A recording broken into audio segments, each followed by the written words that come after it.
Hello!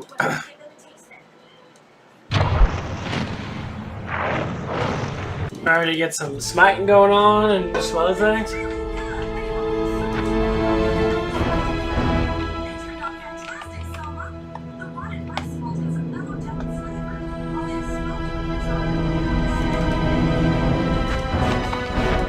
Got one more level. Watching, what's it called? Food Wars. I'm gonna turn it down a little bit so it doesn't echo too much. Time to punch some people in the face.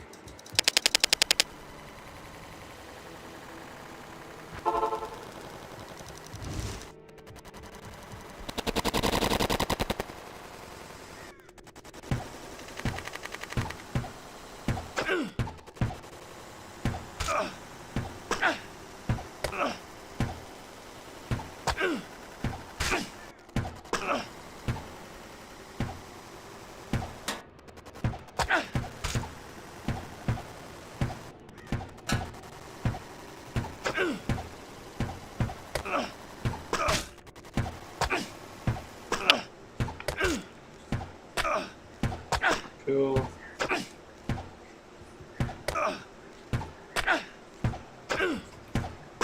Oh shit.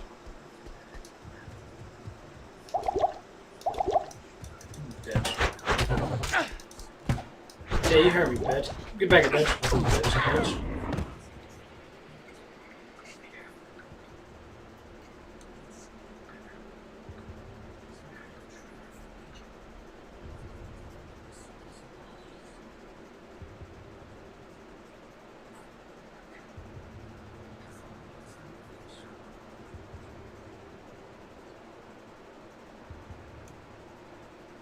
God, it's lagging.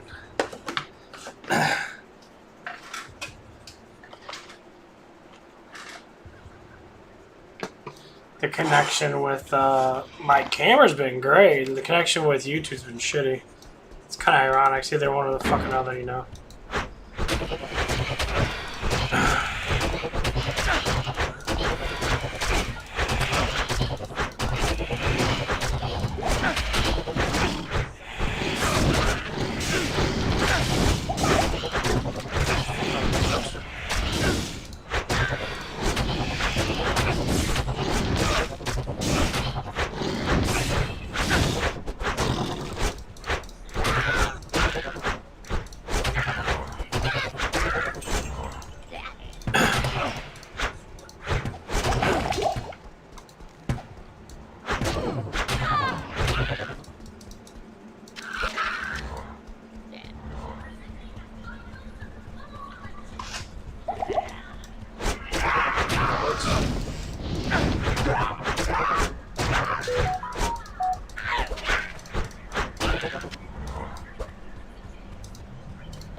I hate those guys.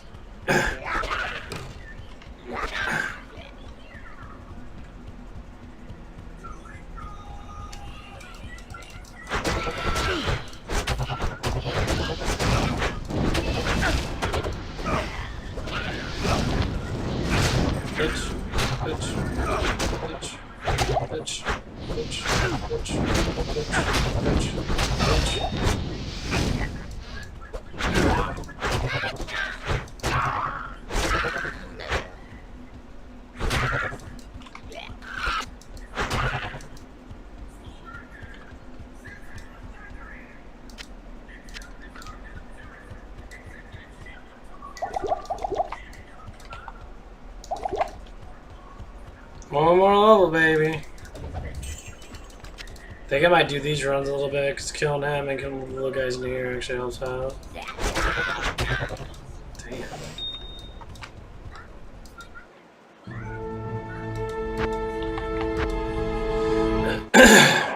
Your mother's a bombshell. She's got big ass teddies.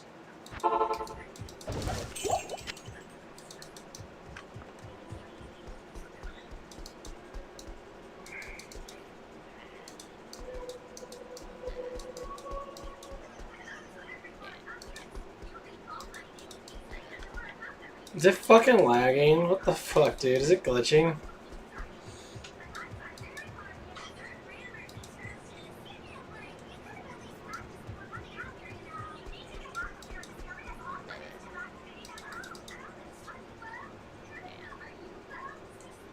Jesus Christ.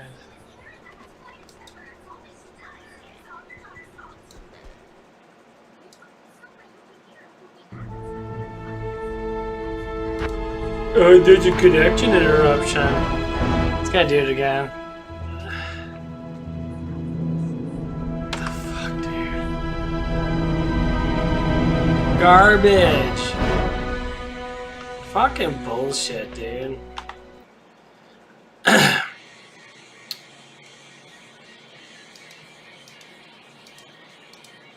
At 10 o'clock, you're gonna kick me off of fucking Diablo. Are you fucking kidding me? I want to play some fucking Diablo.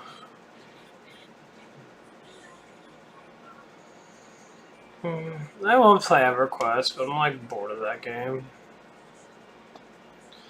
I don't know if I'll play some fancy stuff. I'm gonna get back on there. And if I take off my it'll look a little better. Shut the fucking door. Yeah. I hope I get hired pretty soon. Because I'm gonna start doing like one big stream. Like from I don't know what I'm gonna do with what kind of streaming, but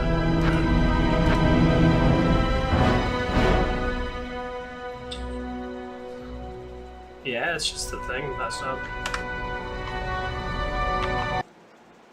Oh, excuse me. That's messed up. I'm gonna go edit this shit out.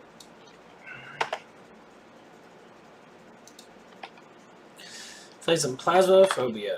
Plasmophobia.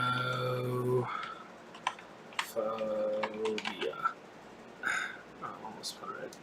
The cool thing about Gamecaster, I can change my title. So I could be able to go between certain titles and that, which is really nice.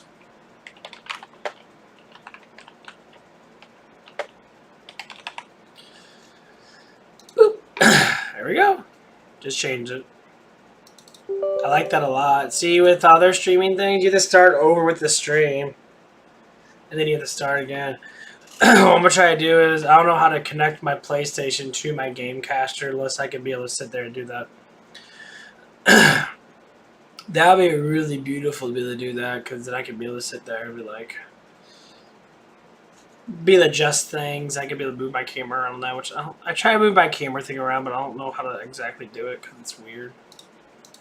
I edit my screen and that, but I don't know how to actually move my camera. It doesn't actually move it.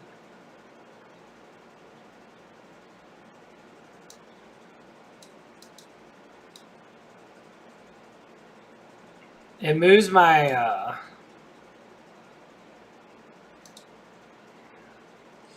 it moves my boundary, but doesn't move my my actual camera, which is fucking weird.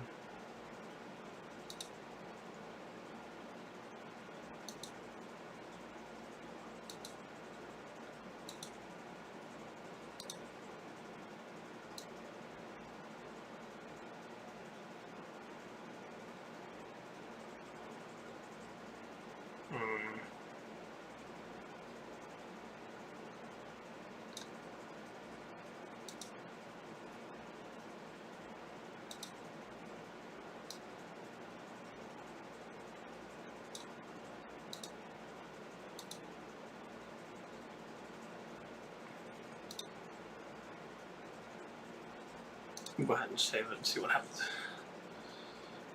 Save. Oh, it did move it. The border's a little messed up.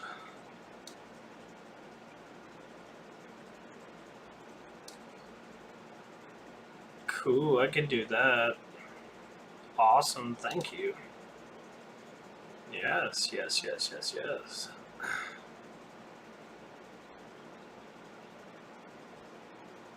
Cool. Welcome back.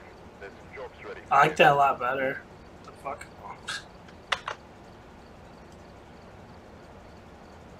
There's two of mine. This one, this one. Oh, okay. Yeah, I like that camera up there a little bit better, actually. Looks like there are others out there in need of help. No, I don't go too far into doing this stuff. Oh, I find the ghost pretty easily. Pretty easily sometimes. Oh yeah, that camera looks so much better. I don't mind leaving my name down there. I don't want to chart up too many things. That looks so much better from that side. Fucking awesome. Now, once I get a job, I'm definitely going to get a new headset that I have on. And I'm going to get me a new keyboard. I don't like this keyboard too much. It's not soft enough. It's not wireless. I like to have wireless so I can be able to sit there and rearrange it, obviously. Sure, we'll try out this bitch of a thing.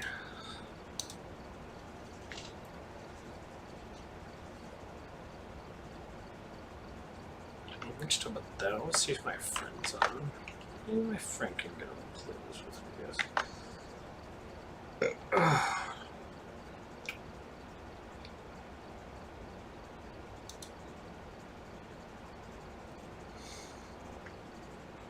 He might be. I might be to chat with him. I haven't chatted with him in a while. He has been watching my stuff, but hey, I can't complain because everyone's busy doing shit. Let's see if he's on. Rust. Who's he in party with?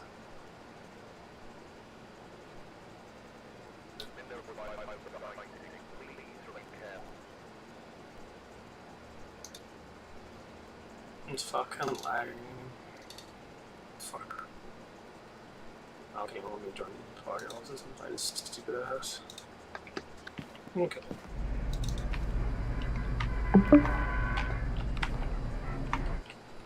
Get that.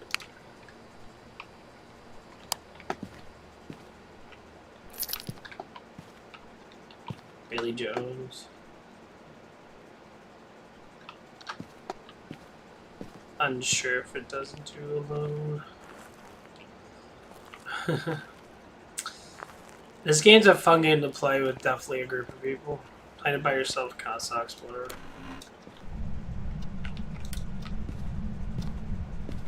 Bailey Jones. Hey Bailey Jones, you in there?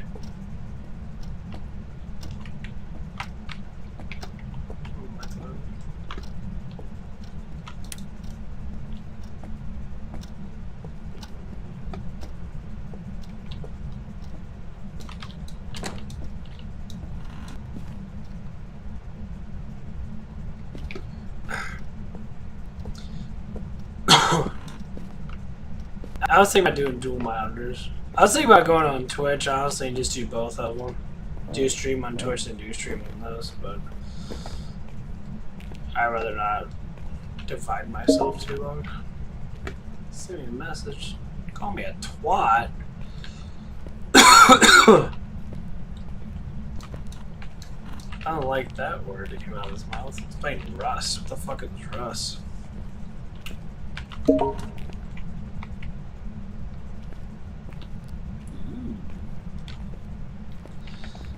Ah, that sounds pretty awesome.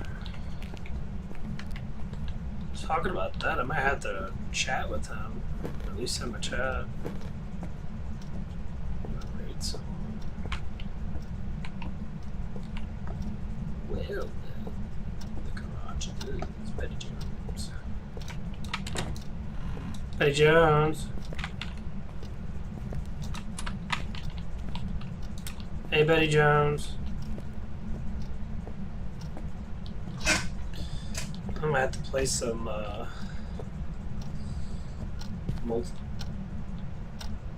Betty Jones?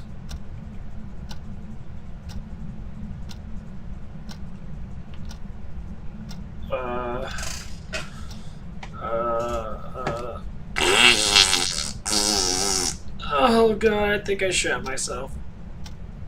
Betty Jones? Betty Jones. fire. Okay. Hey, Bay Jones. You gotta have this go off, you bitch. Hey, Bay Jones. Give me a sign, you flaming douche.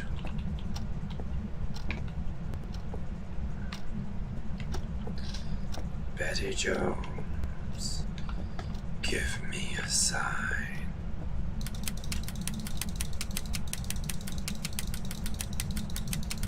Come on, you dumb bitch! Give me a sign! Ah!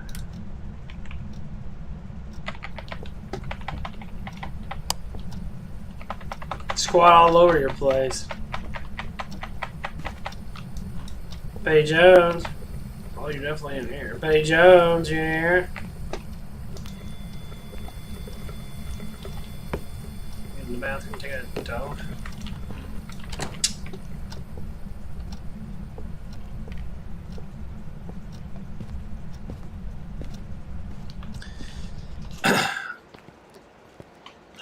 I insist on sanity pills if you're not good at finding ghosts. I don't use them because I don't give a shit about dying. I think it's fun to die. It makes it more scary. Sanity is at 70. I got another like 10 minutes in there. So I'm gonna throw my shit down right here. So I'm not gonna have enough time to go back and forth. Cause you take forever to walk. Cause your eyes about as slow as I take a shit sometimes.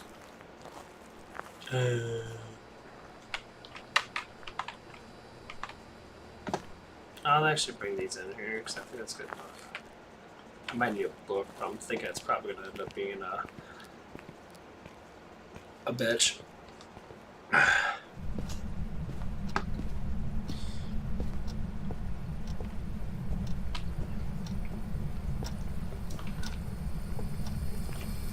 Turn that water off, you dumb bitch.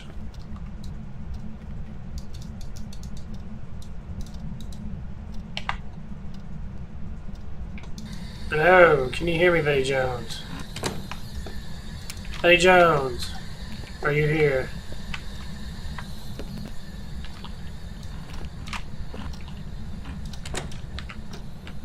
Well, it sucks about it that you can use it to just like throw your thing out there. That's all it is. Hey, Betty Jones. Fucking bitch. Salt in there.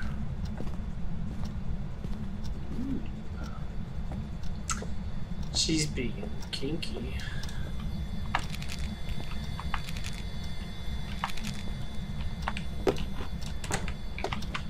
Yup, bitch.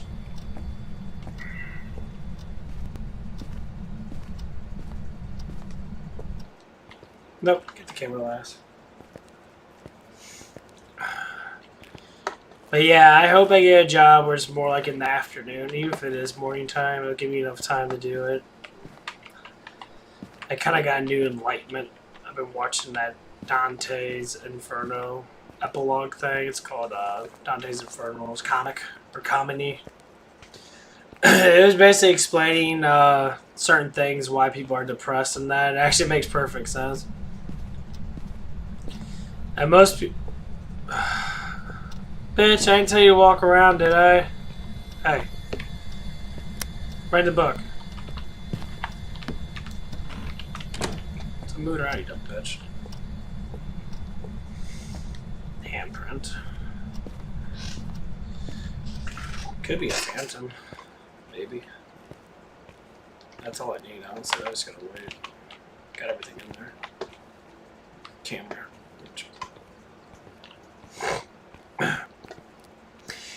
Seems like Phasmophobia is way more fun to watch than it is to play. Ooh. He went to hunt mode and he left?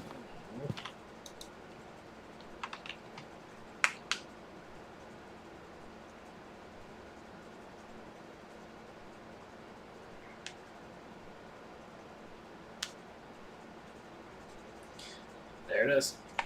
So we got...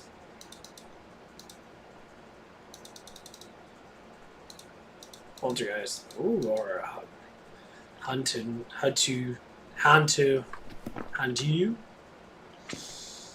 Oh wow, activity's going fucking crazy. He must not like that salt. Let's check out that new ghost. Why not?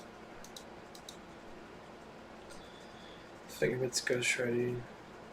Lower temperatures can cause hunger to be faster. Rare ghosts that can be found in hot climates. They are normally attacked during cold weather. Okay, so let's find out if I don't fucking die. I like how they border it off. You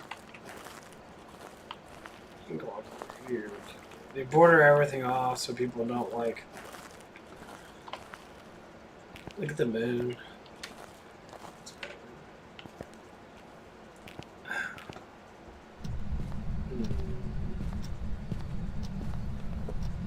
It's not a poltergeist.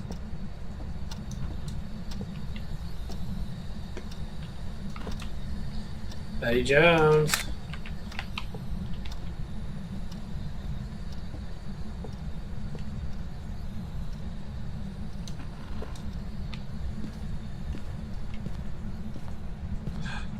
Yay.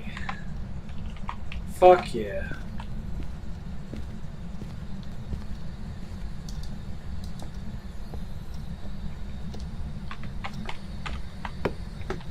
Betty Jones, where are you?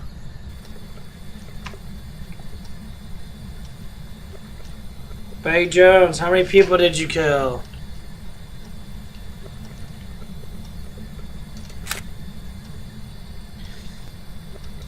Betty Jones, do you want me to leave?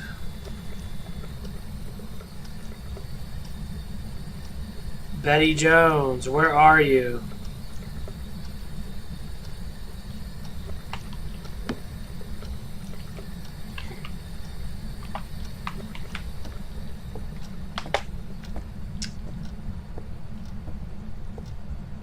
Yeah, I don't think it's a poltergeist. I think it's a pontoon boat. Betty Jones, where are you? Betty Jones, how many people did you kill? Betty Jones, are you a poltergeist? I think that's why they add the other ghosts in there, because the poltergeist itself is very easy to get. Because it's like you instantly get it once you get fingerprints and ghost orbs.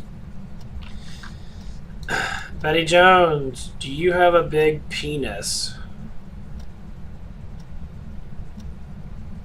No? Yes. Betty Jones, do you have a huge twat? Betty Jones? Hi. Betty Jones, answer me. Why you put a Ouija board out if you can't fucking answer, you dumb bitch? Hey. Answer me! Betty Jones, answer me!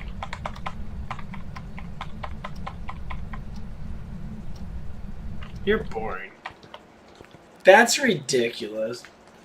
Why you put a Ouija board out there doesn't mean to activate it. Even when I was up in her butt. I was up at her... Well, actually, yeah, I'm about to say it's probably,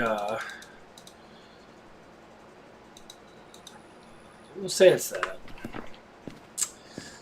Whatever, I gotta make some money. If it's not that, so I got the Ouija board and the sink, so it doesn't even matter, honestly.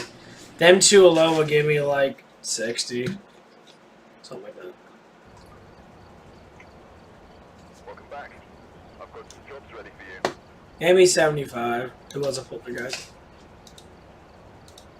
It was a big old dick dice.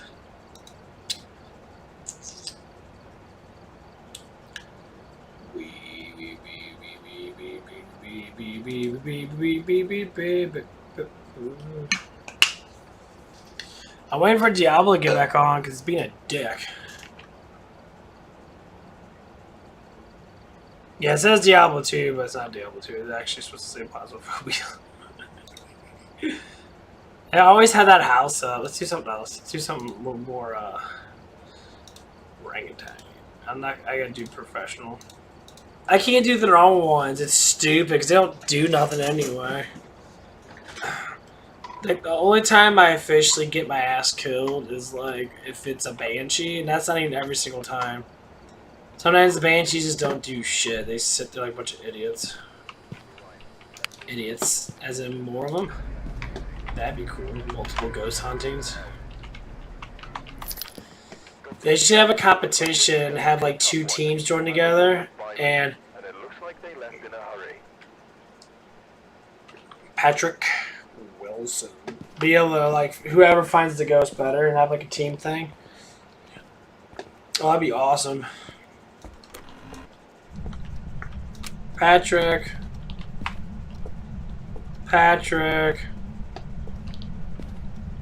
It's like someone just took a shit. Patrick.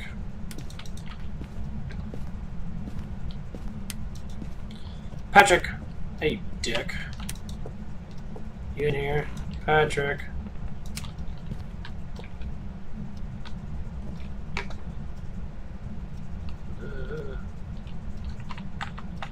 Patrick! You're normally not downstairs. I found one in this room. It was really unique. I'm like, what the fuck are you doing this room for?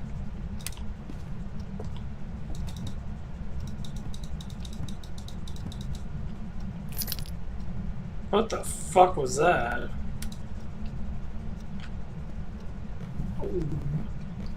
Patrick? Patrick? Hey, dickhead. Hey. Let's be getting close. Patrick, where are you, Patrick? Open the door, you bastard. Fuck. Hey, Patrick. You in here?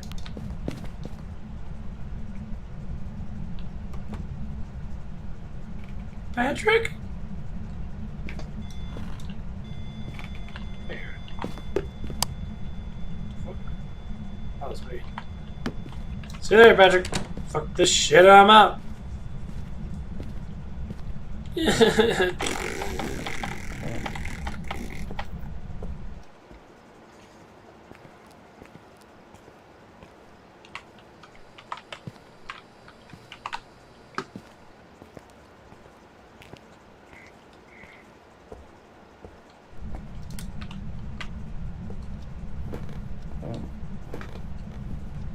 Yeah, you take your sharp turns in the corner.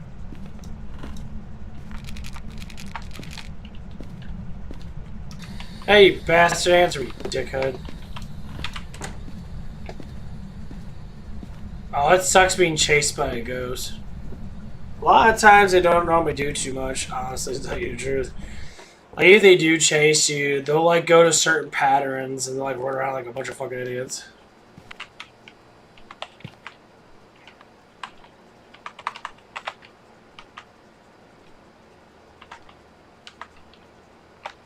Ooh. I do want to play with my spider, though. I do want to get my sorceress up, but I need to find some more gear, but I need to get into hell mode so I have a better chance of fighting well, night mode gear. Hey! Fuck you, bitch. Who you talking to, bitch? Find the book. Hey! You're so cool! Yeah? Yeah, that's what you get. You bitch. I don't know who the fuck you think you are. Death. Hate. Why don't you just masturbate, huh? You jack off.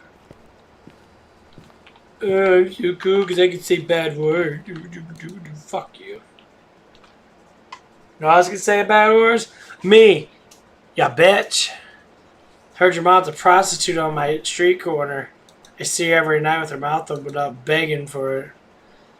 Yeah, that's right. You dirty bitch. You heard me, you bitch? I know you heard me. Don't make me come back in there and slap you with my penis. You hear me? Patrick.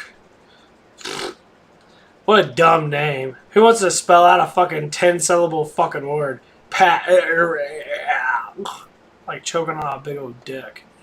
I think it's 10. 4. It's 8. Close enough. 8. Fuck you.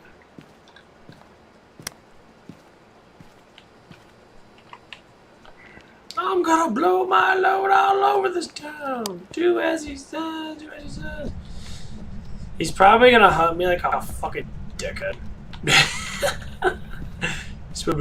Fuck you, man. I'll run after it. Why not?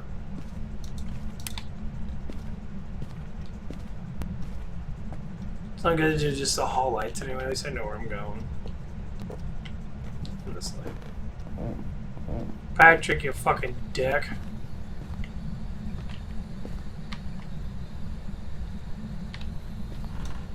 Why the fuck are you in this room too? You're not in this room. Fuck off, you bitch. Open up. I'll try and go any of these rooms.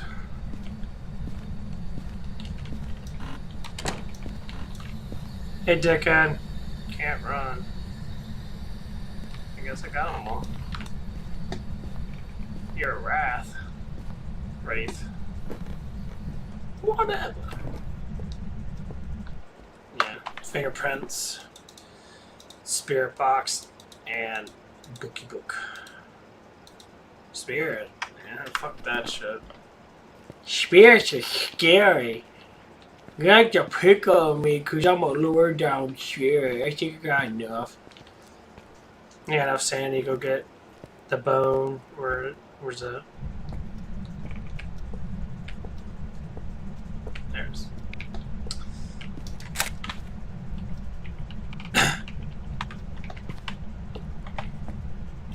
Used to make a lot more money, but they changed it.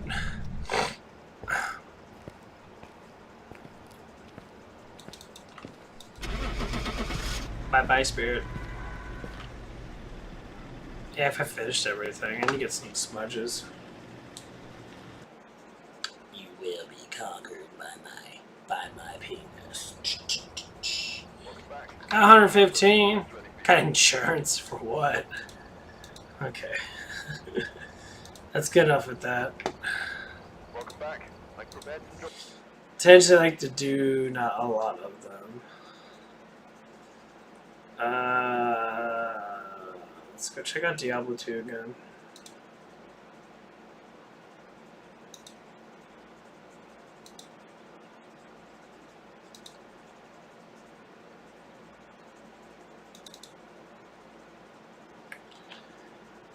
Feeling pretty good. 2 bots left. I am taking a second pre-workout, so I'm trying to estimate like 12 hours between my pre-workouts. I'm feeling pretty good.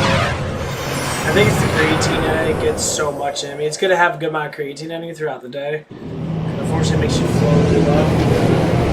But when you have too much, especially when I'm using Fuji water for my stuff, which does really well. It's a little more hydrated than that. It's $2.89. That's like a liter and a half.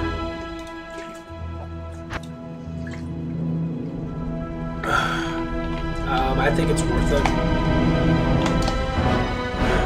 Honestly, I think it's worth it 100%. And drink every day have one of them.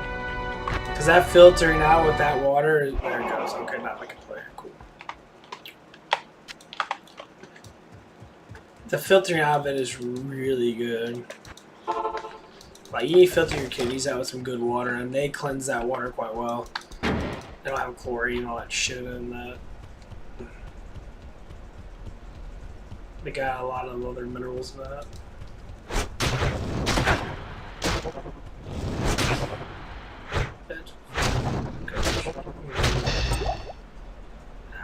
These are my shit.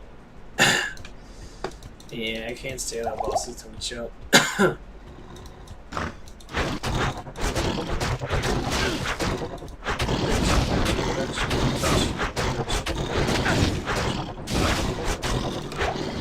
Yeah, crushing blow is amazing. That's how you kill bosses. You just beat the fuck out with crushing blow, especially once you get really good gloves on. It makes you super fast. You beat the shit out of them.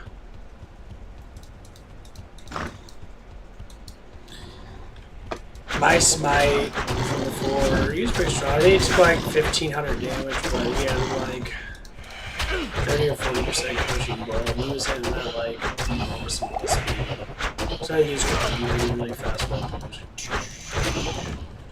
It's ridiculous.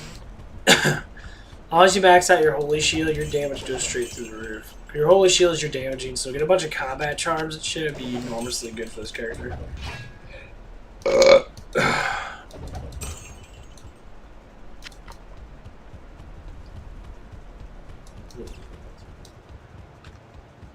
There is great evil here. There's so much evil here. I love that blood.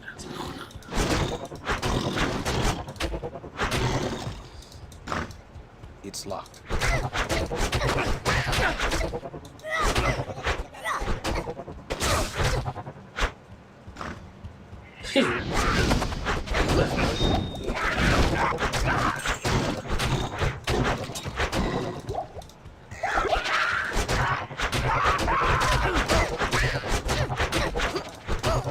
Beat the shit out.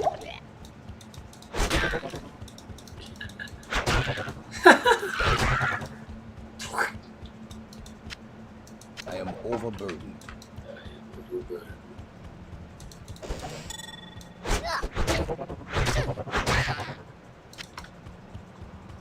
I have huge penis. I mean, I'm over.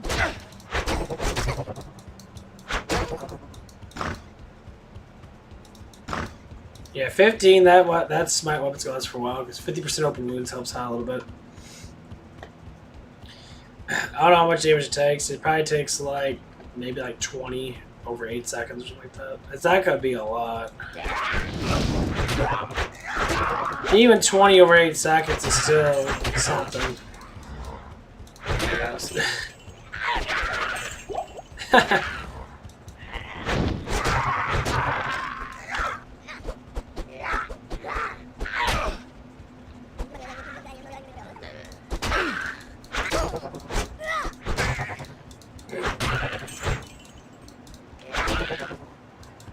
Yeah, they only have like 20 of health.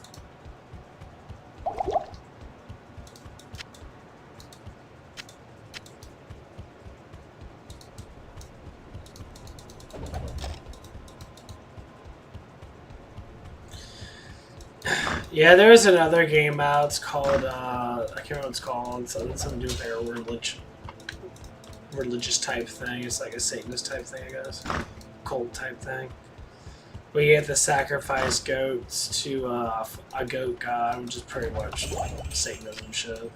Not saying I wouldn't play. It looks pretty fun, but I need a key. I don't know why people will get into that shit. Like, oh, I worship Satan. Like, why? You know he's the epitome of evil. It's quite obvious. It says in the Bible that he's the epitome of evil.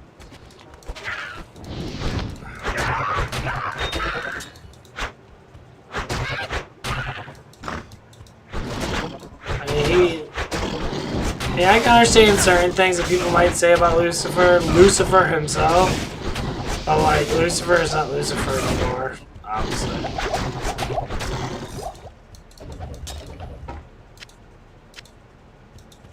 I mean, I could say that, you know, a being like Gabriel or all these angels and that, how much they probably don't care about humanity as much as they, you know, obviously they care a little bit because that is the creation of what we made, you know. You gotta care enough. But like, how pure-hearted someone is to be like, well, what do you do?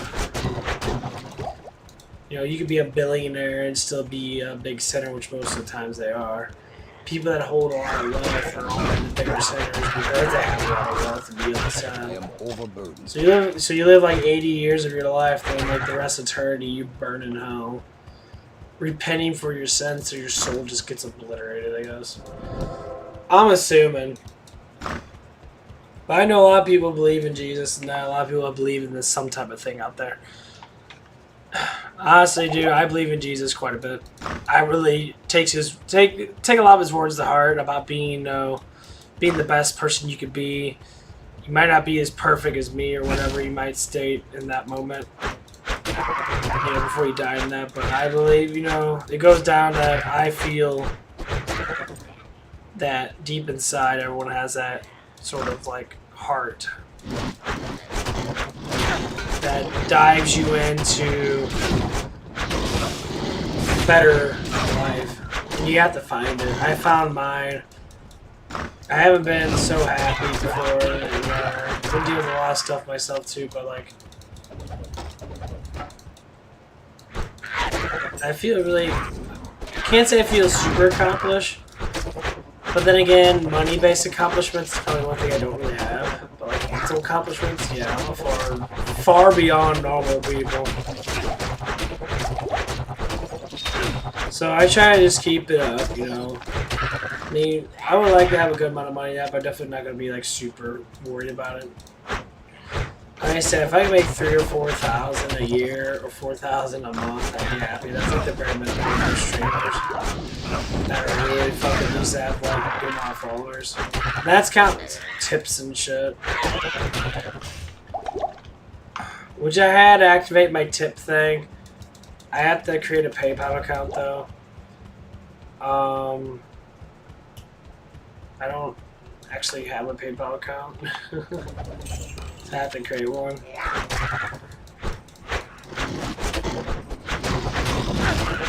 I will. I think tipping's gonna be my best bet.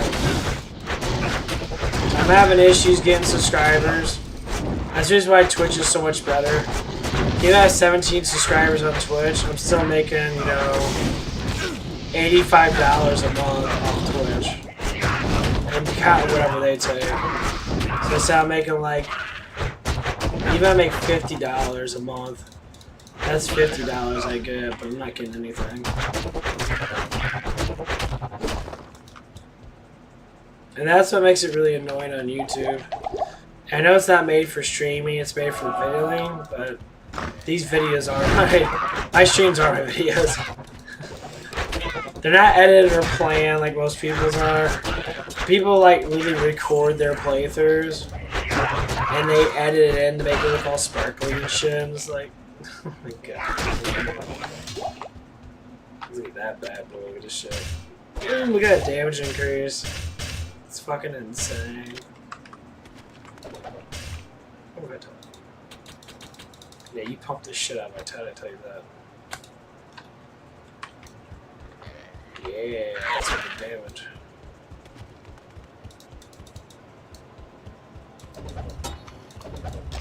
Actually, with that, hold on, I'm gonna check back for now and see what the fuck he's doing. Forgot about that. He was playing Rust.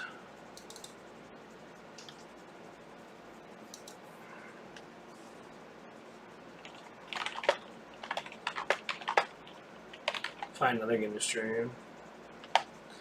So the only thing good about Xbox, I can pull games off there and play it on my PC. So I like the PC form a little bit better. I don't mind using remote control in that, but what is Rust anyway? I'm gonna chat by myself. I'll stay in the chat by myself. I'm gonna have to go look that up then. What the fuck is Rust? I don't know. I think I might have something already for me. What? Oh my fucking god. That game search is fucking horrible. Immortal Rome, Limbo, Dark Alliance. I heard that was alright. I heard it's okay. Role-playing game, action, adventure. Coming soon. Ascend. Age of Empires 4.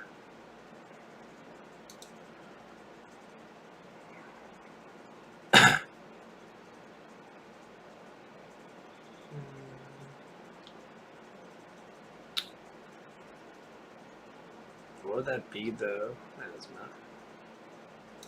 Fuck. Oh, shit. I didn't even see you text me or chat with me. Sorry about that. Just popped up. You must have just got here. Yeah, you must have just got here. Did you? Yeah, you did. Okay. What the fuck? Nah, my one friend's online. My online friend. And I'm trying to see what he's doing. Yeah, he'll join in chat. We'll fuck around with that. So what are you doing? And how are you doing?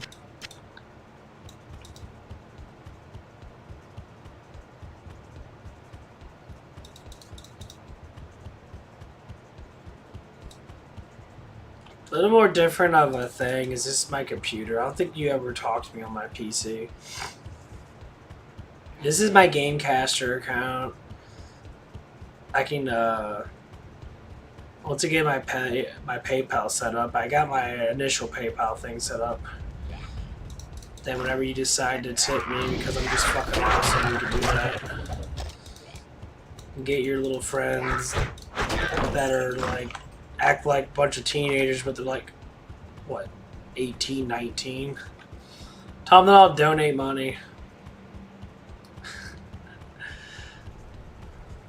So I applied for another job today, and I'm waiting on it. This job's a lot closer to me, so it's gonna be a really good thing.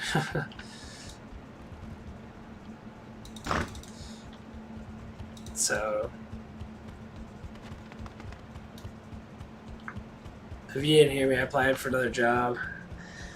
It's a little bit closer to the house too, which is really good. Because I don't drive right now, and I don't care for driving, so I have to find ways to get to work in that. But I don't mind walking, so I try to find more of a easier way to get there. But I am gonna get a car eventually, because I need to. Because once this big crypto shit changes, all the money switches over to crypto, which is gonna happen anyway, or gold basically, because crypto, Bitcoin's pretty much just gold coin. Our whole society's gonna change. Banks are gonna basically not be around anymore, which is good.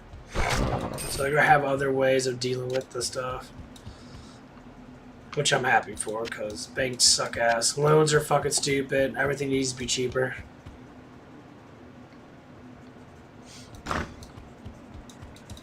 Yeah.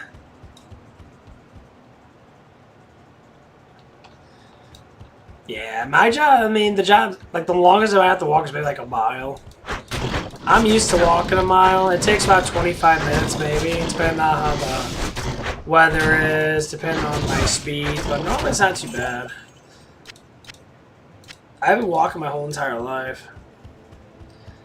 I just have problems with eating, and I don't eat enough food when I am walking the distance and that, so...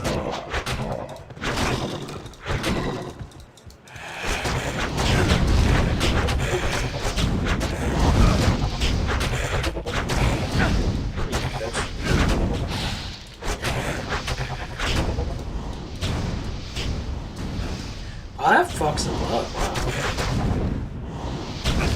Holy shit, that fucks him up real good. I like that.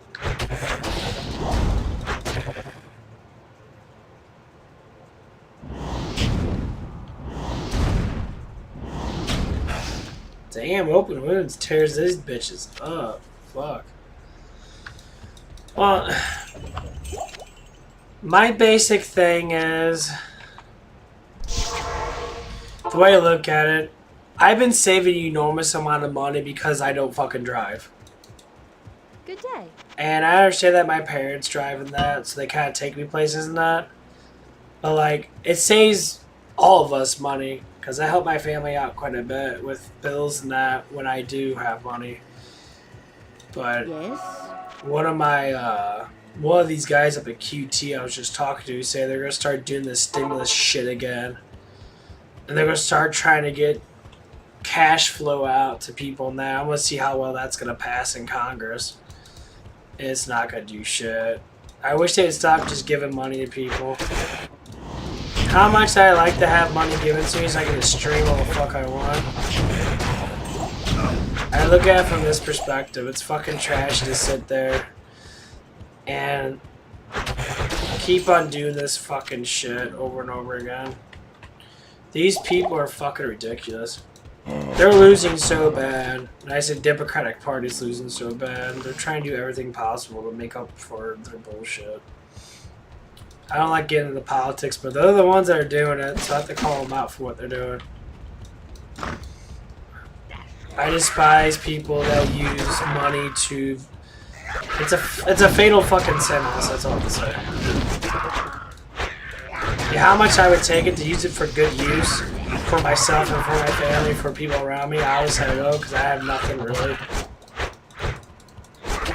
So, but still, it's a pain in the ass to sit there. It's just fucking ridiculous. Shit drives me crazy.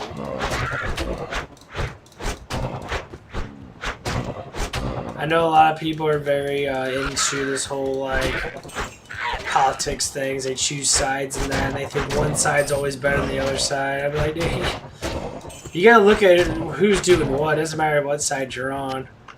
If you don't look at both sides, that's when they just, put it in your ass. Okay, so you gotta get used to that shit. It's one of the biggest things my family seems to be really... My dad seems to be really big on that shit. He goes crazy for that.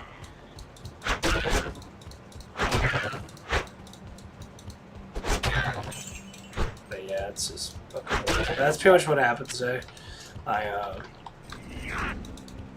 My mom's still down in Arkansas.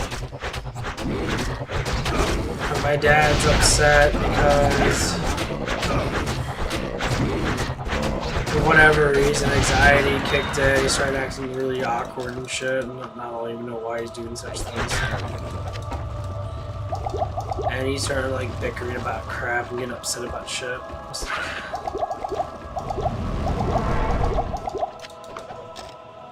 And I told him, like, is finished.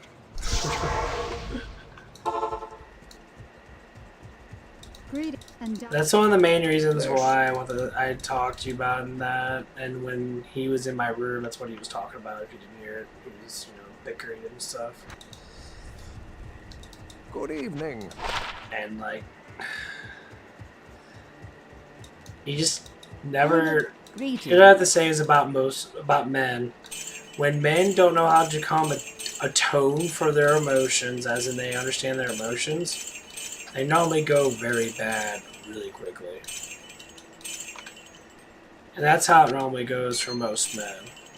And some women. And that's the biggest thing about dating. You have to understand which one you want. Do you want that kind of person or do you want this kind of person? And that's what you go by.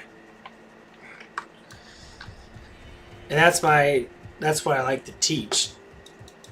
Teach men how to be fucking men and stop being such babies and just like use your emotions like they're supposed to be used. When you care for someone, you give them respect. That's it.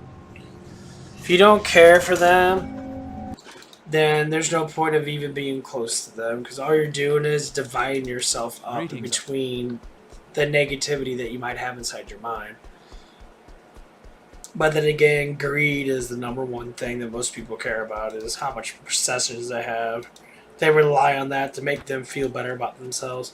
Not saying you can't buy stuff, it's more or less saying you can't overindulge yourself because there has to be balance. And balance is the number one thing that most people fucking forget.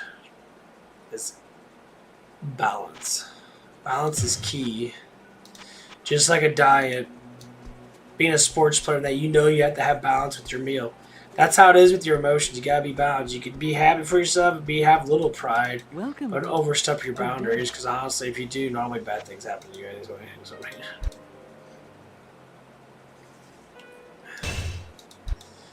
people say, "Oh, bad things always happen to good people." Well, look at that person and see how good they really are. You'd be surprised how bad people are that you think that are good. And I'm being dead fucking serious on that. You'd be surprised how bad someone is that you think that's good. Don't overlook them because they look like they're the best person ever. Look inside their soul. You'd be very surprised how bad they really are. Or how ungood they really are. Because they might be saying that they're good, but they're very lustful and shit. Like how men take advantage of women. Which is the number one sin that most men kind of have in their minds, more or less do.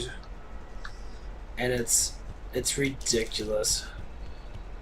So ever since I've been watching, it's called Mythical and Fictional Explained. Basically, it's a guy. He goes through all the explains of demons and sins and stuff like that. If you really want to know that stuff, look that up on YouTube whenever you get the chance to. Oh my god, it's ridiculous. I mean, I could talk about some of it, but it is ridiculous. Because he goes into the actual mythology of certain things. It is astounding.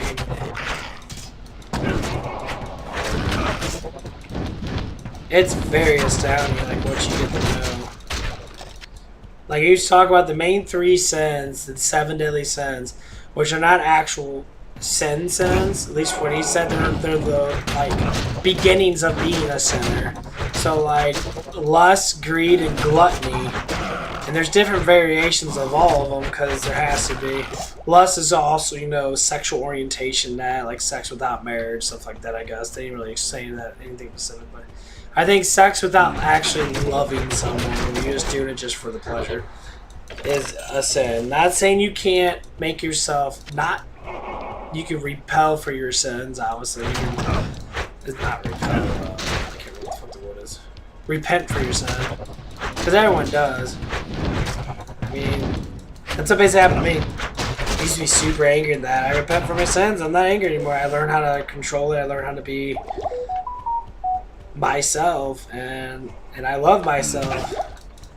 Even though, you know, girls like you always hate on me because you're always not nice to me, always being mean to me and that, but you know, whatever.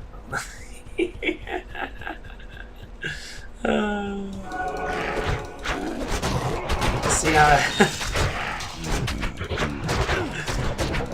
you're always making fun of me. God.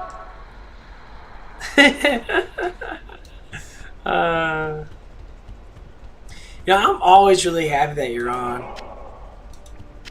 It makes me happy that at least I have someone to talk to. You seem to be pretty cool.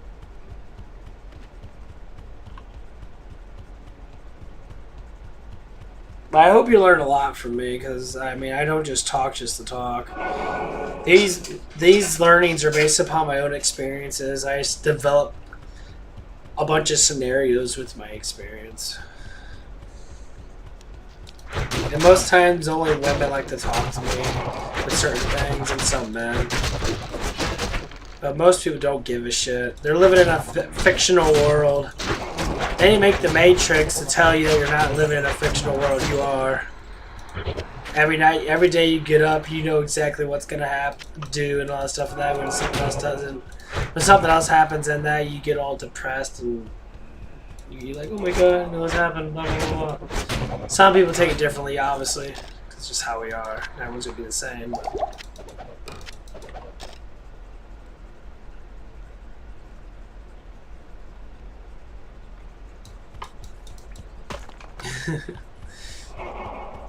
yeah, there's certain things I intriguingly listen to, and it's a lot of information you can learn. But there's always ways of looking at it farther than what the people actually tell you. What I say about the balanced life, you gotta have a balanced life. It's like most people never treat their life like a diet, where they're balanced, where they have more, like, they kind of treat everything similar. There's like, everything's kind of the same. They don't get too mad, they don't get too, you know, massively happy, because too happy is ridiculous, because a lot of it's just fake as fuck. No one's that fucking happy. I don't give a shit how rich you are. Most rich people are fucking miserable. Like, every time you see, like, these actors and that make millions of dollars, they end up committing suicide and that. It's so funny. It's like, oh, they commit suicide. They were all depressed in that. How? Because there's other reasons why they're depressed, not because of their money. And they don't tell you that. Especially in Hollywood. Hollywood's a bunch of pedophiles anyway, and a bunch of rapists and shit, so... Be surprised how many actors and actresses go through that. Musicians and that. Like, some of the famous musicians you listen to are probably sexually molested multiple times. You wouldn't even know that because they're not going to say nothing. Like, Ketcha or Kitcha or Kitchen or what the fuck her name is. I think it's Ketcha. She actually came out and said that her music producer used to, like, sexually molest her and shit. And force her to do music videos. I imagine she's a good-looking woman, but Jesus Christ. And that's the kind of shit that happens in big money, big business kind of things. Not all of them are like that, but you'd be very surprised how many people are like that. Like Justin Bieber, same thing. I have no doubts that he didn't get molested. Or that he got molested. Because he was young. Fuck, he was like... What, 10 years old when he started? Oh, they like those young boys. Not saying that happens all the time. They like boys. They like boys more than girls, evidently. That dirty ass bastards. Sad.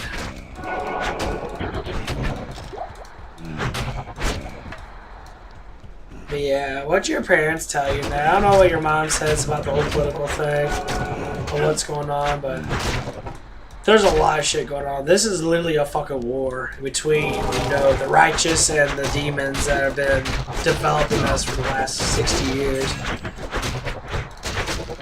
It's like, did you know NASA was actually made to cover up the actual ways of, like, how our planes is not a fucking planet? How our world is not a globe? They covered it up. Our Earth is flat. They covered it up for 60 fucking years. Now it's slowly starting to drip out. People are starting to notice it. Do you know our sun's not actually 93 fucking million miles away? It's actually only 3,000 miles away, give or take. It's actually like a little ball of like light right above us. They have literally like pictures and videos of showing the sunspot. It's like you can't have a sunspot. Literally a video. They floated up with a balloon. And they were doing a footage of like their brand new camera, and they had their camera float around, and like it shows a sunspot. I'm like, you can't have a sunspot if the sun is far away, but it's telling you the sun is literally in our dome, because we live in a fucking dome. There's no space. Space doesn't exist. It's all Hollywood shit. NASA is literally the biggest liar. Like when you look at NASA, do you know the little red thing? Look at that closely. What does that look like? The little red thing goes between their name. Just think about it. What does it look like? I want you to answer and see if you can figure it out. The little red split. What do you think that represents? It's hiding in plain sight. It's literally like if you really think about it, you'd be able to find out. There's so much crap out there. I just started learning this shit like in the last year or so. There's so much evidence. It like made me think like, holy shit, this is real. It made me get excited again. You gonna answer? Yeah, you're probably gonna look it up too. I'll give you a site to look up. I'll give you a YouTube channel actually. This guy has been doing this shit for the last like 5 or 6 years. He literally quit his millionaire job to do this. Because he knew his calling was coming for Destiny. And he's been researching and showing so much evidence. It's ridiculous. Another guy you can look at is called David Beck. I think his name's David Beck. He's a flat earther. And he's like really into this stuff. He calls out NASA all the time. And they fucking hate him because he's telling the truth. And they're fucking get all pissed off in that. Just imagine the world that you're living in. I'm not saying it's not the way it is, but the stuff that things tell you, like NASA or like the mainstream media for the most part, like global stuff, like talk about space and that, it's all a lie. They haven't been to the moon for like almost, what, 51 years now? Or something like that? But they can go to Mars? They're trying to plan to go to Mars? Just think about that. Which one's closer? Exactly. It blows your mind. It's like, why would you go to Mars when you can go to the moon again? Oh, let me give you an experiment. Look up at the moon when the moon is full. When it's going to be a clear day. I don't think it's going to be today. I don't know. It might not be today. Look how bright that moon is. Have you ever seen a full moon? See how bright it is? Just ask yourself, using simple, like, light science, for how bright that moon is, do you think that you can land on that? It's your own, like, eyes seeing it, so you can be able to come up with the conclusion without NASA pouring shit down your throat. Just look up at the moon, see how bright it is, and ask yourself, is there any way you can land on that because it's so bright? And you look at the sun, look how bright the sun is. Why is the sun and the moon both bright? And they say, well, the sun reflects the moon. But it doesn't look like it is reflecting it because the lights are different. They done tests on it where the moonlight is cold. It's a cold light. The moonlight's cold light.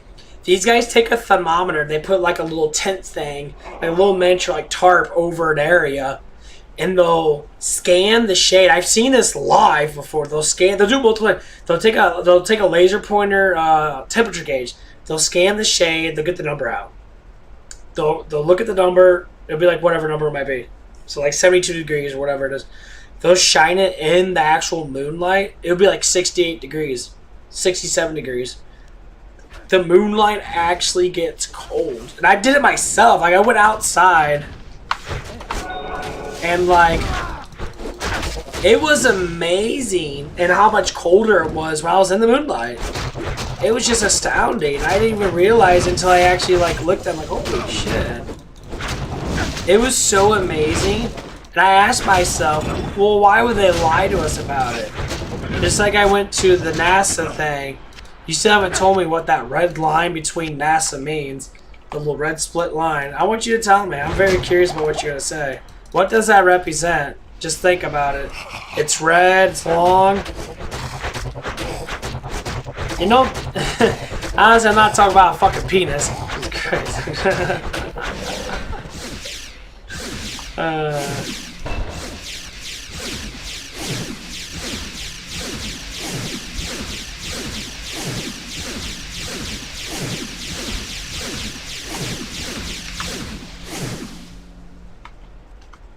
No.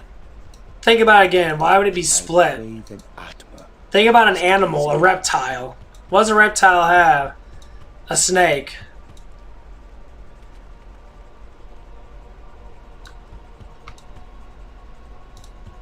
Snake has a what? A split what? Specifically, you're gonna figure it out right now. I know you got on top of your head because I can feel it that you know it now that I gave you that little bit of a big ass hint.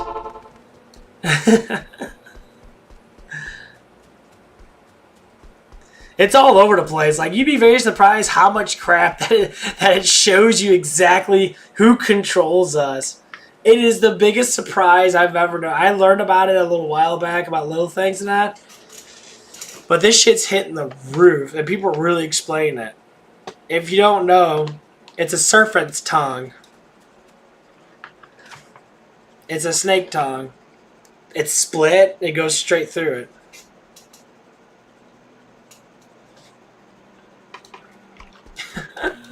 No, you're fine. Who goes there? But yeah, it's a serpent's tongue. And you can say, what represents a serpent? Well, bring back to the Bible now. When you look at Adam and Eve, who's the one that told them to betray God? The serpent. Why would they have that in an emblem? Why would NASA be having that stuff? if you want to go back in like biblical history, Lucifer was, well, the devil in that. He was the lord of all lies and all this other stuff and that. Basically the bottom of evil. He despises humans. He thinks that they're not worth to be in God's grace, so to speak.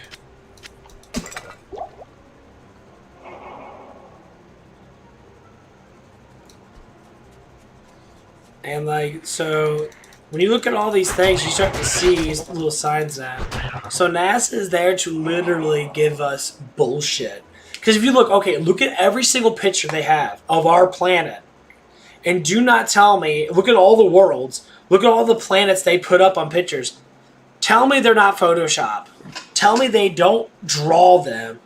Look at all the planets they throw out there as pictures. You can look at it right now. Look at how different they are. The coloring, the clouds, the shape of our continents. Why would they change so dramatically? There's really different drawings of continents. Because they're Photoshop. They're all made to make us think that we live on a globe. And when I saw multiple pictures of the globe, it was ridiculous how much difference they were. And they literally have it on their NASA side that people actually have drawn. They actually came out and stated it. The creators of it were literally Photoshoppers. They were artists. They would literally draw the globe and to make us believe we live on a ball. It's weird, huh? It's like all the stuff they said. Why have they been lying about it? Because they're Satanists. The serpent tongue, they're all a bunch of Satanists. Not saying all of them. Well, obviously, it's just the ones that are the higher up ones. If you work for NASA, obviously you're not gonna know shit. If you're like the head honcho, that yeah. They're all a bunch of Satanists. The organization is a Satanist organization. To lie and deceit. That's what Satan does.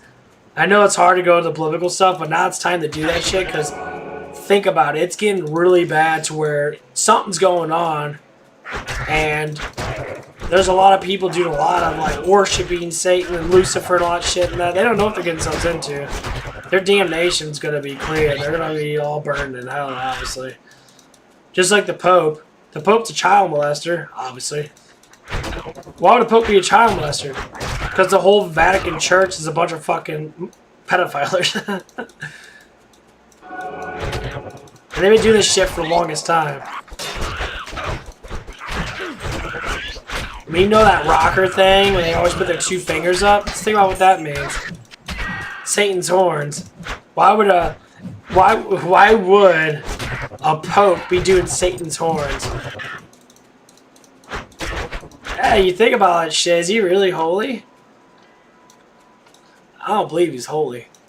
I believe he's a fucking radical piece of shit. Needs a burn. It's nothing but control. They go back to the Crusaders and that. Like they talk about. I'm sure you heard about this. They talk about the what the fuck are they called? They came in. Not the Rockefellers. That's the family. Freemasons. Freemasons is a cover-up for Satanism. They use that as a cover-up. Like, if you look at their symbols and that, the all-see eye, that's the all-control. That's the people that are literally controlling us. So whenever time someone says, oh my god, the economy's going to crash, that's them flipping a fucking switch. If you look at the hedge funders, you look at all the big multi-billionaire people that pretty much own the stock markets, they were the people that crashed the damn thing. And they do it based upon what their masters tell them to do because they all owe them because of the money they have. These people are quadrillionaires. These people own everything. Every single thing that you fucking have. The grass you walk on, the air you fucking breathe pretty much. They own almost everything. I mean, yeah, they don't own a dramatic amount. They can't, like, change the air quality, man, even though they try to. Through the bullshit pollution they try to say. That the climate change is real and blah, blah, blah, blah. And they're just fucking retards. I love these people that do that shit. They talk about it every 4 years. They say climate change is happening. Okay, then why are we digging more oil in the Middle East? If climate change was so bad, why is the Middle East constantly digging for oil? Evidently not. You're burning all that oil up for excess oil things. You have to let out when you're done with your drilling. They have to burn the excess oil out of the pipes and that. That's polluting. So you're saying that evidently it's not polluting.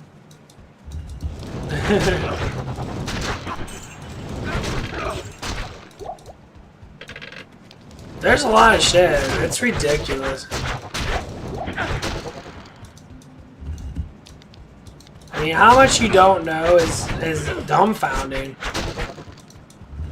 Like, ever since we had this big movement with America First stuff, it's been a ridiculous amount of, like, knowing what you are, trying to figure all this crap. It's just so much.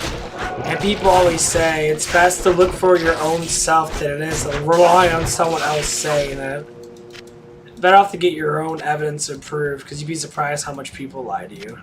And people lie to you a lot. When it comes down to certain things, or they just don't know. I can't say they lie. If it's personal, they might lie a little bit more than it is when it's like knowledgeable. Because knowledgeable, you at least gotta know somewhat what you're talking about. It's fucking crazy. And people want to keep on getting upset and that and saying all this crap. I'm sorry. Our lives are beautiful and we take it for granted. We take our whole lives for granted. I mean, we do everything, all the technology, all the food we can eat and that. We take it for granted. Knowing the lifestyle that you have, that you got sports teams, you got friends and that, you know, imagine if you were living back then, you're 13, 14 years old, working on a farm and that, providing for your family and that. We don't do that anymore. No one does that anymore unless they have to or if they want to.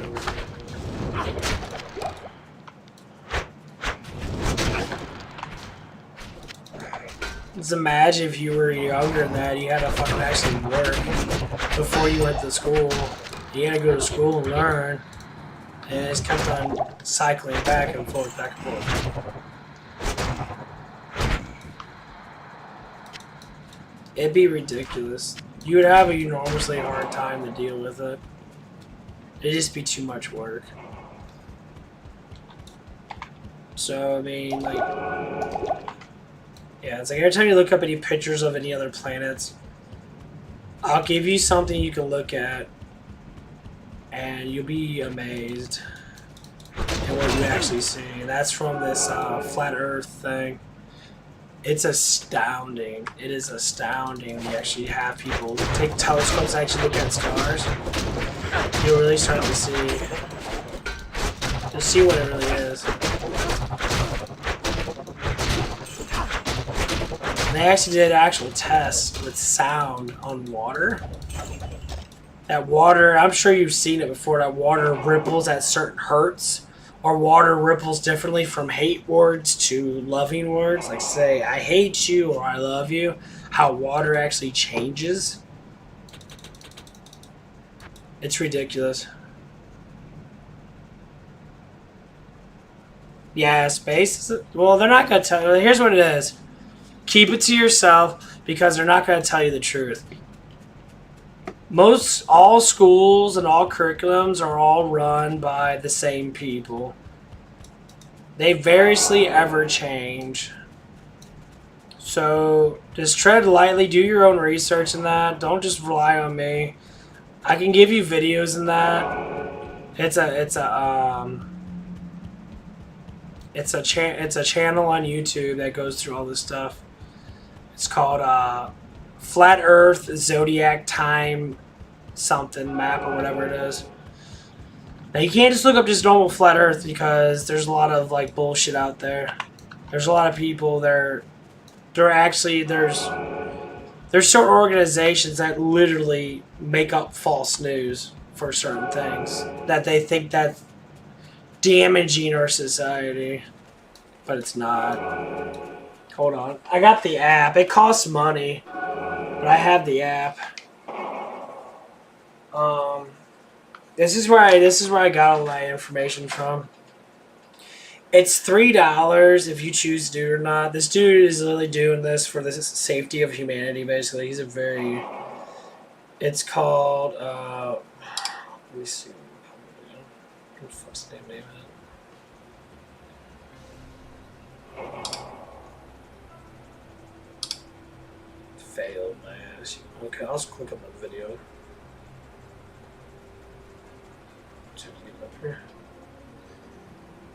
Yeah, there's no space. The moon landing was fake. The moon landing was 100% fake. And people know it was fake. Because when you look at the moon, do it with your own eyes. Look at the moon at full bright, brightness of the moon. And like I said, ask yourself, could you land on something so bright? Look how bright the sun is, look how bright the moon is. Aren't they quite equivalent? It's just the moon slightly dimmer. But you can stare at the moon all you want. Your eyes don't get blinded.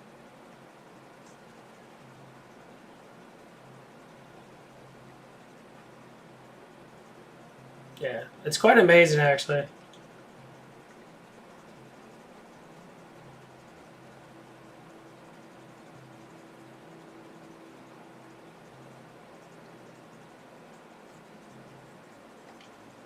Oh, let me go to it. I think I got it right here. I found this out on my own, just like this shit. Okay, it's called Flat Earth, Sun and Moon and Zodiac Clock app. APP, that's the name of the actual channel.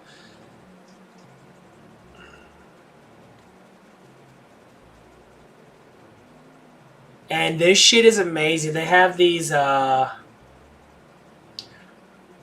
on Earth Happened? That's what it's called. And they have different parts. Watch all these parts. You'd be very surprised how much you might actually learn. They give you actual detail and evidence. Now, obviously, you can't be broadcasting this because this shit's very, very delicate. If you talk to your teachers about this, your teachers will literally... Someone might be like, oh, yeah, I've been hearing about that. But don't go in detail because some people might freak the fuck out. I don't know if you'll get in trouble over this shit. This shit's very, very fucking serious. You probably won't really get in trouble for it, but... This shit's dead fucking serious. So, like, it starts at original... It's original season, What on Earth Happened, part 1. And it goes through, it has different parts, but you have to follow the parts. So have part 2. They're in different orders, but just follow their orders.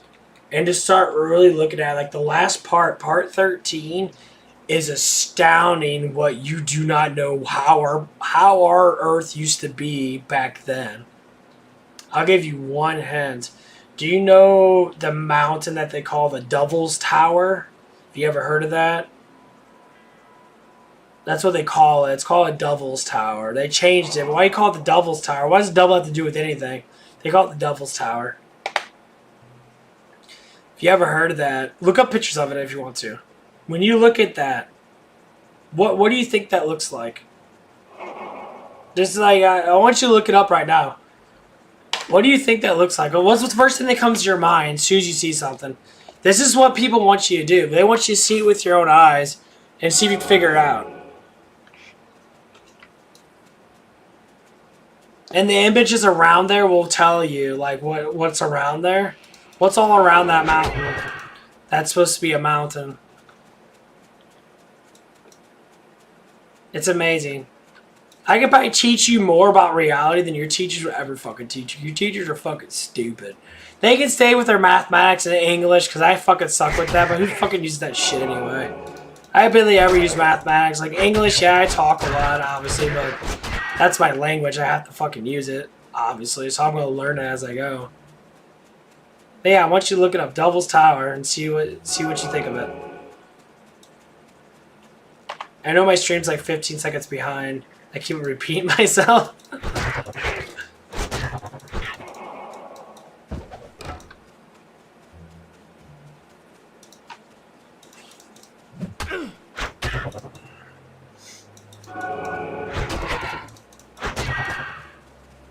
I'm gonna make you think. You're gonna use your brain more than you ever use in fucking school.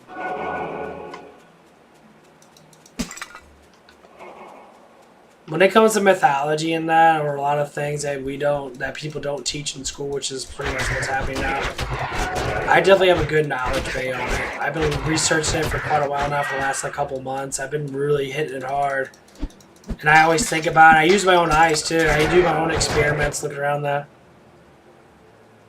Did you look it up? Did you look up Double Tower?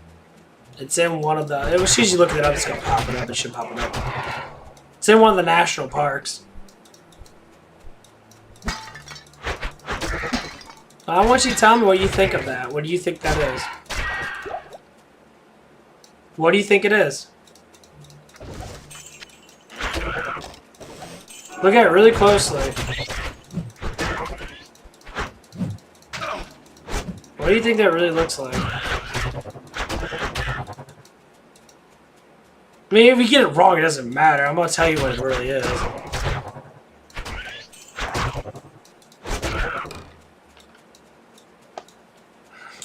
Your school teacher's going to be like, you sure are focusing more. Yeah, I got to think about the shit that you're not teaching me. Come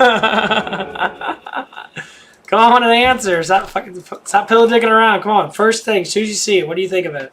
You know, right or wrong, it's not a quiz. It's not going to say, hey, you got to tip me $100 now. Maybe you can later. Once you get a little bit smarter, you'll be understanding shit. You'll probably thank me for it. I know, but what is the first thing that it actually looks like? I mean, it's... Well, see, if you're looking up actual Double Tower, it's actually in a national park. It's not an actual Double Tower. It's a name of something. Okay, I'll just tell you. It's Double Tower Mountain. That's what it is. It's in a national park. And I think if you put that, it should be able to pop it up. Actually, I'm going to check myself, see if it does pop it up. Because sometimes you might click, it might give you a bunch of demonic shit. Because Google's a bunch of Satanist fuckers anyway. So they'll probably give you a bunch of stupid garbage shit. Because they like to fucking be...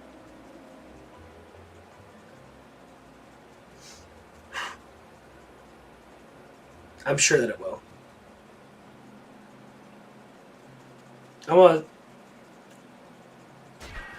If my shit will fucking work. Oh my fucking god, it's so slow. Fuck you. Google does not fucking like me. If I start...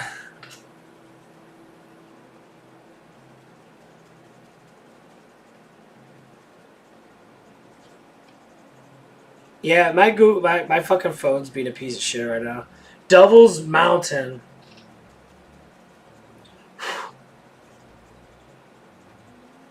Double Tower Mountain. Wow. I have no idea. I think Google just doesn't like me because I'm fucking intelligent. So you see with all the trees around it, right? It has like a bunch of trees around it. It looks like yeah. Okay, so you think that it's weird. So right there, you're already assuming something. So right there, you're already assuming that it's weird. That there's something wrong with it. It doesn't look like an actual mountain. It doesn't look like it's made out of rock or stone or whatever. I'm gonna blow your fucking mind just a little bit. Let me see if I can look it up too. If the Google works. Oh my fucking god, this is so fucking slow today. It's because I'm streaming. That's the reason why. I got it online. I got both YouTubes up. I got YouTube on my tablet. I got YouTube on my TV looking up the shit. I got my Gamecaster going. I got my Diablo 2 going, which all takes up internet. There's oh, fuck off. You already know, you piece of shit. Fucking do your damn job, internet. Okay, fuck this shit. We're doing it like this. It's time to learn. I'm gonna teach you a bunch of shit right now.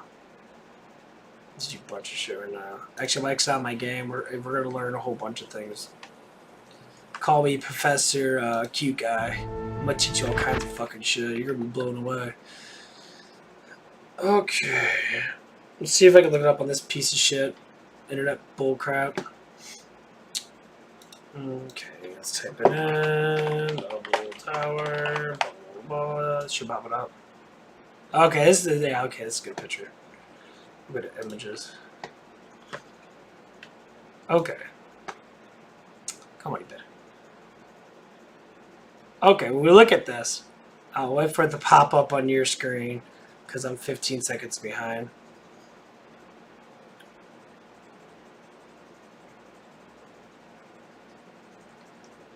Hey, gotta keep it in mind. Okay. Now, when we look at this, just look at it. Why is it climbing up like that? Why does it have that angle? What does that look like? I'm trying to make you figure out on your own before I tell you the answer. Okay, you got all this stuff around here. You got all these trees. And when you look at this, why is it so cleanly cut? The mountains are not cleanly cut. Unless they're made. But mountains don't have these type of things. They never will, because that's not how mountains work. It's not how mountains are formed. Mountains are formed when the crust of the two plains smashes together and it forms a mountain, right? A mountain's normally at a point, most likely. It has points. This doesn't have a point. It looks like what? It looks like something got cut off, right? What did I just tell you? Something just got cut off. You got trees around there? I just gave you the answer. All you have to do is say it. Why don't you put the clues together? If you know, if you're going to say it, you're going to be blown away.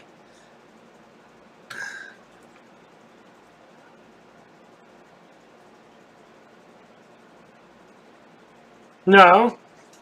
That's what they called it. It's not the original name of it.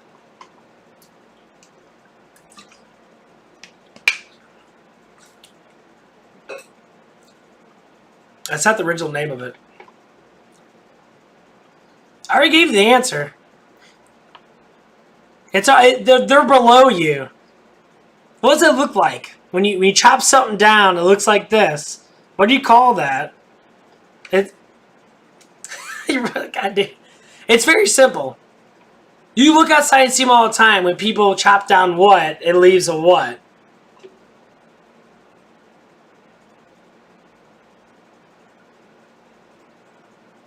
Nah. Exactly. What does that look like?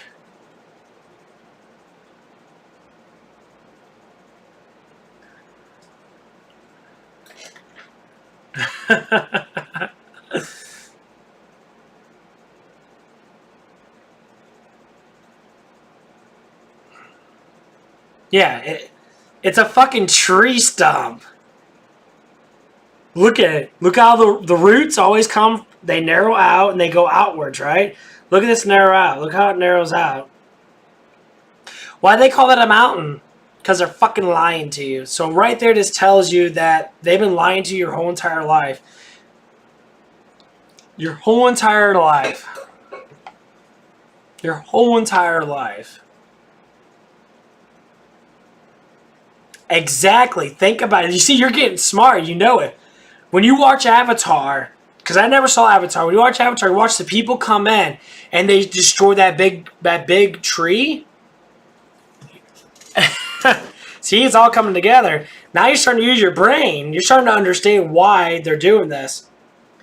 Because it's a cult. It's all a cult. It's all formulated to confuse you. Because that name got changed back in like the 1920s or 1930s. This shit happened in the 1930s when they start pushing the Satan cult onto people. And not saying everyone's a Satanist, no. But they try to damnate people by lying to them about actual stuff. Okay, I'll give you some science reference. You know silicon, right? Silicon is supposed to be like carbon. They say, oh, silicon life can exist because it's more good with multiple elements like carbon is. I heard that before in science. Why would they bring that up? Why would they bring up silicon is just as good as carbon to make a human being. But actually, it's better because it absorbs more material. Now it's time to really get that shit cooking. Why would they say that?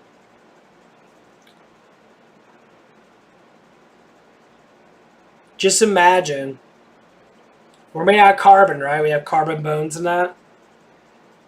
And what if silicon was our actual DNA from back then that got changed over to carbon because we lived too long? They have actual history talking about Egyptian rulers lasting for hundreds and hundreds of years, working for over 1,000 years. And that was just the overlords. That wasn't the people. The people were carbon-based. The overlords were silicon-based. So what happened to that? Why aren't we silicon-based anymore? That tree is silicon-based. That's why it's so big. That is the reason why it's enormous. That tree goes up miles in the air. Just like Avatar. World trees. I think that's what they call them. They call them the Great Giant World Tree. Avatar's not lying. The creator of Avatar was actually specifically saying, this is our life before we switched. It pisses me off to the core that these bastards have fucked our lives over because they're all a bunch of fucking baby-eating, humans trafficking, sex trafficking fucking bigots. It is ridiculous how fucking shitty our lives are. Even though we might think it's good, but how pleasant we could have been if we didn't have to go through all this shit. So what's happening now on the news and all this stuff, that is ridiculous. No, it's not interesting. It's the fucking truth. It's ridiculous. Like, our nature of our bodies look at this and they know what it is. You knew exactly what it is, but you didn't know how to say it. Why are they lying to us about this? It specifically tells you that this is bred into us to believe that we're not fucking special. It's bred into us to believe that we can't do the things we need to do, that we're not good enough. And I don't care what school teachers tell you. School teachers are always like, oh, you're all special. In some ways, yes. But in other ways, people are just fucking stupid. They're fucking stupid. So what I'm going to do is, I'm going to go on YouTube and not look up all my porn, because I don't want to be getting fucking copyright like you see right there. You see on my... it's very interesting. I don't know if you caught it, but yeah. Okay, let's get this. It should be it's a very sad thing what we're going through. And it's fucking ridiculous. Okay, let me go through my thing. Show all of them. Let's see if I can find it. Okay, yeah. Well, you check this out. Like, I got, like... These are the women. These are the women that sit there and use their bodies for money. Not saying that they're sitting there. Like, you see the people waiting?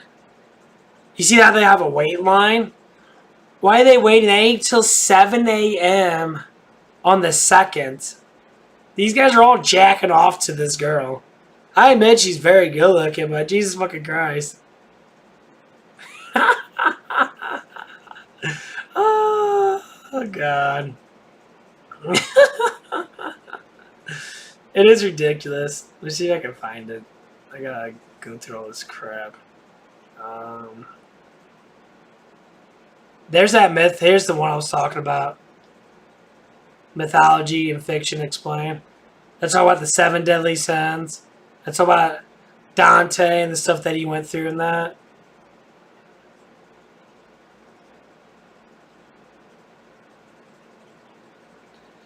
Yeah, they're definitely not. They're just jack off girls, honestly. They're models and that, but they're all jack off girls.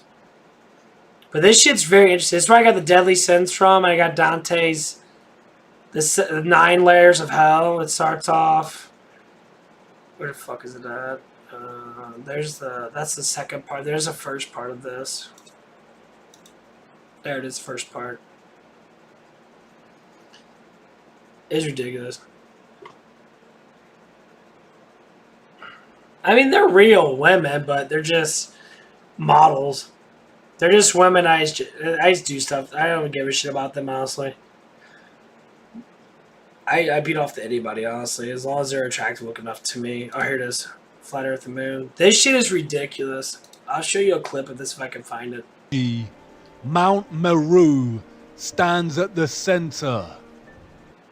Welcome to Raid Shadow Legends. If you're wondering just what you're getting into, Raid Shadow... Fuck off.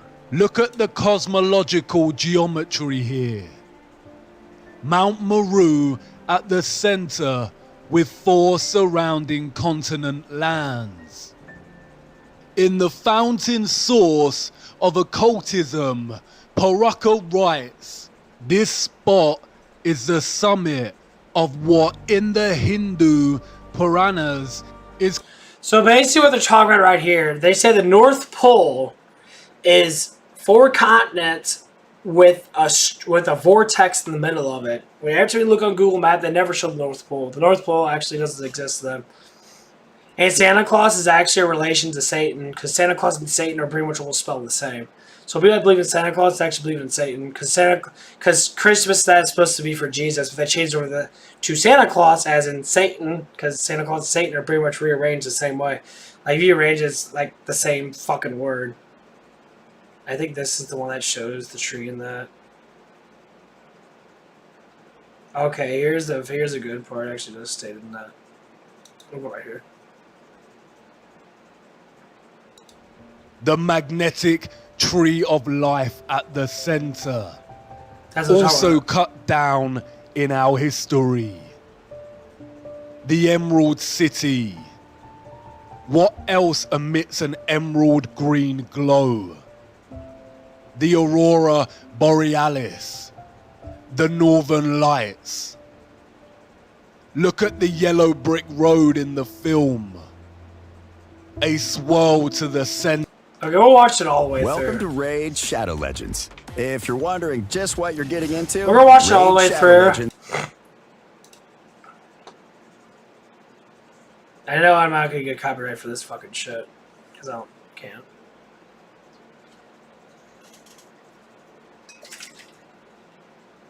Yeah, we're just gonna watch this all the way through and see what happens.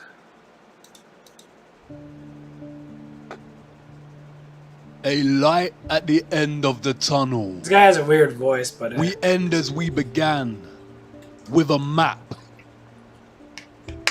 You've been so busy focusing on Antarctica and all the lies of the satanic cabal that you forgot to examine the location that brought you here in the first place.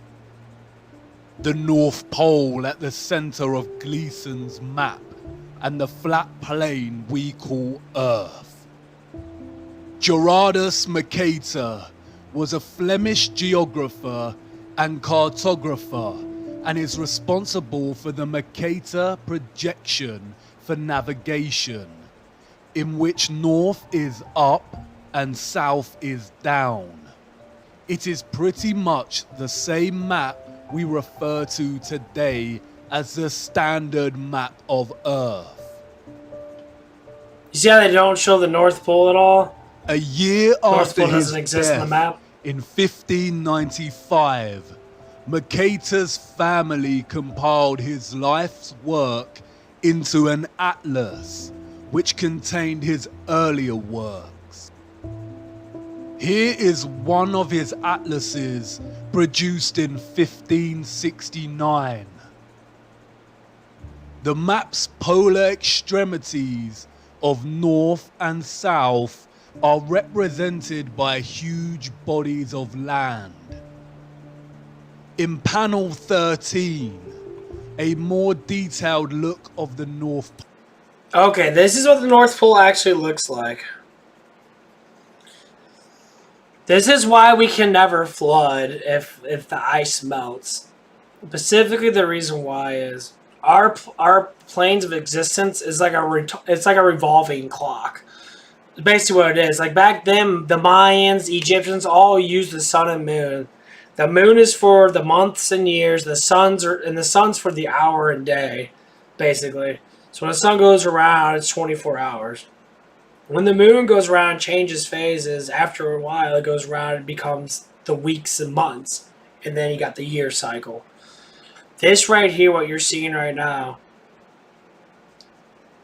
all the oceans flood into that point. You see the little crevices, little rivers? They're flowing into that point. All the oceans do. And right there in the middle, they stated, back in the old days, they stated, is a big, enormous, like 30 or 40 mile high magnet rock. Why does all the compass point to it? People say it's because it's the North Pole, South Pole, blah, blah, blah. There's only a North Pole, an actual magnetic pole at North. The South Pole doesn't exist. It's not an actual South Pole. Everything points towards North. It's just when you get to the South, the red thermometer switches over to the North, which makes you think that's pointing south, but it's actually pointing north. The reason why it's pointing south because you're heading towards that way, which is south. It always points north. Every single fucking damn time. It always points north. Unless you get too far away from it where it doesn't point north anymore, where it gets a little jagged. This is what they've been lying to us about. Compasses don't lie. That's nature speaking. Everything has to do with magnets. And that is the magnetite of everything. The magnet is so big, it's ridiculous. And this is what they've been lying to us about. And the proof's in the compass. You pick a compass, it automatically points north. It never points south when you turn around. It always points north. Pole or the Arctic is provided. But this is what they lie to us about. It shows in our a books and that. quasi-circular body of land at the North Pole, separated into 4 quadrant continents. But anyway, I'm gonna let you listen to with this. what appears I'm to gonna go- be an island. I'm gonna go pee in really the quick. middle. Now, if you think your Mercator's coach or your friends like to do this, 1595 world you don't map have to do. We'll do it presents together. this We'll talk about it. I'd Arctic rather do that because I can't get region copy in more claimed on detail. watch. The body of land or rock in the center of these 4 quadrant continents here is called Rupes Nigra, which translates to black rock. The official historians of the world tell us that Mercator's vision and influence came from the text Inventio Fortunata, a conveniently lost book containing a description of the North Pole as a mountain surrounded by a giant whirlpool and 4 continents with 4 directional rivers. Historians date the book to being created in the late 14th century and tell us that no pages or extracts of the lost book have ever been discovered. There are a vast amount of maps from this era, from all different cultures, that depict the North Pole in a similar way.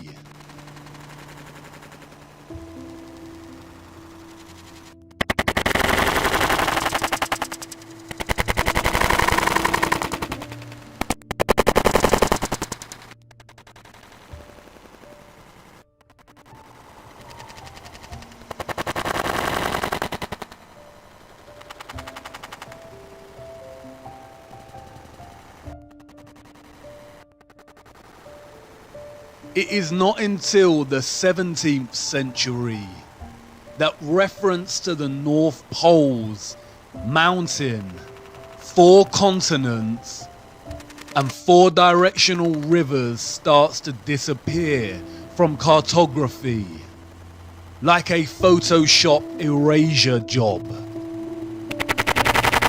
This coincides and aligns with the rise of Galileo, the father of heliocentrism. They tell us there is no land at the North Pole, just a large ice sheet.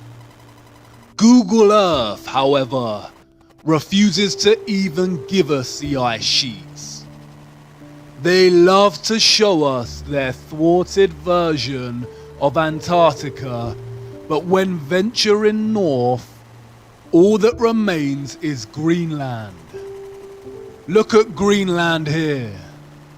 Edges of real land before a huge mass of white engulfs the entire country. This does not look real. They claim that Google Earth works by superimposing satellite images, aerial photography, and GIS data onto a 3D globe. That's great.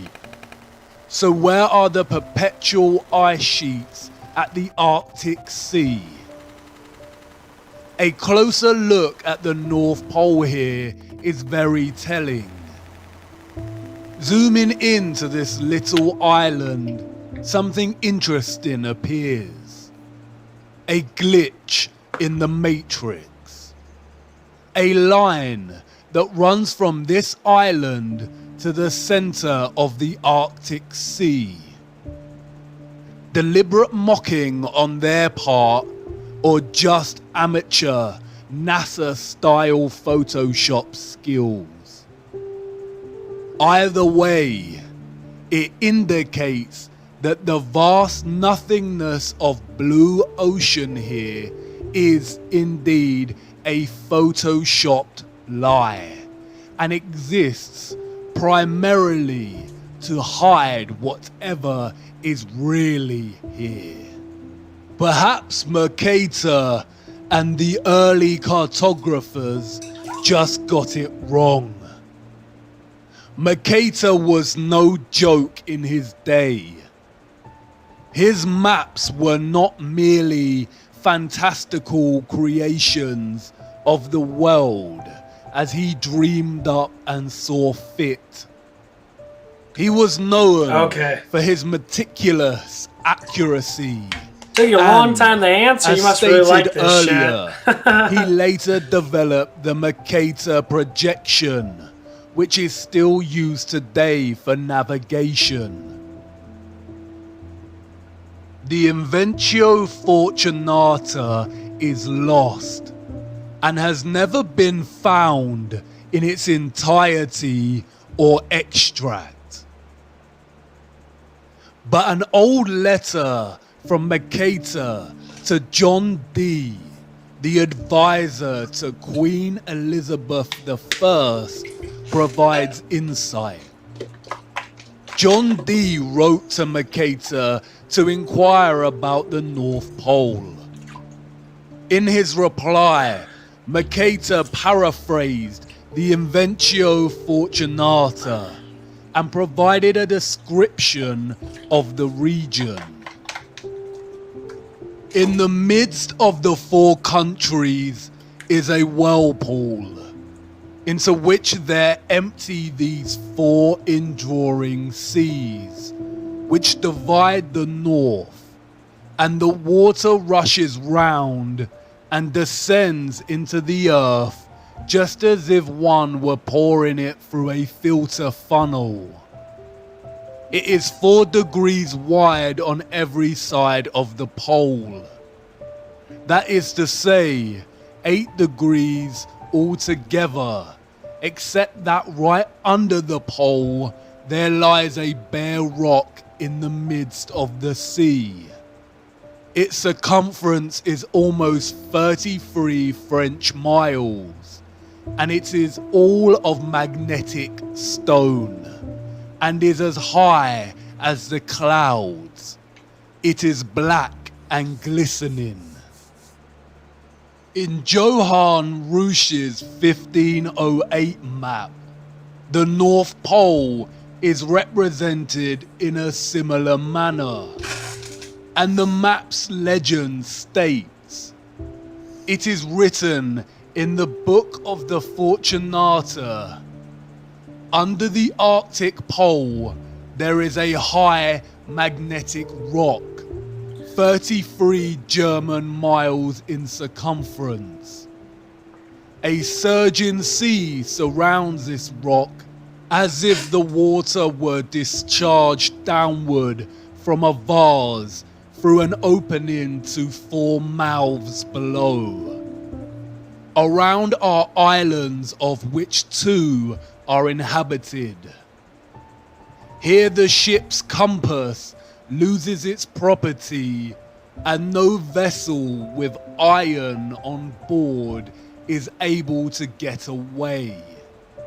A magnetic rock or mountain at the center, at the North Pole, with the northern star Polaris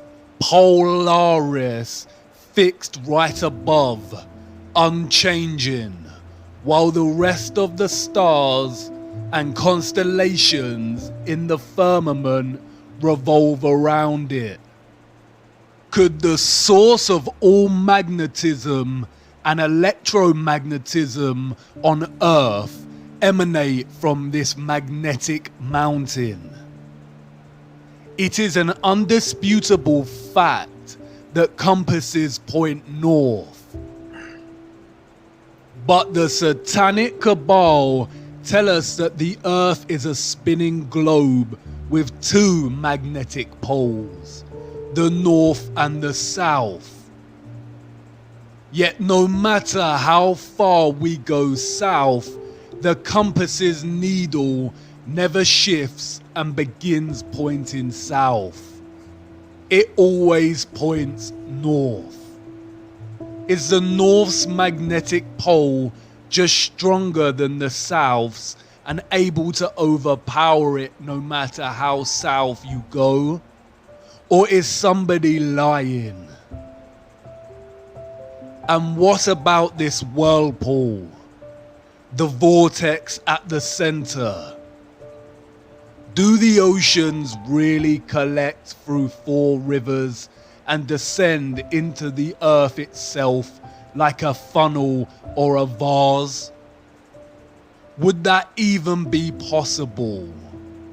Do you remember what happened to water in the bowl with the magnet?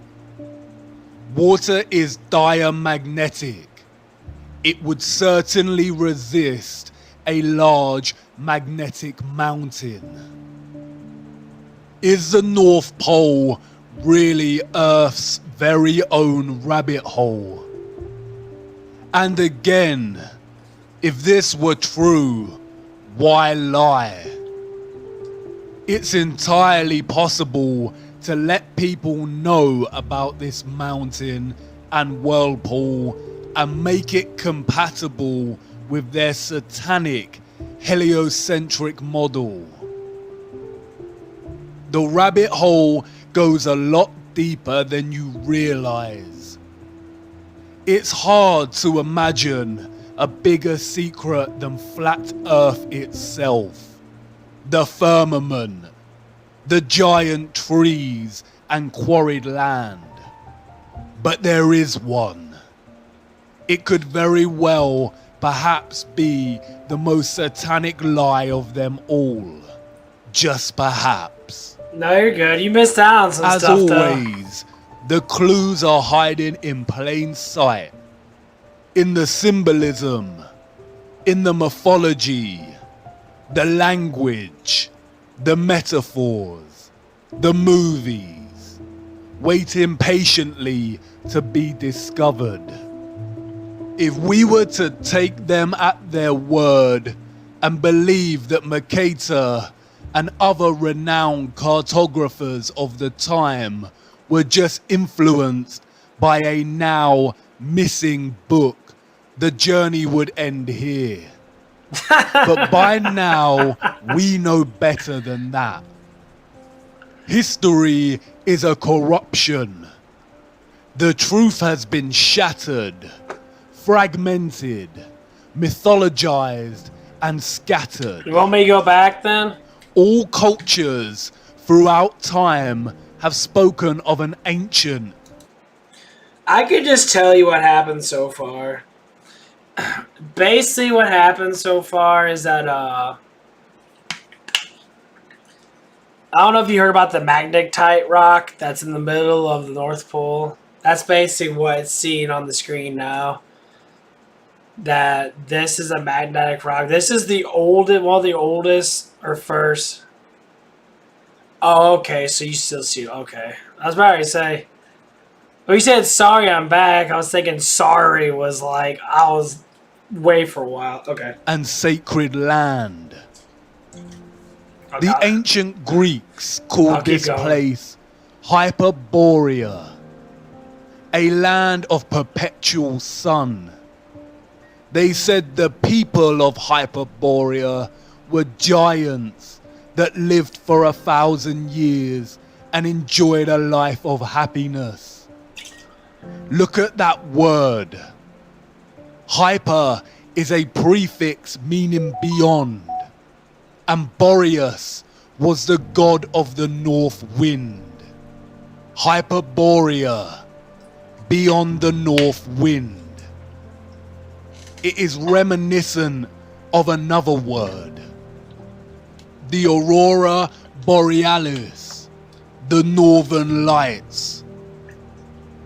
The Hindu and Buddhist traditions speak of this legendary land as Shambhala. In Buddhist mythology, Mount Meru has its roots in hell and its summit in heaven, and is the bridge between Earth's realms. Scholars have pondered the location of Shambhala, writing that the literature frequently asserts that the world axis is associated with the center of Shambhala, and therefore it cannot possibly coincide with the Earth's spin axis unless Shambhala lies at the North Pole. Numerous sources support the tradition that Shambhala once lay near the North Pole. The Scythians, a branch of the Vedic peoples who roamed the Central Asian steppe, told of a wonderful place, similar to Shambhala, that lay far to the north. In most Asian cosmology, Mount Meru stands at the center. Look at the cosmological geometry here. Mount Meru at the center with 4 surrounding continent lands. In the fountain source of occultism, Paraka writes, this spot is the summit of what in the Hindu Puranas is called Shveta Dvipa, Mount Meru, or Sumeru. It is the North Pole of the Earth. It is the mystical North Pole. The Japanese spoke of the island of the congealed drop, which was placed at the North Pole. The Vedics called this land Paradisha. Rene Guénon in The King of the World writes, according to the Vedas text and the Persian Avesta, Paradisha was literally located in the sense of the word at the pole. The ancient Hebrew word for Paradisha is Pardes, which translates to garden. In Norse mythology, we have Vergelmir, the whirlpool at the roots of the cosmic tree Yggdrasil, where we are told all rivers flow from. Okay, yeah. The ash is greatest of all trees and best. Stretch my neck out. Its limbs spread out over all the world and stand above heaven. 3 roots of the tree uphold it and stand exceeding broad. Oh, excuse me. One is among the Aesir, Yeah, I messed up my another neck about among 2 the years Rhyme ago. giants. In that place I went to a where chiropractor for a aforetime little bit, but- was the yawning void. The third Yeah, I had stands money over for it. Niflheim, and under that root So they gave me is some stretches that I Bergelmir. have to do. You've seen this before. Look closer. A circular rim Yes, of too. mountains. Perhaps at first mistaken for the Antarctic ice ring. But compared to Mercator's 4 continents surrounding Rupes Nigra, a circular rim of Oh, it's fucking mountains. In the Bible, this land is called the Garden of Yeah, let's turn off my Eden. Wi-Fi on my phone. In the middle of the See if my phone could garden be able to sit were the there and tree of life make the Wi-Fi and a the little tree stronger. of knowledge of good All and these people evil. jacking off at nighttime. A river, water in the garden, flowed from Eden. From there, it was separated into 4 headwaters. The same 4 headwaters that Mercator depicts in his map. Beautiful for situation, the joy of the whole earth, is Mount Zion. On the sides of the north, the city of the great king. It has many names. Mount Zion, Mount Meru, Sumeru, Rupes Nigra, the Axis Mundi, the Cosmic Axis, Oh man. the World Pillar, the World Tree, the Tree of Life. The connection at the center of this plane, connecting the above and the below. The source of God, the source of magnetism. The Book of Enoch is also consistent. Holy shit, that felt good. And from there, I went to the middle of the earth and saw a yeah, the blessed, Book of Enoch is very, very well-watered important. place, which Enoch had was a very wise branches man. He was which Noah's, remained father or something alive like that. I think, but I and believe so. sprouted from a tree which had been cut down. And there I saw a holy mountain, and under the mountain, to the east of it, there was water, and it flowed towards the south. All cultures have their own versions of this central axis, Mount Meru, or what the Bible refers to as the Tree of Life. Heaven's altar right here on earth.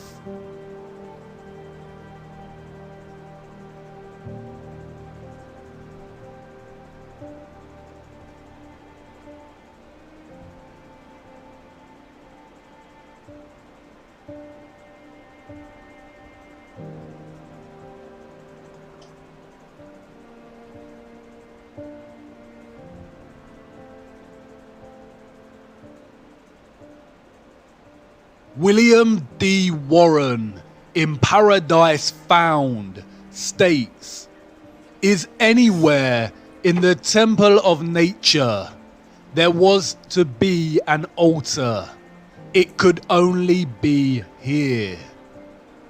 That it was here finds a fresh and unexpected confirmation in the singular agreement of many ancient religions and mythologies in associating their paradise tree with the axis of the world, or otherwise with equal unmistakableness, locating it at the Arctic pole of the Earth.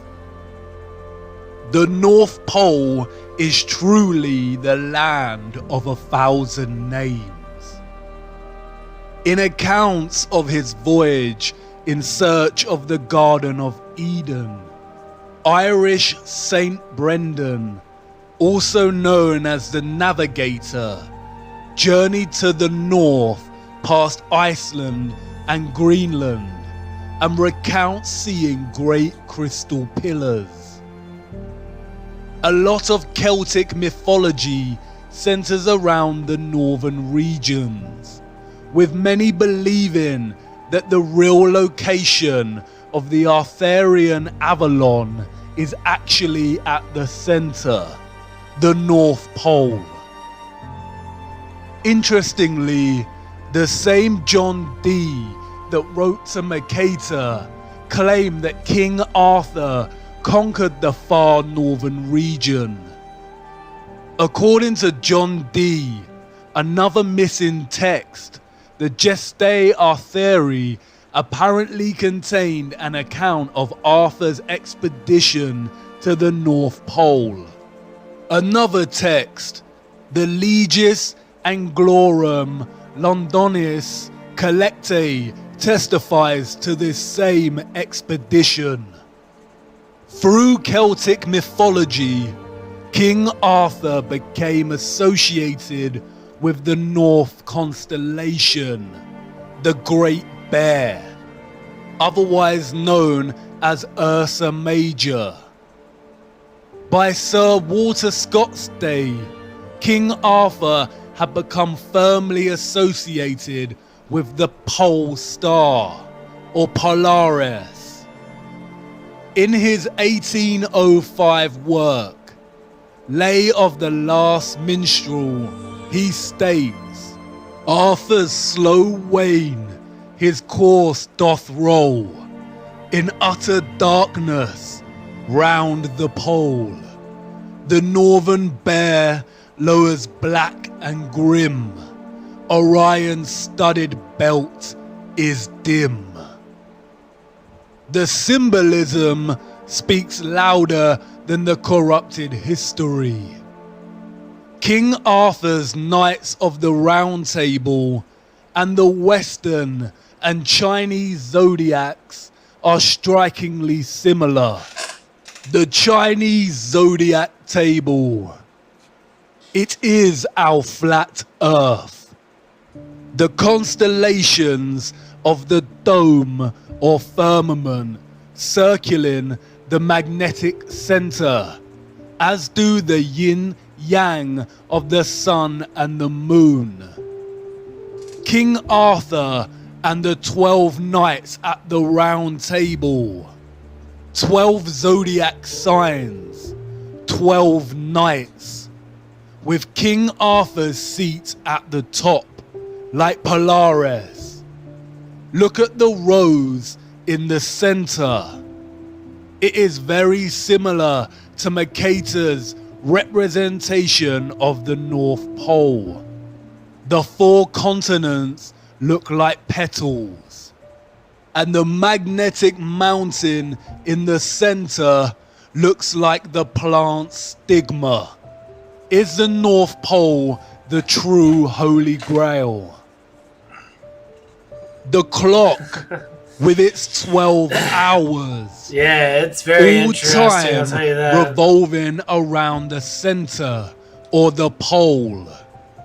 There are 12 months It's in the a truth, year though, so... and 4 seasons, just like the 4 continents surrounding the pole. Our Earth is the oldest clock. 12 stars on the flag of Europe. Mercator's letter stated that Mount Meru, or Rupes Nigra, was 33 miles in circumference. 33 again. The United Nations flag, split into 33 sections, with the final largest section falling in the center. 33rd degree Freemasonry. During the course of initiation, the Mason is taught that the North is Masonically a place of darkness. The Freemasons worship East, West, and South and forsake the North. This is because the North is associated with the energy of good. It is the source, the magnetic mountain, the axis mundi directly underneath Polaris, the fixed constant star. 33 is also the age Jesus was when crucified. Many scholars have drawn links between Jesus and King Arthur. Jesus had 12 disciples. Da Vinci's The Last Supper. 12 disciples revolve around the center, Christ. A closer look at the table shows an arched central base, suggesting it was actually a round table that has been halved and flattened for purposes of the painting, hidden in plain sight. Our first encounter with the North Pole is also one of the first deceptions we ever experience as humans. Saint Nicholas, or Santa, Right here just comes from the explains. North Pole. This really explains. Santa is an anagram of Satan and has ties to another mythological being, Krampus, a horned half-goat, half-demon deity that punishes children who misbehave, i.e., it has its roots in the satanic practice of Moloch worship. Krampus is still worshipped today in many European countries. Can you see what they are doing? Contemporary Christmas practices have their roots in Victorian literature. Before that, the season still carried its true Christian practices and celebration of Christ. The satanic cabal has distorted and corrupted the true celebration of Christmas, tying satanic figures suggestive of child predation to the North Pole. As we grow up and find out Santa is a lie, we never give the North Pole another thought. It is the location of our first disillusion, our first painful truth. We are programmed to deliberately lose our sense of wonder for the North Pole. This usually coincides with the same time that we begin our heliocentric indoctrination at school. Christmas is a celebration of the birth of Christ, a celebration of the source, of God. That's why we put up Christmas trees. The Christmas tree is Mount Meru, the Rupus Nigra, the tree of life, and the star on top is Polaris, the fixed star in the firmament. Humanity has collectively forgotten this. The Christmas tree is a celebration of the magnetic axis mundi at the center of our flat Earth, and it has subsequently been corrupted and replaced by debased materialism. We no longer remember what we are celebrating. The satanic cabal must corrupt the North Pole. They tell us it's just an ice sheet, but Google Earth cannot even give us a photoshopped version of the ice.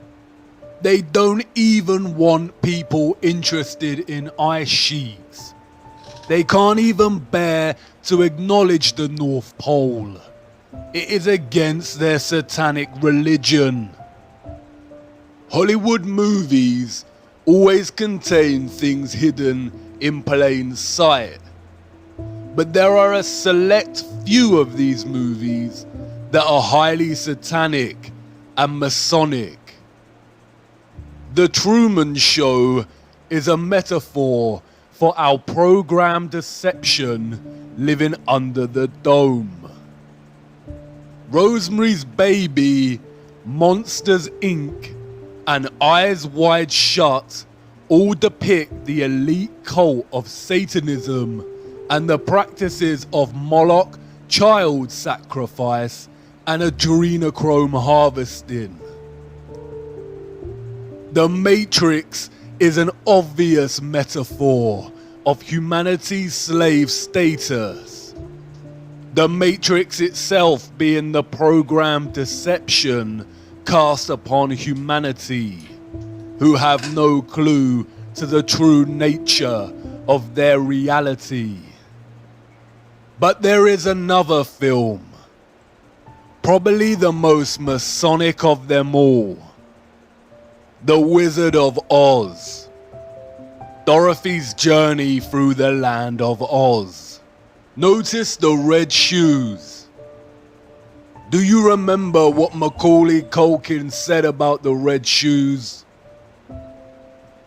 Dorothy and her unlikely band of friends must follow the yellow brick road to the Emerald City to ask the wizard if she can be sent home. The author, Lyman Frank Baum, developed maps for his land of Oz. Does this remind you of something? 4 lands or continents surrounding the central Emerald City. Just like the North Pole in Mercator's map. Look at the representation of the Emerald City in the film. Look at the domed halo surrounding the city. Much like the halo we see with representations of Christ. But does it remind you of something? I wonder if you're still there. I've been so focused on this, I didn't realize I had to talk to you. Yeah, my thing's lagged back quite a bit. It's kind of annoying. It's really hard for me to sit here and like know when to talk. Okay, yeah, it's just weird. I see my view thing go up and down, and it just, with having such a sad excuse of having only you on, my viewer thing's like, there ain't no one on. Like, you're an asshole. Fucking stupid ass viewer thing. So when you look at this, do you believe this stuff, what he's saying?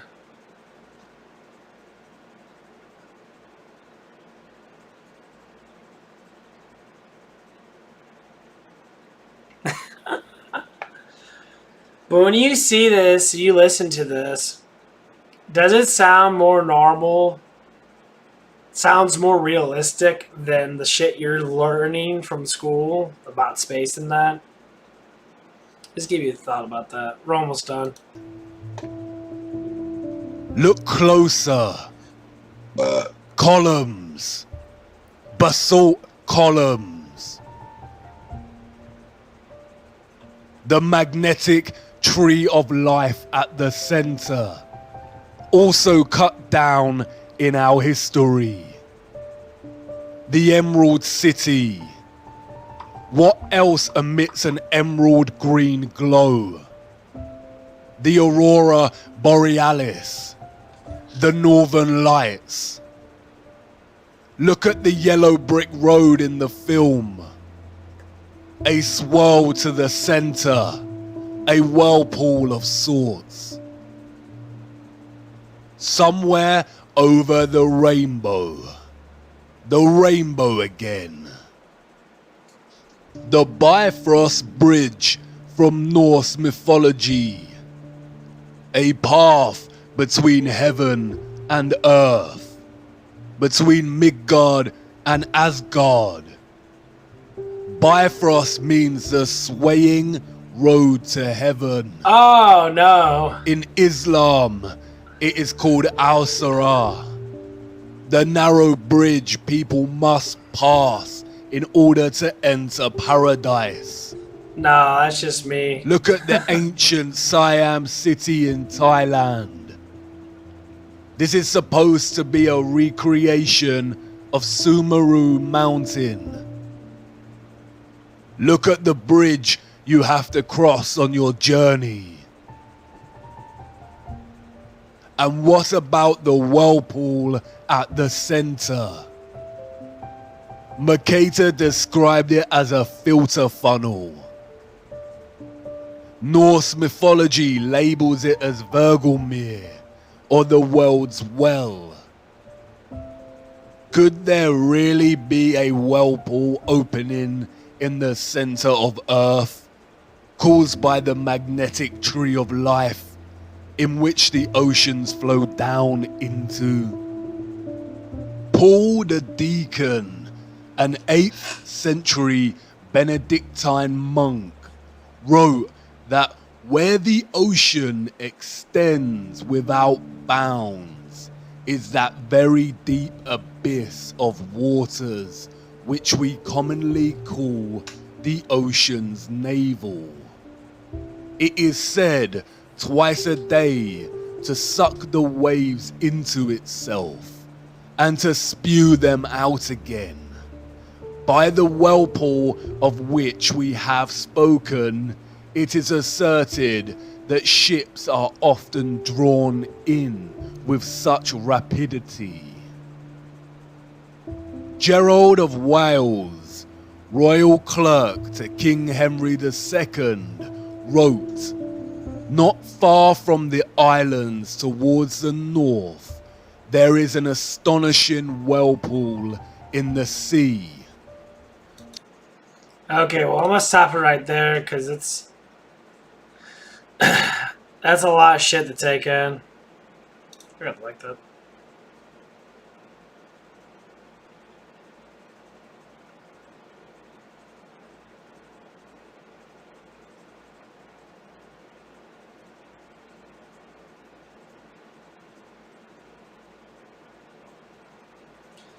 Yeah, it's a lot to take in. I think that's halfway, a little bit more than halfway done.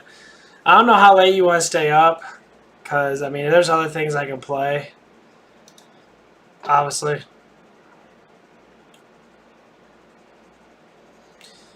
We can go play something a little bit more interesting. We'll go down to the Dante Inferno one. Where the hell is it at? Where's the mythical?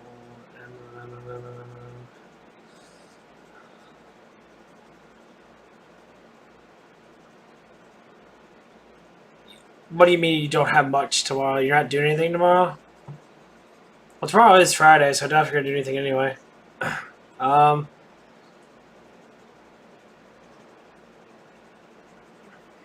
There you go. Now you can just spend time with me. Now that I know that, you can be my little buddy online. We'll watch a bunch of YouTube shit together. There's all kinds of things to watch. It is. Yeah, where the fuck? There it is.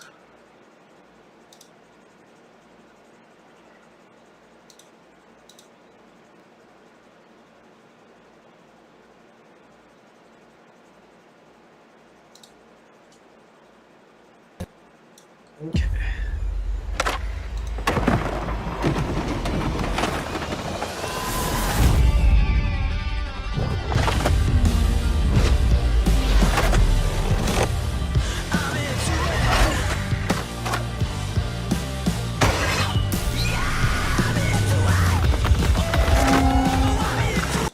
heard that shit.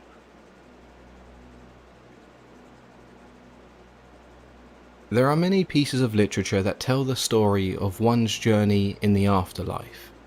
For some, Dante's Inferno may be the first of these classical pieces that comes to mind. Even if it's not something you've read, you may still be familiar with the name.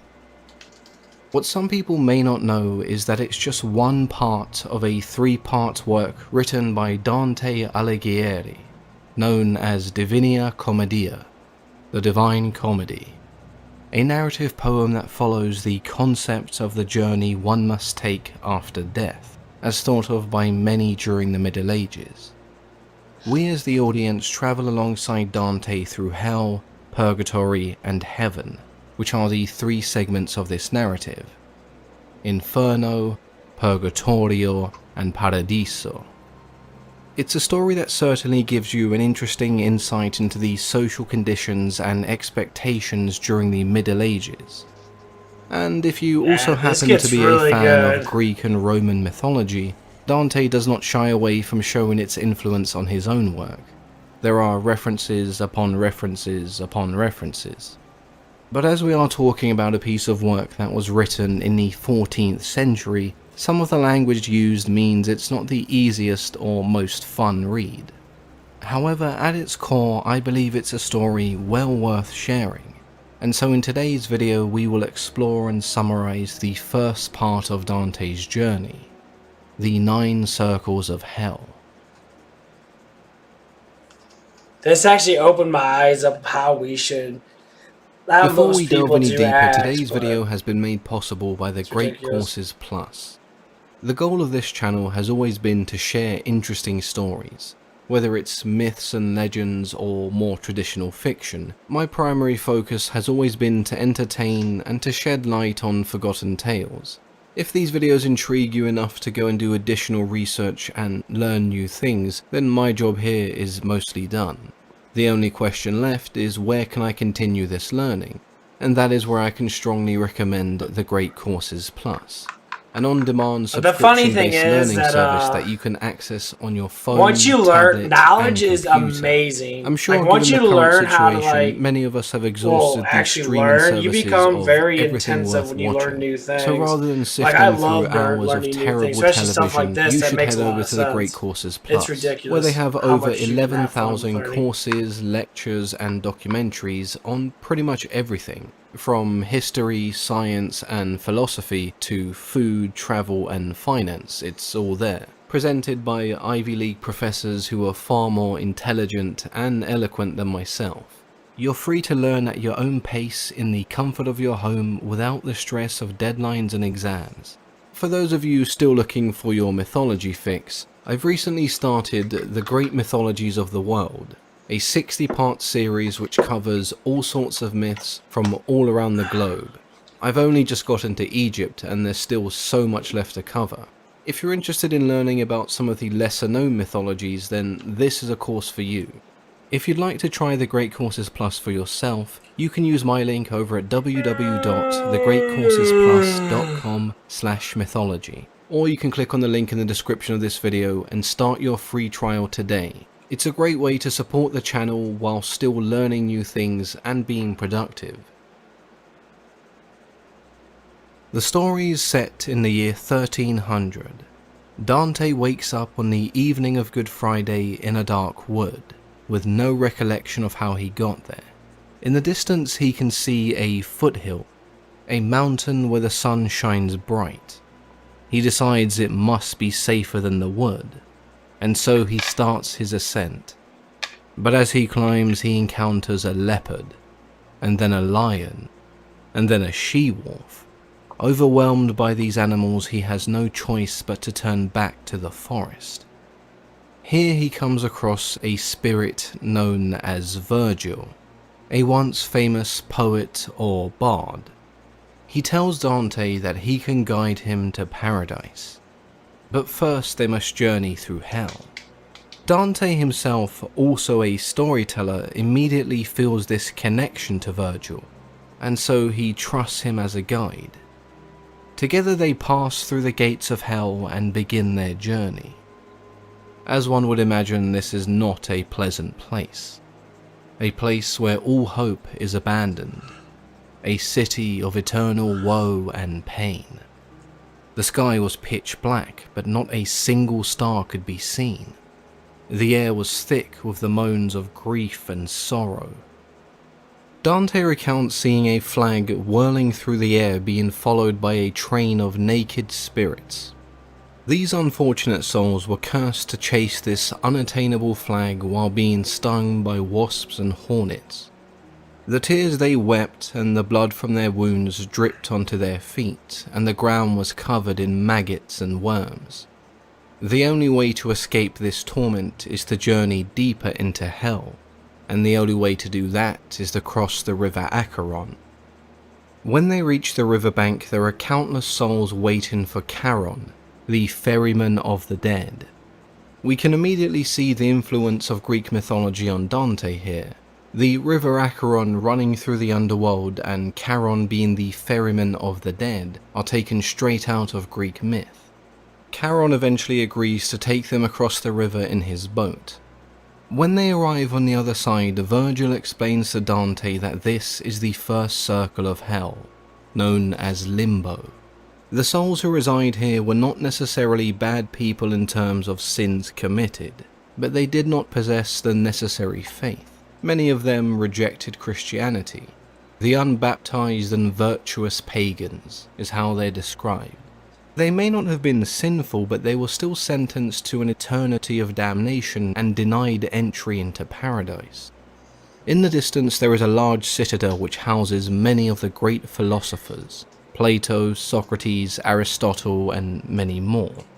Before becoming Dante's guide, this was also the home of Virgil, and Dante does also come across other great poets such as Homer, Ovid, and Horace. There are also many great Greek and Roman musicians, statesmen, generals, and physicians. Eventually they depart and make their way onwards to the second circle of hell, lust.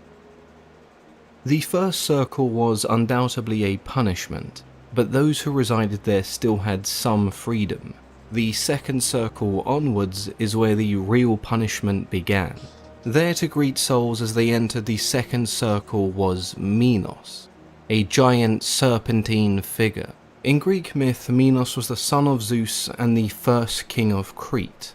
After his death, he would become one of the 3 judges of Hades. In Dante's interpretation, he certainly has a much more monstrous form. Minos would examine the crimes of those born before him and give them a sentence that he felt was fitting. He would wrap his tail around himself a certain amount of times, and that number would determine which circle they were sentenced to. The second circle of hell was intended for those who had succumbed to lust, and many of these were kings, queens, and rulers, such as Cleopatra, Helen of Troy, Paris, and Achilles. Dante views lust as a mutual indulgence, and therefore sees it as the least heinous of sins.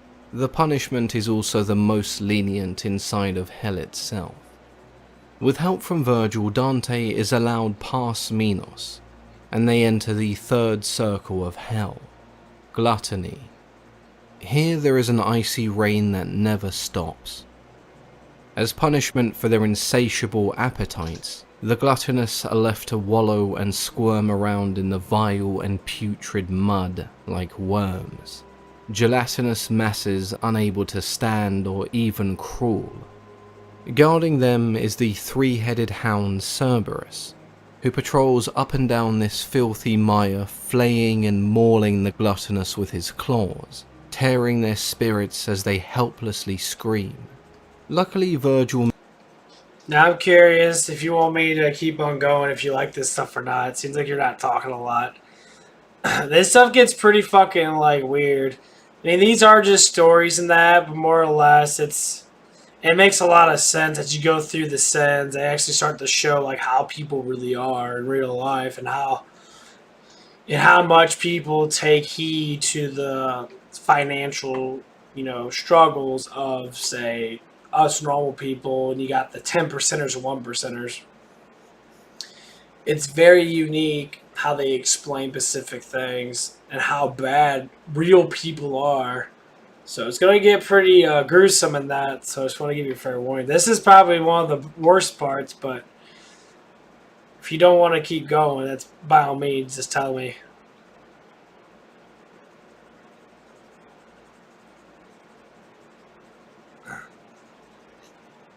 It's pretty interesting to listen to.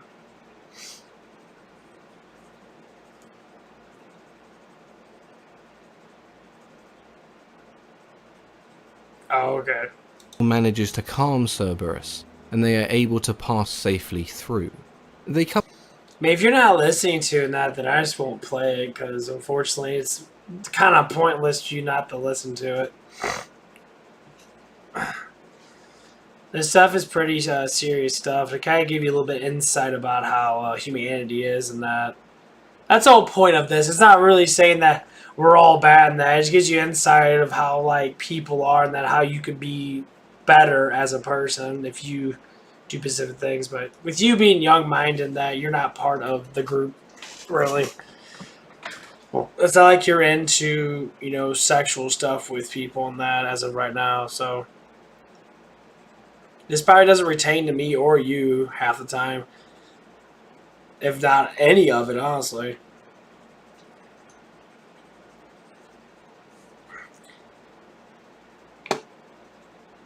I'm just curious because I mean, if you don't want to, we don't have to watch it. It's just I like this stuff. I like getting a little bit insight about this. But anyway, we can watch a shorter one. That's actually the 7 Deadly Sins. Well, you're my only audience, silly, so I want to know. You're just sitting there like playing around with your vibrator or something.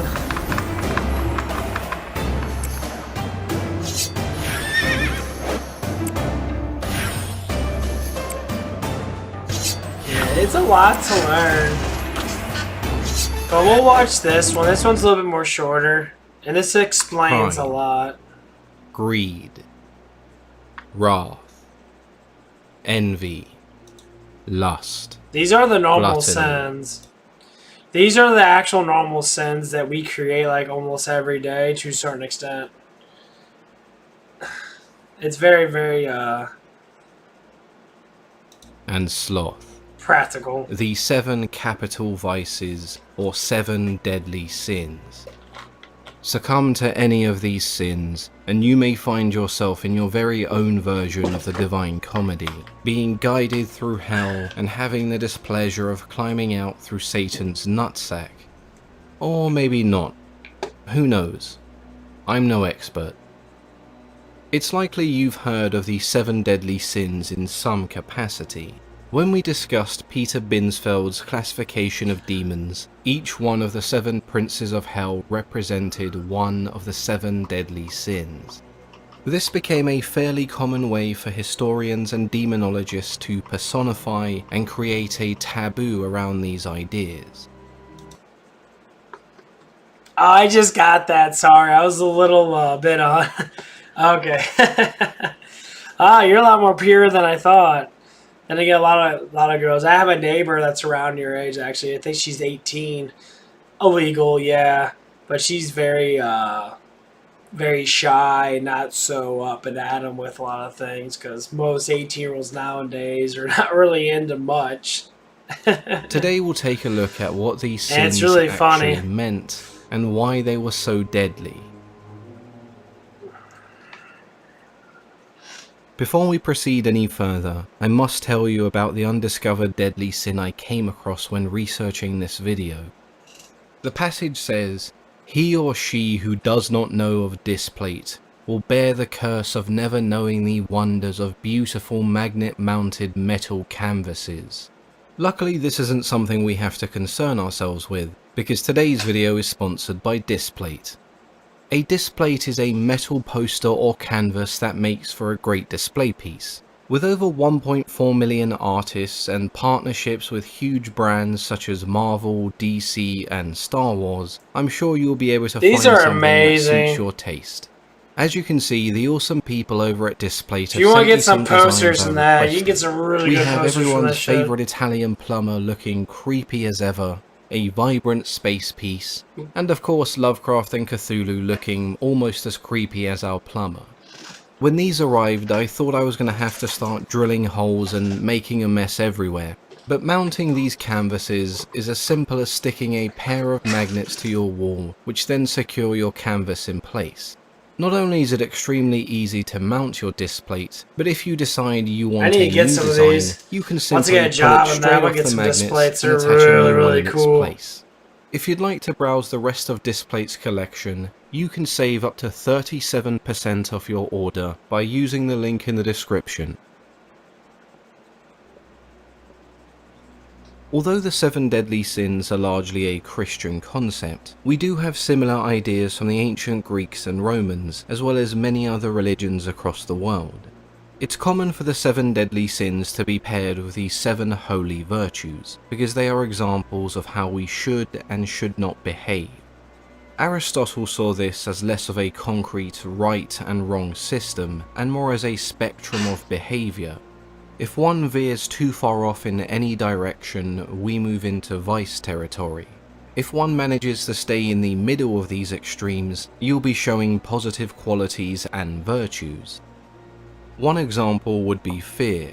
If you are scared of everything, then you will miss out on things in life because you allowed fear to control you. An example of cowardice. The quality or virtue that conquers fear and cowardice is courage. However, if one shows too much courage, we now lean heavily over to the other side of the spectrum, which is recklessness. Too much courage may leave you in situations that could have been easily avoided. Rather than the approach of this behavior can only be good or bad, this is much more of a balancing act, trying to maintain a healthy mean, as opposed to the idea of sin and virtue. Anyway, moving on to the Christian, or more accurately the Catholic concept of the 7 deadly sins. The most concise definition I've come across is as immoral behavior that would separate one from God, and in turn lead to more sin being committed. A venial sin would weaken one's relationship with God, but not completely sever the bond as the deadly sins would. Turning your back on God was thought to make one more likely to commit what are known as mortal sins. If you then die without repenting for these mortal sins, you go straight to hell. So the 7 deadly sins are essentially the gateway or temptation that leads to more sin. These ideas were first discussed in the Catholic Church by Pope Gregory I. He wrote about the 7 deadly sins in the 6th century. A very similar idea was discussed several centuries before by the monk Evagrius, who instead listed 8 evil thoughts. These thoughts were translated from Greek to Latin by John Cassian. Pope Gregory then streamlined this number to 7 sins in his text Moralia, and thus we have the 7 deadly sins. Gregory's list was then used again in the 13th century by Thomas Aquinas, who further expanded upon the ideas behind these sins. The first sin is pride, which is also commonly referred to as the father of all sin. Pride, however, in this case refers to ego or the idea of hubris, which is prevalent in Greek and Roman myth as one of the worst crimes one could commit. Whenever someone believed they were equal or greater than the gods, they were swiftly punished and made an example of. Once one succumbs to pride, this symbolizes a lack of humility. The welfare of others is ignored in place of their own urges and desires. This selfishness only leads to contempt and other sin. The most classic example we have of pride is Lucifer, the most beautiful of God's angels. Lucifer began to question everything about the universe he had been told. Eventually, he started to believe he could do a better job ruling heaven than God himself. This led to a great war in heaven that Lucifer would ultimately lose. For his rebellion, he was cast from heaven and forever known as the fallen angel who would embody the sin of pride. The opposite of pride is the virtue of humility, or humbleness. The next sin is gluttony, This is the act of overindulgence to the point of waste. Although gluttony is most commonly associated with the consumption of food, it can also refer to an overindulgent lifestyle, not too dissimilar from greed. There are several different types of gluttony. Thomas Aquinas divided gluttony into several forms: eating food that was too expensive, luxurious, or exotic, eating food in excessive quantities, eating food that required elaborate preparation, eating food at an inappropriate time, and lastly, eating food too eagerly. The virtue of gluttony is temperance or moderation. Exercising restraint and modesty are examples of how not to succumb to gluttony. Brawler! It's time!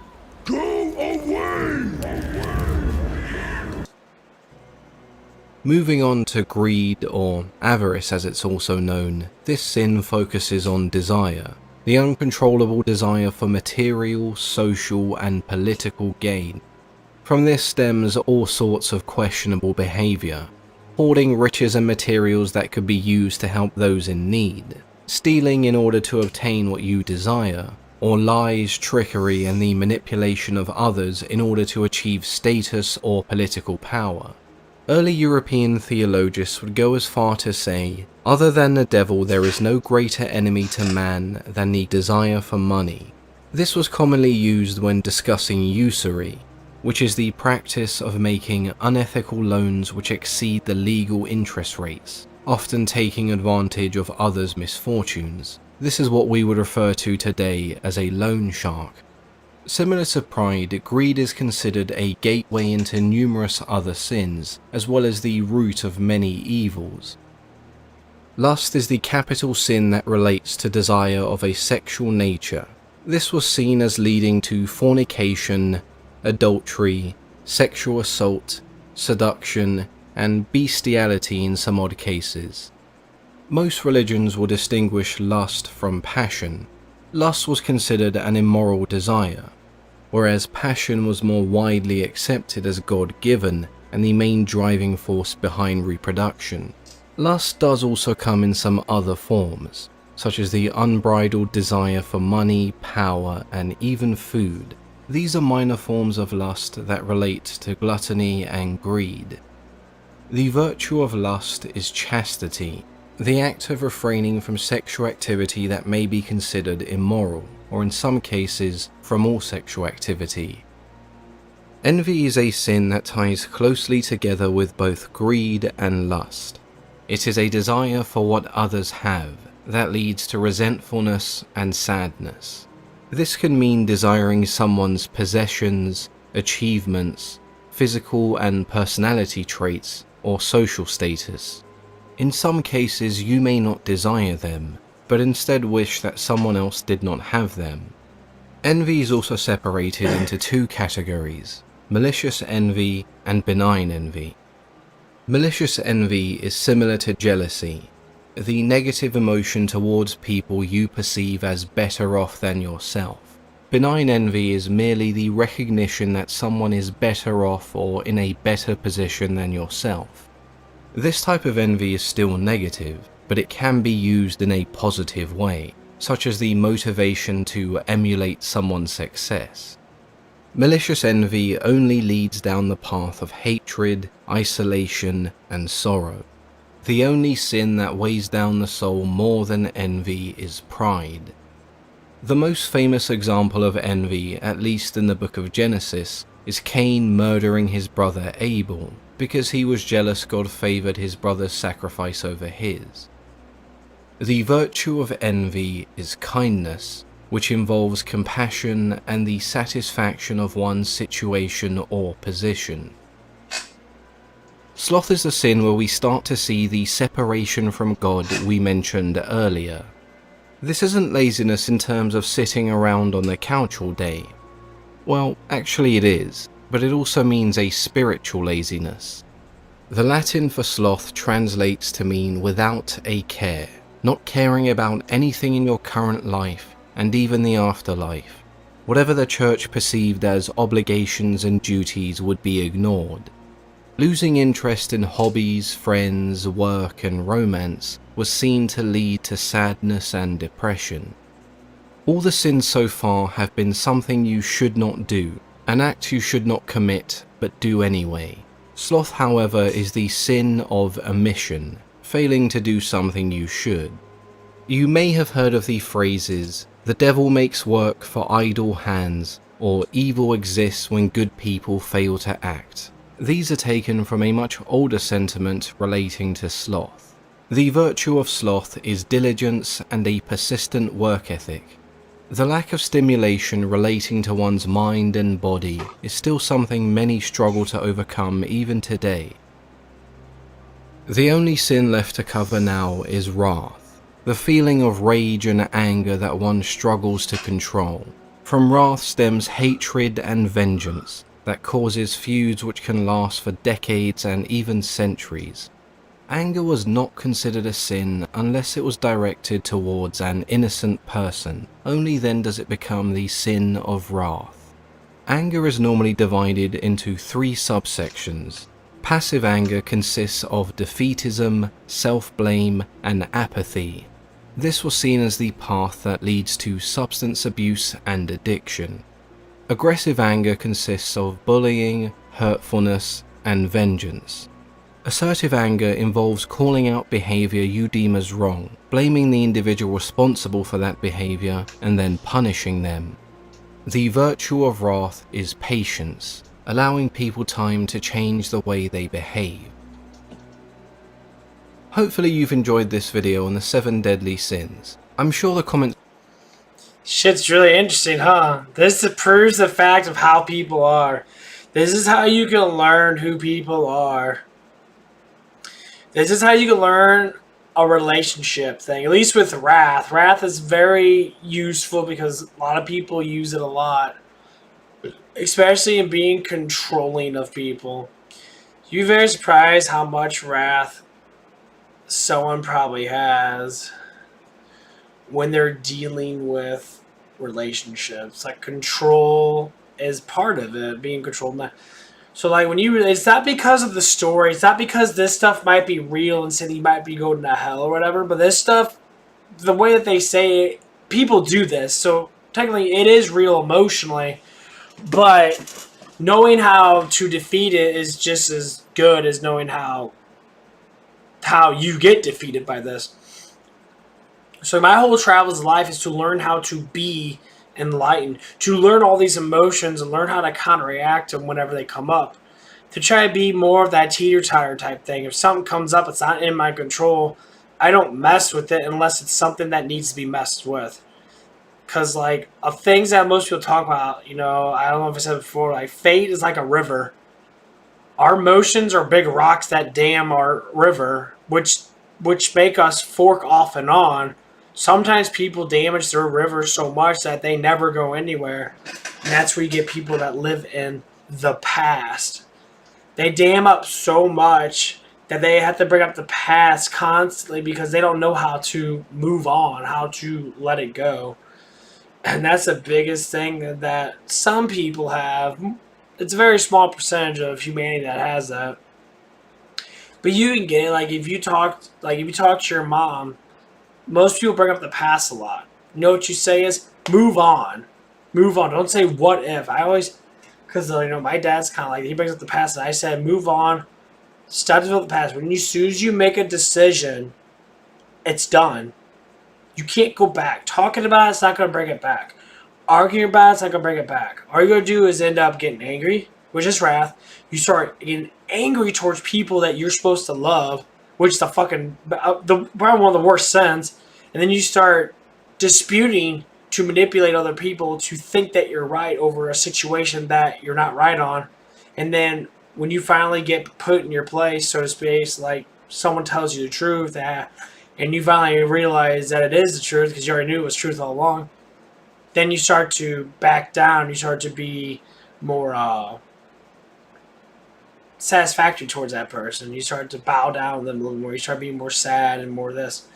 That's a constant repeat. And that's with myself how I was back then. Same thing. When phones start to come out and that, I don't know how many times I would call the girl that I was talking to, or I was dating at the time, or talking to. And I would call, and then I'd be like, okay, why aren't you not answering your phone? And then like when we got text messages, this is how bad I was. I've changed dramatically. Who I am now, if you saw me 10 years ago, you'd be like, I'm not going to talk to you. But 10 years ago, you were a fucking, whatever, you're 7 years old, so you probably wouldn't talk to me anyway. But anyway, like, I was really bad. So, like, I would sit there and I would text a girl. I know it's the same thing what we talked about before, where you text your friend, it takes them like 10 years to text you back. It's very annoying. But I would keep on texting. And then I would start brainstorming what they be doing, but I'd be wrong about it. And all of a sudden, they text me back, so, oh, I was at work. And I'm like, well, why didn't you say that you were at work? But the thing is, it doesn't matter, because she had to do what she had to do. I was trying to control that person's life by saying, you need to tell me what you're doing every single second. And now I'm just like, I don't give a fuck what you do. So if you're going to cheat on me, cheat on me. If not, then you're going to be coming over here and not cheating on me by giving me love. If it came down to that. But I lost a lot of beautiful women because of that. The last person that I got really close to was before I dated my ex-boyfriend. I wanted this girl. She was a dancer. She had her own career. She was very nice. She's super beautiful, super sexy. She had a really nice body in the tits and ass, or whatever. You know, she was very attractive. And, like, the stuff that I did, the stuff that she didn't do with me, which I can blame a little bit on her, but more or less it was blamed on me too, because you got to blame both parties. Both parties always seem to have issues. Well, anyway, I end up hanging out with this gay guy, and he ended up giving me pleasure. He ended up, you know, sucking me off and that, and let me do all the things I wanted to do sexually. And as I went through that relationship, I start to pique my enlightenment, start learning how bad it really was to be with someone that constantly cheated on me, never pleasured with me, never really cared about me, lied to me, made up excuses. And I caught him with all lies. I said all the same shit, but I punished myself, evidently, because that is who I was. I was no different than that person. Maybe a bit better, honestly, in some ways. I wasn't a massive liar, but I did do my part. It really hit me. And that girl that I lost could have been the best woman ever. It could have been the best woman ever. It would have changed my life as I changed my own life. But, you know, after that relationship, I think it was like 2 years, I end up, like, after, like, say, like, 5 or 6 months after, you know, we broke up and that, I ended up leaving him and that.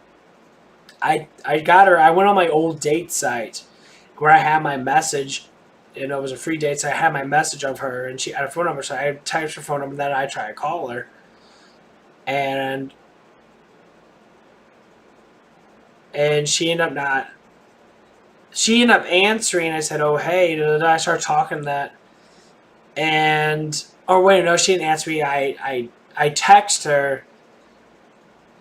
And then I said, he's like, I want to call you, I want to talk to you. She was falling in love with me. And I was so stupid because I was a naive prick. I was basically like some of these sins. I was very depressed. I had mass anxiety. I had anger issues. I kept on thinking about all this shit and none of it happened. It was just me just sitting there not having something to do with my life. These sins really matter in a relationship. This is what I'm telling you. All this stuff that they're saying, you know, I was sloth. I was very lazy. I didn't really do anything. I didn't really have a job in that. I don't have a job now, but I continuously do stuff. I'm constantly, you know, either exercising, you know, researching, stuff like that. And, like, when I had a slightly enlightenment after I got the relationship, I told her, I'm like, yeah, a lot of it was my fault. That I wish things were different than that, but they are what they are. And I say, you know, I was like, I know you have a boyfriend, and I hope you're happy with him. I was being really apologetic. I know you might, and some people might think, oh yeah, you might be just saying that just to be upfront, and then no, I was being literally legitimate because I know I fucked up. And I told her, that, you know, the other thing that, you know, it was, you know, I said it's sort of your fault too, because you could have came around more, you could have done stuff more, but you were busy with your life and that you just started a career and, you know, teaching people how to dance that. She's a choreographer in that. And I'm just like, evidently it just wasn't the right time. You know, you could have came around more in that. You know, obviously you drive and I didn't drive, so I didn't have any place to go unless we showed up someplace close to where I live at, which I've done multiple times. But as I think about it, if there was one day that I could get back with this girl, I probably would, honestly. If it came down to it. But, you know, shit like that happens in life. That's why it's really good to know who you are and have the maturity. Same thing with you. I don't know if you're really like faking, you're laughing all that stuff just to be funny in that, or if that's just who you are, or maybe you're hiding something, you got depression in that. Don't let it take over. But it seems like you're very mellow. You got sports teams. Seems like you got friends you kind of chit chat with in that. But it's very important to get to know yourself. You don't need a ton of friends to make you feel yourself. You just need to know yourself, love yourself, be positive, keep pushing forward. Don't ever look back. Don't ever look back. If you gotta look back for something, learn from that mistake, whatever it is. Because sometimes stuff in the future might bring you back to a certain time that you might make the same mistake, but you'll catch yourself and you end up not doing it again. Not saying you learn from every mistake that you make, because most mistakes are just stupid mistakes. You trip and fall, shit like that. But like things that are personally affecting you, like a relationship or something that you said to somebody, more or less you can change it in a way to make it a little bit more balanced. But yeah, that's my little story in that. So I mean, it was very hard for me to go through it, but I went through it and I learned a lot. I did have girlfriends that were talking to me in that when I was going through that relationship with my ex. And they were telling me that they kept with me the whole damn time. They kept on pushing me to be, you know, they kept on giving me love and they were there for me in that. I mean, obviously they weren't women that I would be with because, you know, they were, you know, not really that attractive looking. But I gave them friendship because they were there for me. And I don't know. I think I take some things for granted.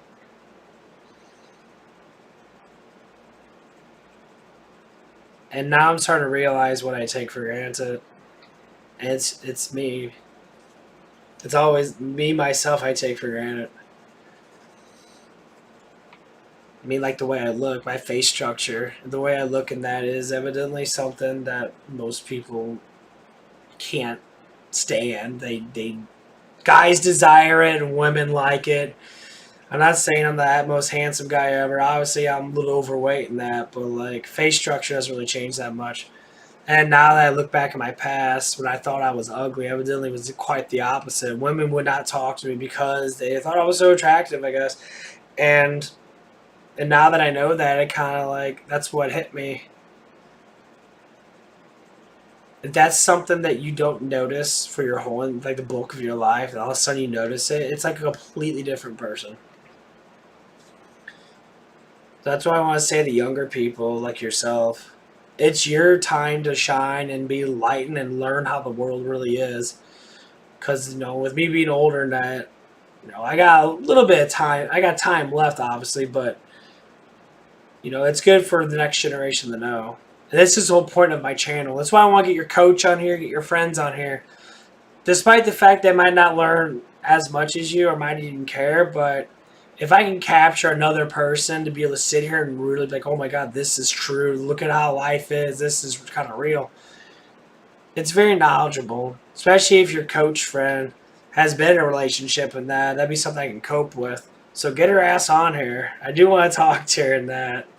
I don't care if you have to like drag her and like look up this guy's channel.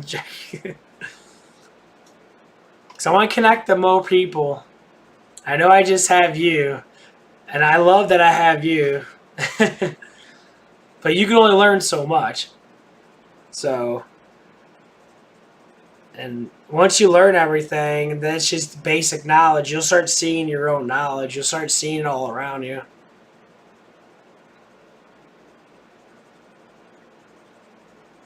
Oh, she wasn't? Come on, come on. You gotta call her up like, hey, bitch, go to this guy's channel Now. Yeah, you heard me, bitch. Now.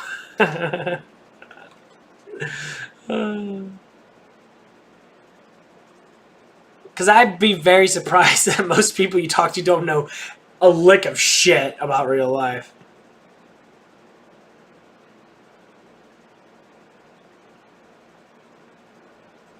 Uh-huh. We all know you want to take them the back of the bleachers, and I can't say you're going to suck them off because I don't think you would do that, but you'll make out with them. What? I don't do that. Yet.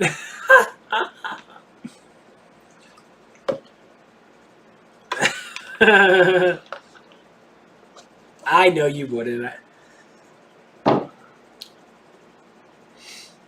Don't do that. The best thing to do is, if you really like someone, a lot of girls do this with me, is they show themselves kind of naked on cam. Like that Gabby girl, like the first 3 weeks or a month of me knowing her, we weren't even dating, we were just talking, maybe 2 weeks. She showed herself butt ass naked. It shows that you like someone, obviously, if you want to see someone naked. And she was very attractive. I just still remember her, honestly. That's like the first thing that happened. Showing yourself off to someone obviously shows that you like them. Or being very, non-sexual. Like being very, showing more skin than normal. It shows a sign. Now, if a boy does, obviously he's a young adult. If he doesn't understand that, then I'm sure his sister would understand that 100%. She'd be like, yeah, she has the hots for you. She's not showing off those huge titties for no reason and staring at you. I had girls do that to me when I was in college. There was this one girl that had a big rack. She sat there, and I don't know why girls like putting their boobs on tables, but she put her boobs on tables, showing off her cleavage and that. And she was very sexy. Basically telling me that she liked me and that. But I never give in to that stuff. I'm just like, I don't like that kind of thing. Because it happened to me before. Girls just want to just, play around with me. And I'm like, but that's not what I want. But obviously she did like me in that. I pushed her away. And she thought I wasn't attracted to her. When I tried to ask her out, she kind of pushed me away automatically because I didn't do it fast enough. And I was like, but I'm asking you out now. It was like a week or two later. And she's like, well, I'm going to go back out with my ex-boyfriend. I'm like, bullshit. And the funny thing is, I live up next to a QT, a gas station. And I ended up seeing her up there fucking 7, 8 years later. Actually, yeah, it was 8 or 9 years later. Somewhere around, I think I was 20. Yeah, I think I was about 20 when I went to college and that. No, I was 18 or 19 when I went to college. I went to college for a year and a half at this point. This is fucking learn shit. Yeah, it was about 9, 10. I think it was I think it was when I was 30. I went up there, or 29, 30. I went up there. I saw her, and she was surprised to see me. She didn't recognize me, but more or less that she did. I just got that great skin tone. My skin is so gelatinous, like a baby's ass. So every time someone sees me 10 years later, they can't even notice that it's me because they still think I look like I'm 18. It's fucking hilarious. So time gives you the stuff and that. You'd be very surprised. Like people that you see in high school, seeing them 10 years later, it's completely different. Completely different. Because there's even some girls in high school that had huge crushes on me that probably would actually date me now. There was one that I saw. I was working up at Taco Bell. She was a Bosnian lady. She's probably one of the hottest girls in high school. She was very, model skinny in that. She was a Bosnian girl. She was very, very sexy. And, I see her today. She's got the biggest tits I've ever seen. I mean, she probably has, a cup size that doesn't even exist. Her boobs are so big. I don't know why they're big. I guess she had a kid in that, but, it's... they're bigger than her stomach. They were so big, it just didn't even look good. I don't know any guy that likes that big. My size is various of medium to big, not medium to extremely, oh my god, that doesn't work big. And she talked to me and that she recognized me and I recognized her. I'm like, oh yeah, you're the like I said you were one of the hottest girls in high school and that. And she kind of like looked at me. She's like, oh yeah, it's like I always noticed you too and that. You know, basically calling me cute and that. Like, why'd you never talk to me? She's like, I don't know. I'm like, so I had all these amazing looking women that liked me, but they wouldn't talk to me because I was too cute. I'm like, are you shitting me? Like, that's so fucking stupid. You got like the hottest body ever that we think, that guys think, but you don't think. And you can't talk to a guy because you think he's too cute. When you look like a model. Right there, I'm telling you that self-confidence is very, very lacking in people. Even people with really nice bodies have the least amount of confidence. Any guy that has ripped six-pack and they walk around like, oh yeah, look at me. If they lose that six-pack, they would not even live because they need it to survive. Because they believe women, that's all they care about. I'm like, that's stupid. It's very unlikely for a woman to date someone with abs because most guys that are like that are assholes. They're so worried about their physique, they don't have the mental case to be able to be a good person, at least in some senses. Now, they can be, obviously, if they're well disciplined in martial arts or doing boxing or doing some type of sport that makes them disciplined. Even still, I mean, I would have guys when I was in high school and that's all they did was lift and that. They always show off their abs and that. And then I see him, I saw one of his name is Nick. He's one of those really skinny guys. He has six-pack and that. A lot of girls liked him that, I guess. And now I see him. He's scrawny as fuck. I'm like twice his fucking size. And it was just hilarious how small he was. Like in high school, he had rather had muscles on than that. I asked him, like, what the hell? Why'd you lose all your mass and that? He's like, well, life and that. I'm like, so you're depressed and you have anxiety now like everybody else. Besides me, because I really don't have much. If I describe myself now for what I was 10 years ago, I would say I'm probably at least 100 times, if not 1,000 times better than what I was. And it's not changing. It's getting higher and higher. Like, it's the meditations are making me get to a new planes of existence. And I'm starting to really understand things. Now, I can't get ahead of myself, obviously. I don't know everything, but I do know a lot. And I figure out shit a lot faster than most people because, well, I'm smart, I guess. But, yeah.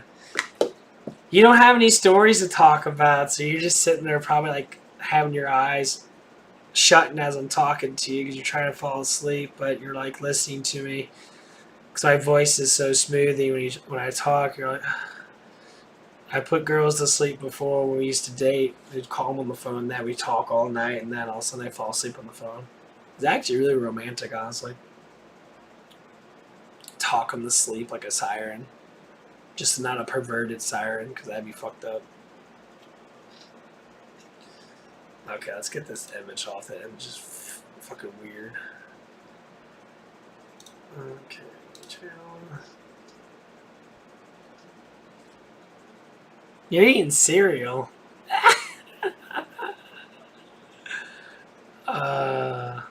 You're funny.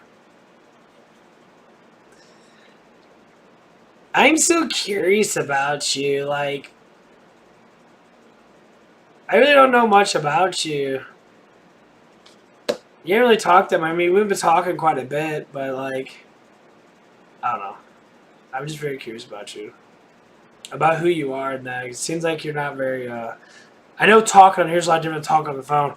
Honestly, I would ask for your number and that, but I wouldn't be too sure if that'd be anything that you would want to do that with, because I don't want to push it anything too much farther than just chat, as in getting to know you and that.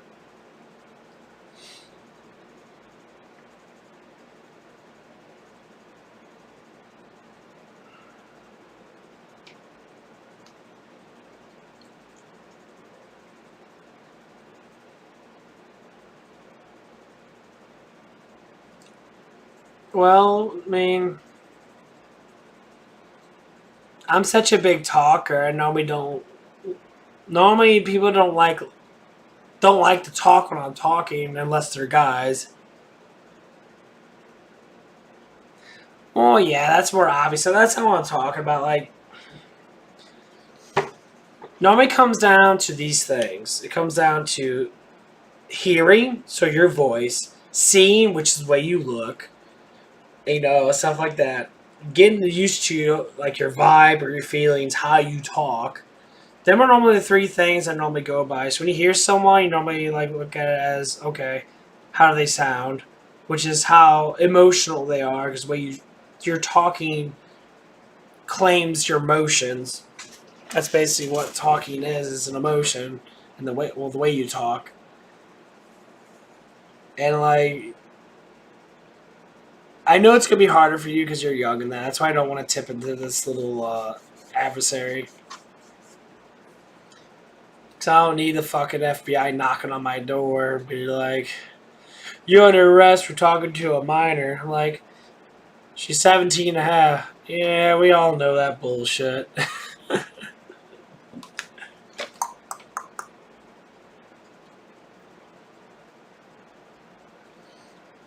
I don't need that shit.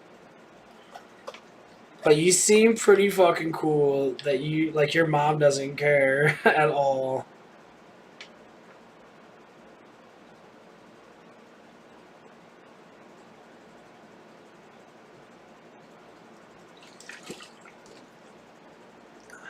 Yeah, I remember that.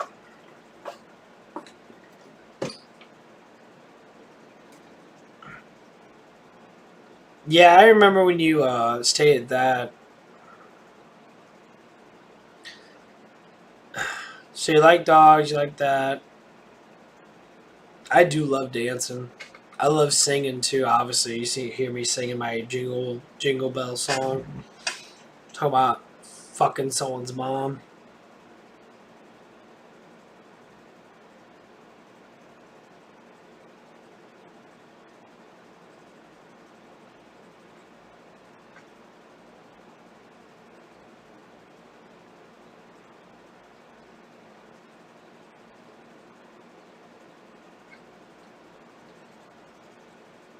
Well,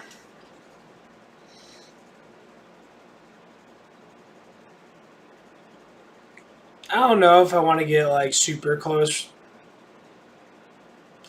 to audience. I mean, I'm thinking about the long haul.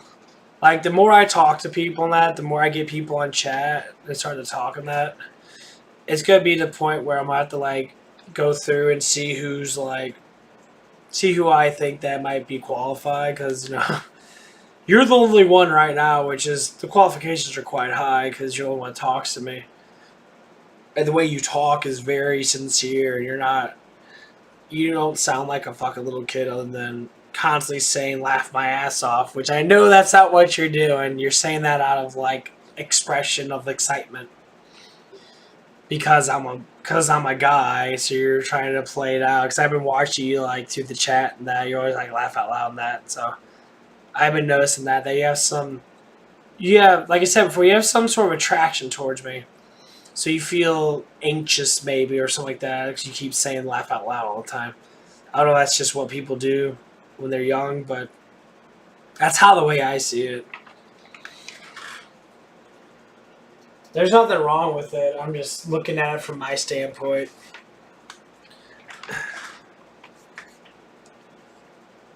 I mean, I guess I could get your name in that. Shit, you don't even know my fucking name. Oh, that's so funny. Yeah, that's right. You don't even know my name. Oh, that's fucking hilarious. That is really fucking fun.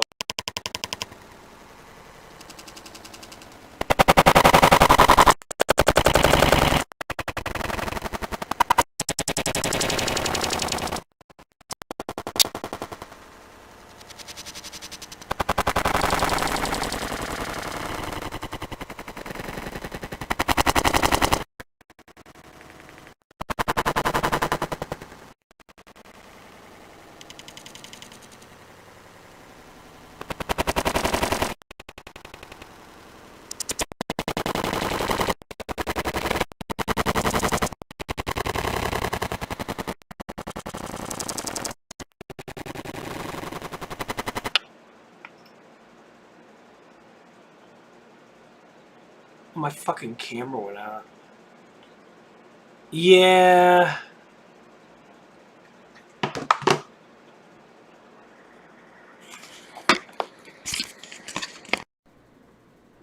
It's my camera.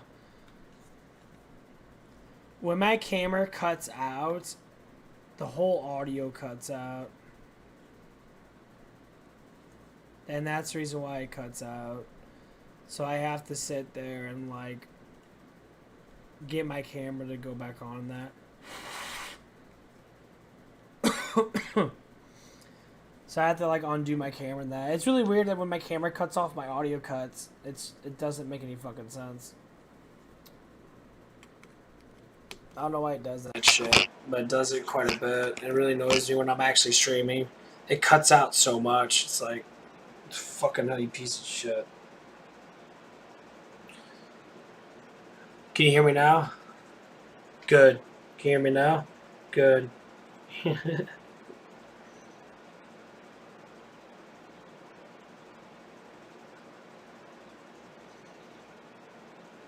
Okay. Yeah, my camera, it likes to cut off and on. Especially when it does it really bad. It's fucking annoying. It's all fucking 5G's out, looks like. Oh boy, I wonder what that fucking means. 5G's going out. I tried going my thing with 5G, it wouldn't let me. Says web page not available on my phone. Could be loading because of error bullshit. Yeah, okay. My tablet's working, but my phone ain't working. But yeah, my name's Cody. Nice to meet you. Might as well be on first name basis since you're the only one. And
you know what? Fuck you, then, piece of shit.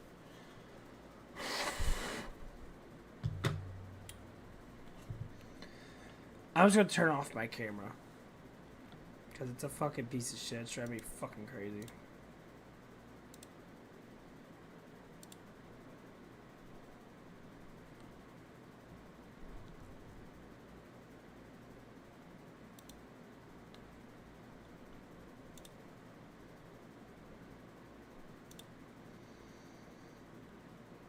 Yeah, I'm gonna turn my camera off all the way and see if it doesn't. See what happens. I don't think it's gonna turn on now. No, it's not gonna turn on. Okay. I have to cut it off through my thing so I could be able to say.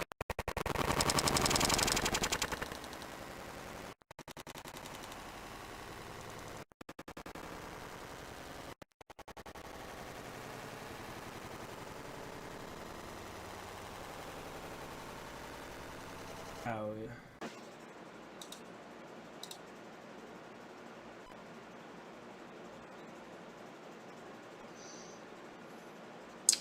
Anything different? I know you can see me still. I guess it must be my my pro mode. Cause it seems like it's not acting up anymore. Okay, let's see if this fucking shit works. Now I can just turn my camera off. I don't think you want to see my fugly ass face anyway, so.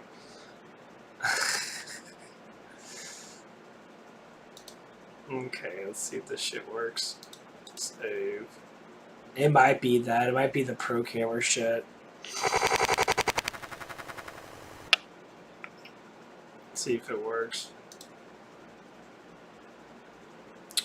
You're so mean.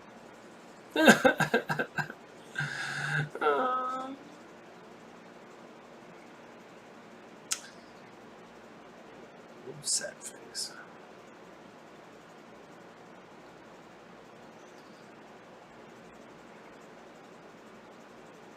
Yeah, this is the guy right here, Spartan player. That's the guy from Brazil.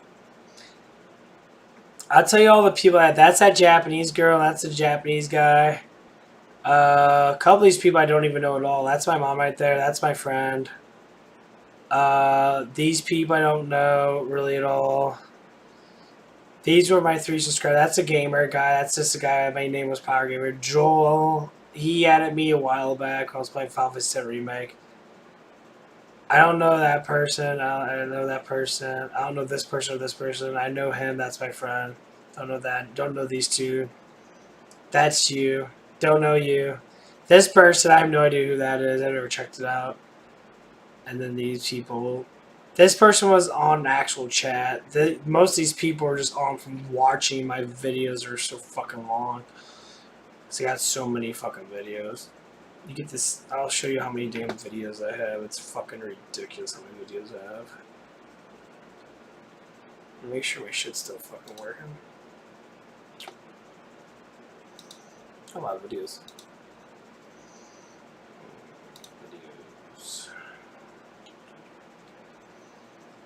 I'm gonna show them all. Does this show?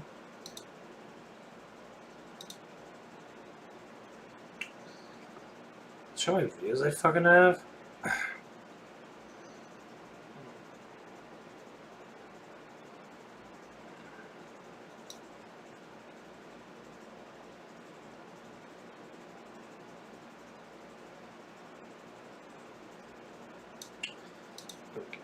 Actually. This is my cute puppy video. If you want to watch this a million times and like the shit out of it.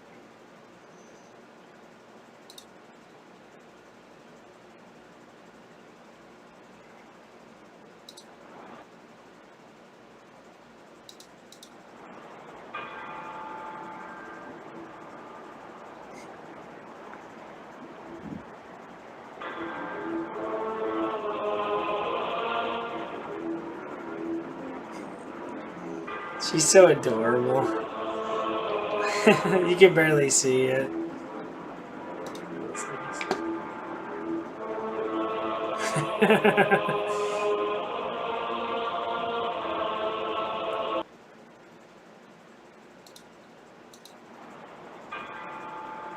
This is when she was a puppy.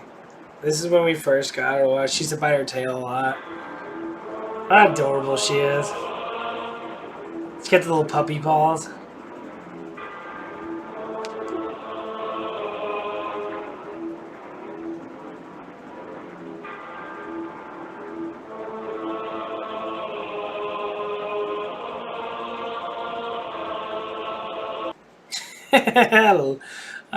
She's adorable. Let's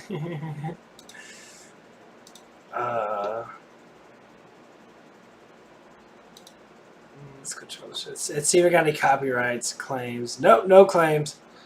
Yep, I got claims on these. All these are the old claims.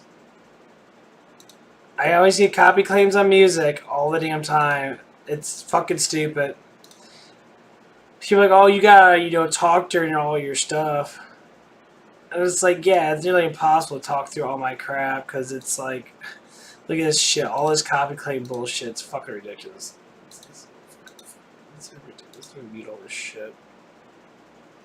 Yeah, she is adorable.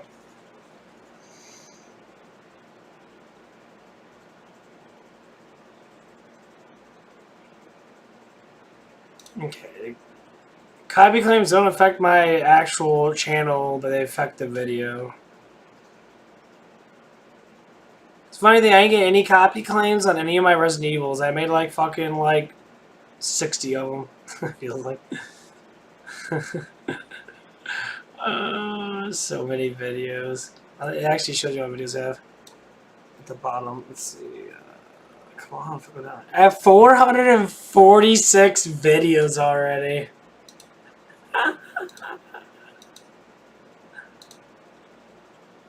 It goes by 50. I have so many videos, it's fucking hilarious. I just don't know how many fucking... I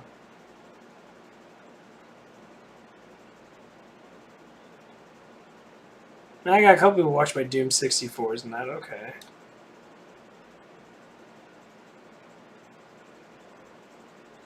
Oh my god, man, I have so many videos. Where's that one at? I gotta show you this one video. It's actually part of my main thing.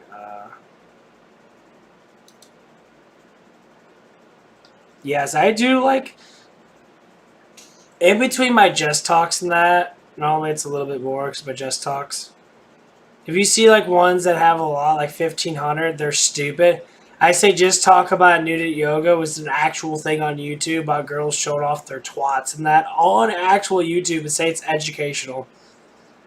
So I pull in some of my numbers with these stupid ass ones that people just click on for like 10 or 20 seconds. I need to start making lists and shit because I have so many. I haven't even changed all my stuff yet. I still have Power Gamer on some of my crap. This one is really funny. This is the one that I actually... For the demons. Oh, wait. For the demons ahead. It's time to wipe them out. Yeah, you gotta look at my face. You gotta look at my reaction. That is good.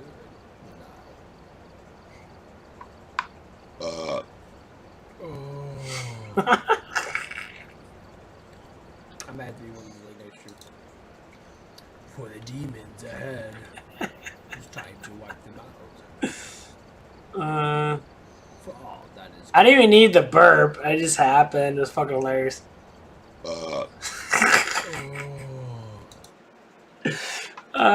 I was sitting there trying to be funny and that, talk about like destroying demons and that, and I had a belch really bad. I end up belching super loud, and every time I listen to it really loudly, it's fucking hilarious. I was listening to it on my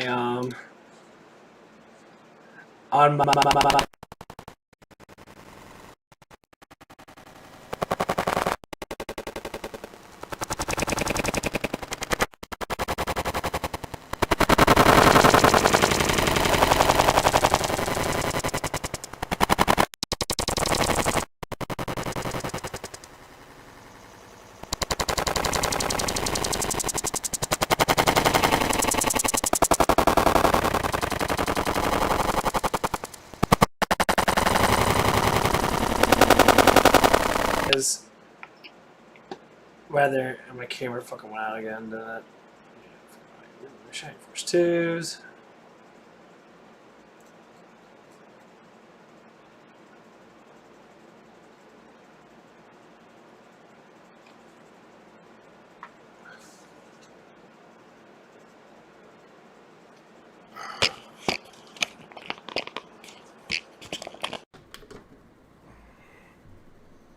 Yeah, I'm just gonna turn off my camera for right now. It needs to cool down, I guess, or something like that. Look up all my plasmophobias. Let's filter this shit out.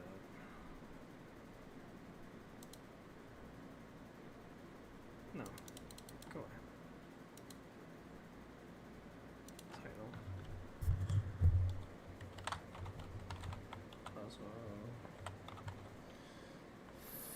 Phobia. Okay, these are my plasmophobias. I have 18 videos of plasmophobia. Okay. Some are getting a little bit of views in that.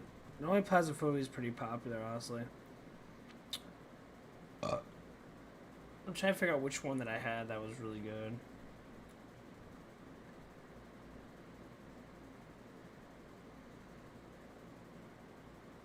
Where the fuck is it at? It's one of my other. Oh, sure, here it is.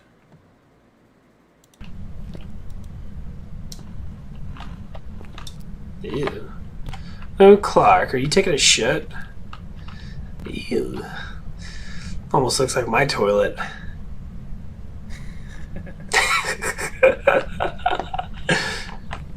Was that Roman Clark? Are you in here?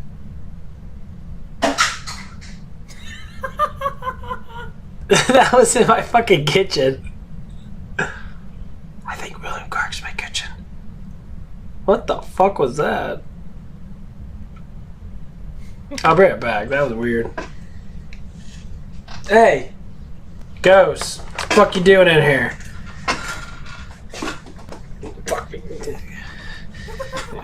Okay, bring it back. I think I have a ghost in my house. Hold on.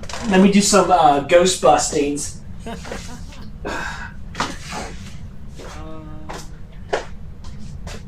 the fuck was that? What dropped? Oh.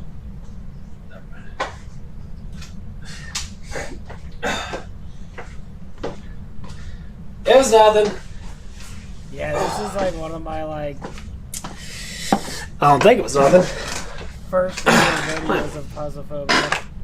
It was William trying to get me away from my computer. It was William Clark trying to get me away from my computer, by the way, so I could be scared and shit myself when he comes and attacks me out of the toilet. I do have a ghost in my house, though. I think almost anyone does.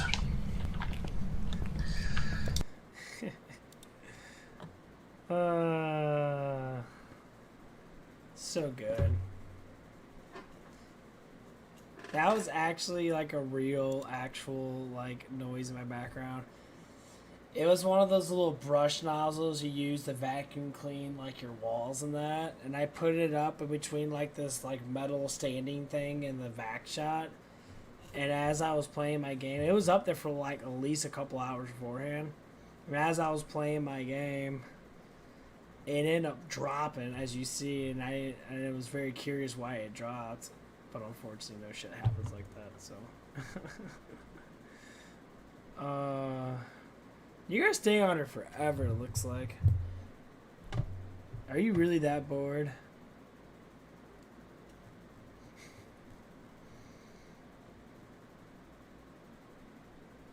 Oh, I need to take a piss. I'll be right back. I need to go pee. Oh, man. Oh, wow. That got 6 views on it. That's nice. People have been viewing the shit out of that. That's good. That's what I want.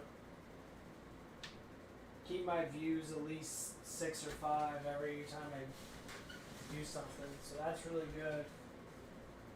Oh, shit.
What the fuck? What? What? What? What are you doing?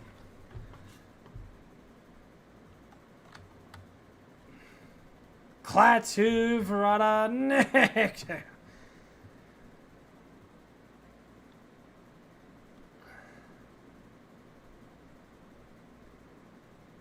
And I'm looking at my Final Fantasy review. Seems like a Final Fantasy review starting to get a little bit more traction.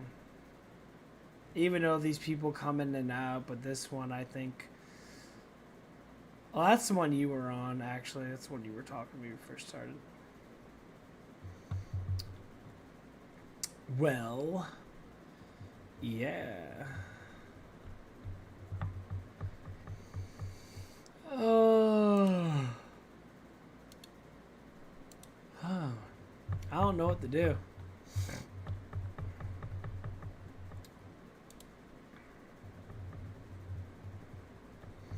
Didn't get any tips yet. I don't know. Can you tip me on this? I don't know if you can or not. I don't know if there's a tip button somewhere. I want to try it out because I got my tip thing activated and see if it actually works. I have no fucking idea. Settings. Yeah, I got my tip thing activated.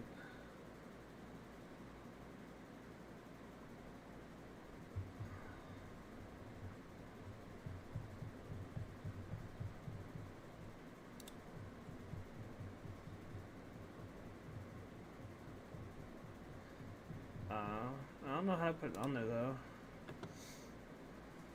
I activated my tip alert.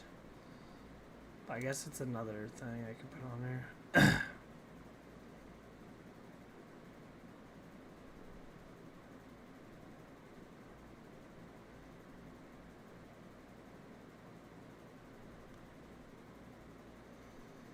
See, I'm not used to this fucking shit. Pressure bar. Where would it be at though? Tip label, tip goal, tip train.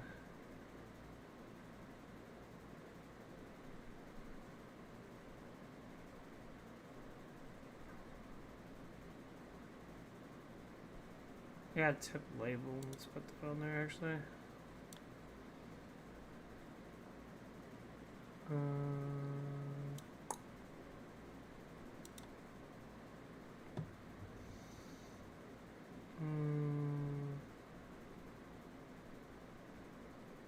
I do have a tip label right here.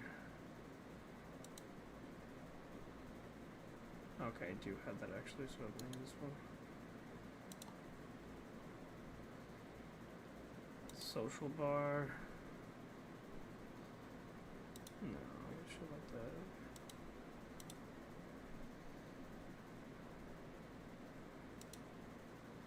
I guess I put I'll move this one. I can move it. Actually, I don't care about that top tip one. That top tip one I don't give a shit about. I got 2 recently tips.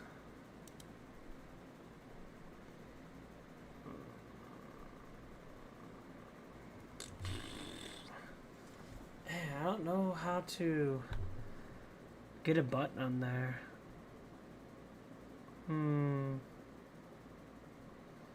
I don't need that one.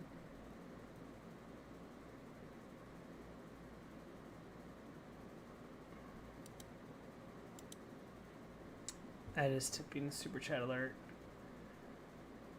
I don't need that one. So I can leave a lot of these on here. I can just flip them on and off, which is really nice.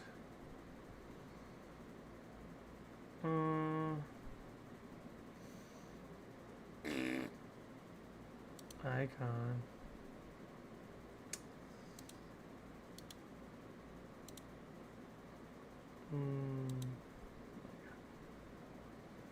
God damn it, fucking hell. It must not be on there then. It must be on something else that I don't know yet. Tools.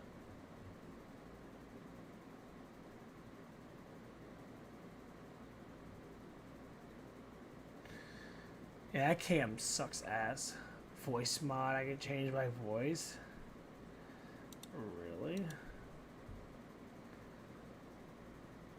The voice mod has real-time voice changing, custom sounds, and tons of games. Oh, let's change my voice around, see how that sounds.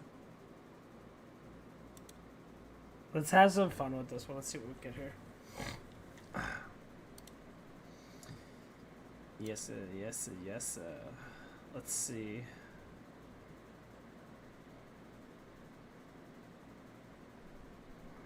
This would be very creative. So I don't have to actually do my actual voice. I just sound like whatever I want to sound like. Let's make it more fun. Okay, let's do it.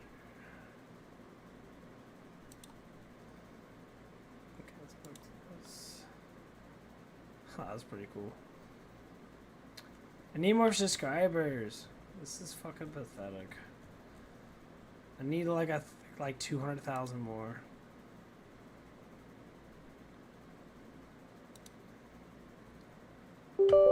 Let's see what this does. These are all the tools Gamecaster adds, which are pretty cool, so I can be able to sit here and like fuck around with shit.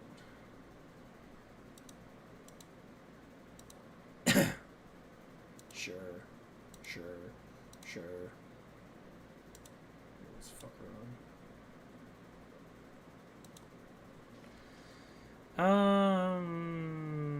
Yeah, I don't know how to do any of that stuff. I don't think it's actually on here. I don't know if it's an actual... I wouldn't know. Like, I'm looking at it.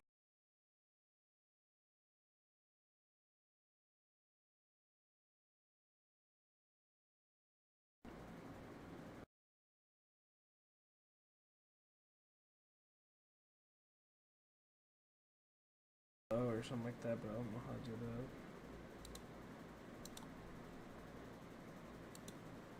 that. Finish. Yeah, there's a lot of shit I gotta learn.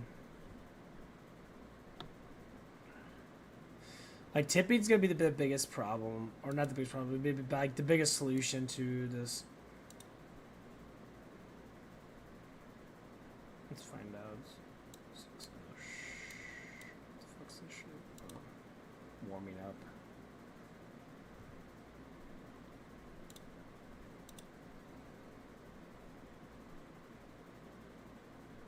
It's fucking stupid. Let's find out.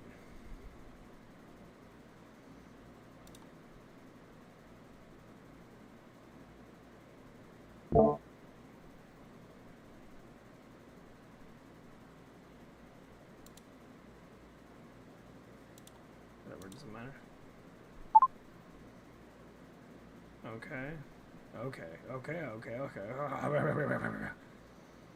Penis. Okay. Trap it like it's hot.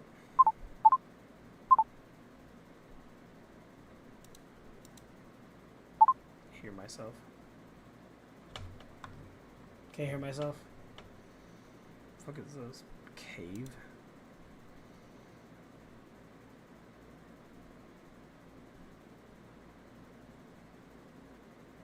Hello? Hello?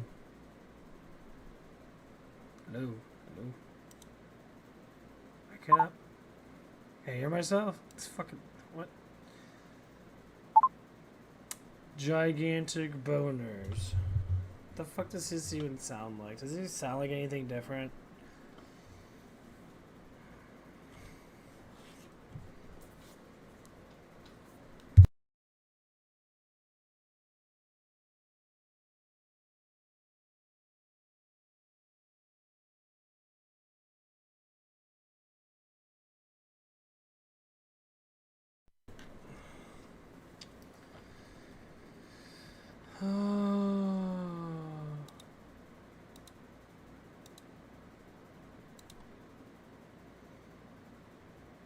Reduce background noise.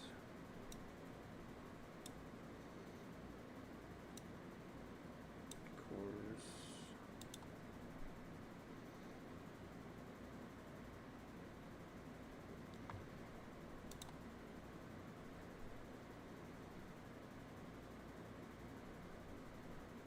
It only gives me 24 hours to try this shit out. What? Are you fucking serious? Let's go to soundboard.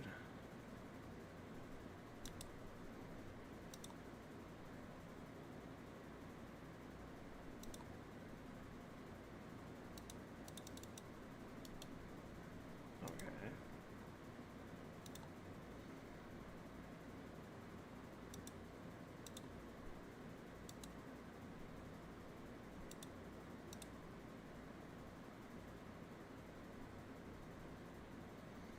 I can add actual key mines. What I put in there?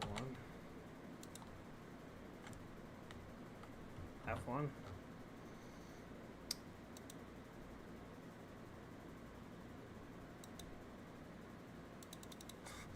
This thing's broken. What the fuck's even going on? I can't hear anything at all.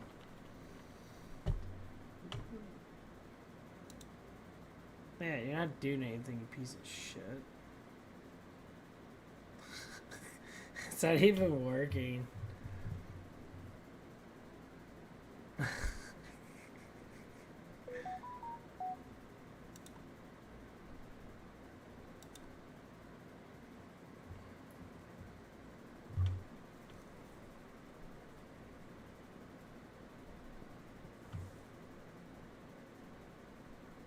I do my own damn voices. This is fucking stupid. I thought it actually worked really well. Get the fuck off my screen, asshole.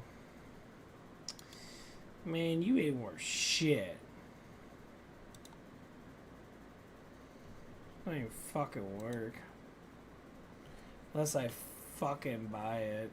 Obviously, I fucking buy it. Whatever. Fuck off. Look at that piece of shit at. Where you at?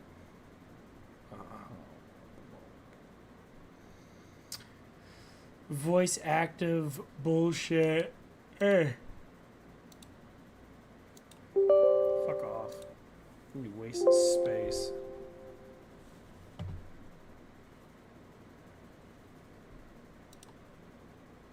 Yeah, get rid of that bitch. So do you want to get rid of it? Of course I want to get rid of it. It doesn't work. Look at that. Whee. Whoa. Good enough. Fuck off. Okay. Let's turn my camera back on. Because I'm sure you're wanting to see my smile. So just sitting there just looking at my fucking thing. Or whatever. Maybe I'm over exaggerating.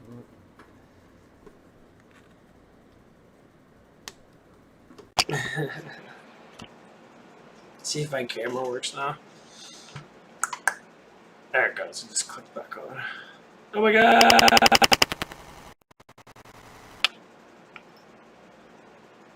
It works.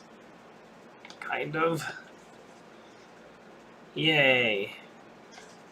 Hi. Hi, person. I don't know your name.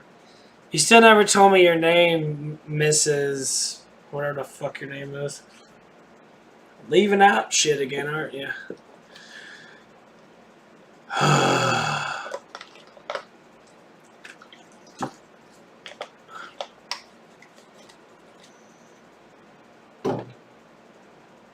Oh, man.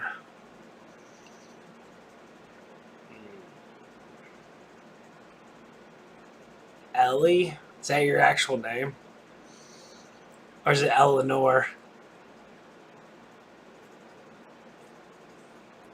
I like Ellie. Ellie's actually very, it sounds more pleasant. It's like, here's how you know a name's really good. And this is going to be really perverted, but I'm going to say it anyway because I don't give a shit. You're old enough to know better anyway. So when you're like banging someone, you say their name.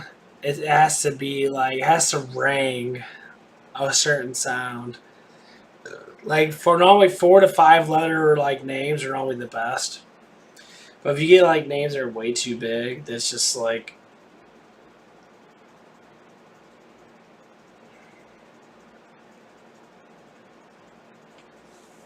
So it's Eleanor. No. Eleanor.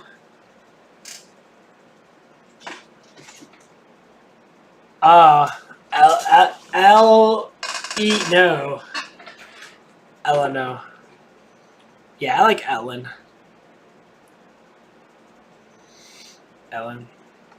Eleanor. Elernay.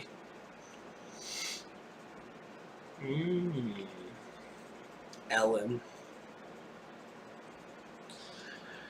Oh, Miss Ellen. Ellen. Oh, Ellen.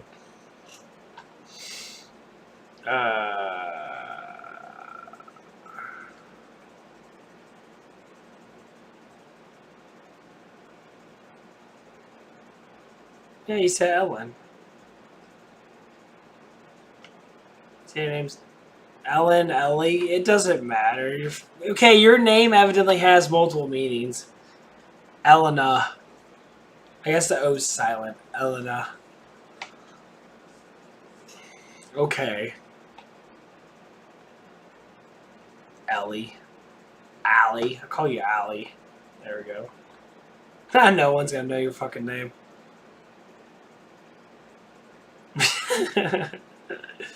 I dated a girl once that was Allie. It was online that's when Facebook first came out. She's very pretty. But she had a shitbag ex-boyfriend that she had a kid with, and he was an asshole. I mean, he was an asshole towards me. He got to talk to me saying that she's sucking my dick and all that shit, and I was like... I haven't talked to her in years. Shit, I would say probably like 11, 12 years. It was a really long time. I started doing it when I was in high school, or not high school, but after high school. There's so many memories of my past that I really don't give a shit about, but they're very useful to like learn how I was. And I'm so much more happier. All that sucks about being younger is like you have to go through wait 13 years, and once you hit like your 30 mark, and then all of a sudden you're gonna be so much different. At least for the most part. I mean, if you're different now because you're learning, because you met me, oh shit, girl, you learn everything right now. I mean, you may not experience it, but you'll at least know of it. That's the whole point of talking to older people. Obviously, at least they're cool like me. I'm a pretty radical dude, whatever the fuck you people like to say nowadays. Yeah, man, radical dude. Achoo. Come on. I'm getting smaller.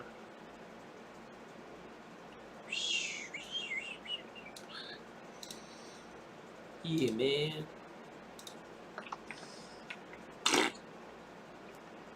I was thinking I was gonna hit 18 subscribers in this day, but I didn't hit 18.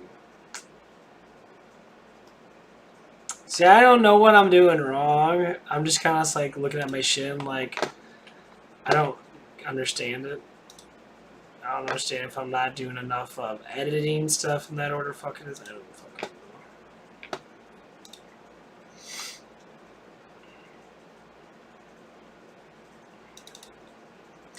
Yeah, this picture is what I got.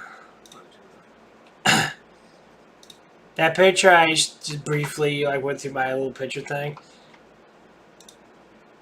No, this picture right here got me fucking almost copy striked, even though it doesn't actually show nipple in that. But check this fucking shit out. This is fucking ridiculous. I showed this before. Let's go ahead and look it up. You can look this shit up. It's fucking hilarious how these fucking cocksuckers can get away with it. Nude makeup, nude smoky eyes, nude lying, nude by nature. It's all this nude shit, nude. Yoga. This is fucking ridiculous.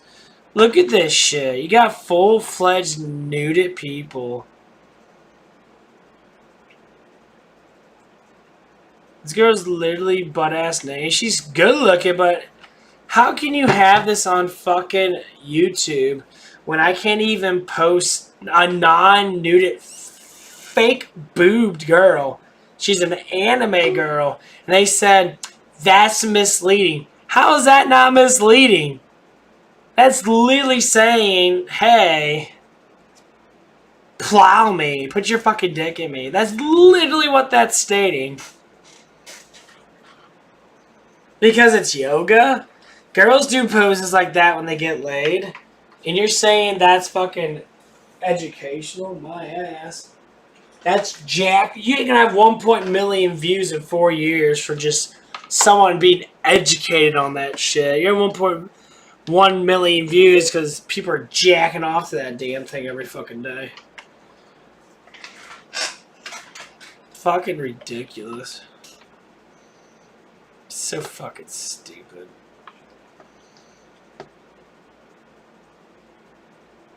All these fucking people, Matt. They're so fucking dumb. This shit pisses me off because I'm a pure unmeditated man, and these motherfuckers are not even close to being like I am. They're so far away because they have to sit here and be like, I gotta be fucking naked to sit there and show off my body and that, and like, so being naked makes you more pleasant. Nah. Some of these people literally get naked because they know they get jerk off views. You can tell when they're girls and that. When you look at it, like, obviously, like that. What the fuck? Look how ripped she is. Look at that back on her. What the fuck? That looks disgusting. That is not how a body should look like. I don't give a shit. That's not attractive looking at all.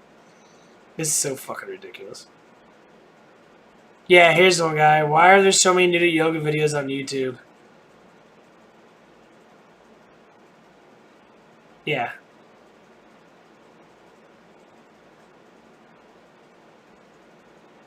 Yeah, that's exactly what he just said. It is fucking ridiculous. Yeah, that's not fucking productive. Yeah, let's show pretty much a raw ass, basically showing off her, potentially showing off her asshole and saying that you shouldn't be copy strike for that. Does that fucking bullshit? Look at this shit. It's fucking ridiculous.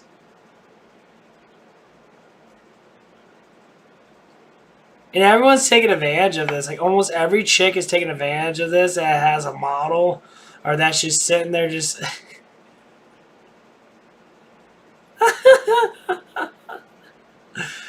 I complain about this compared to e-girls on Twitch, and they were saying e-girls are bad because they're misleading men.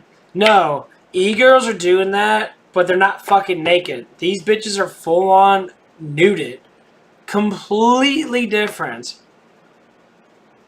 Completely different. And you're saying, what? So if guys want to lust themselves after a woman that's wearing a bra is bad compared to lusting after a woman that's full on fucking naked? There's a lot of people talk about this. Yeah.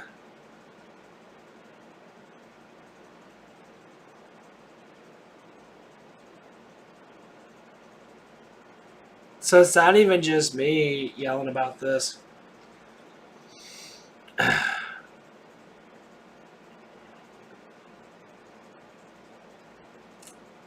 It is ridiculous. So fucking stupid. This is how YouTube is. These people are trying so fucking hard.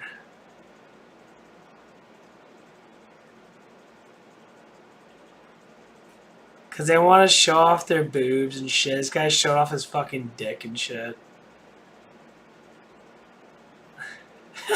This guy digging it. What the fuck is wrong with people? This is fucking pathetic.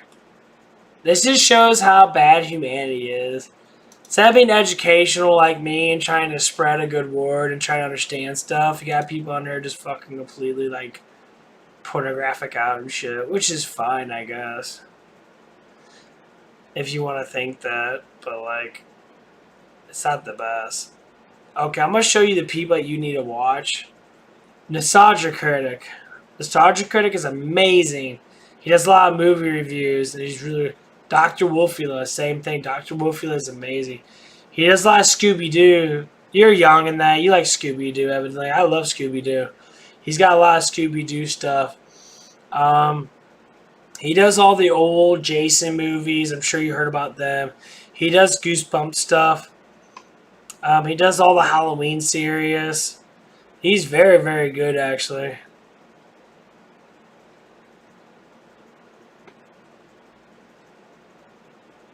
And like, there's just so many good people on there. So instead of watching like Hulu and shit.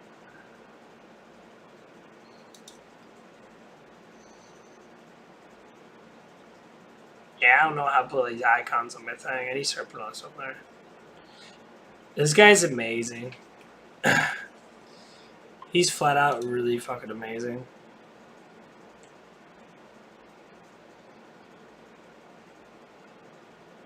Nostalgia Critic. Cinemassacre's amazing. Nostalgia Critic's amazing. All that fake news bullshit. Top news. Look at this shit. Chinese marks 100 years of the Communist Party, and they're bragging about it.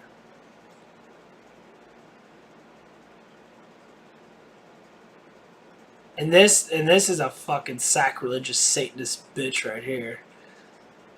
She is horrible.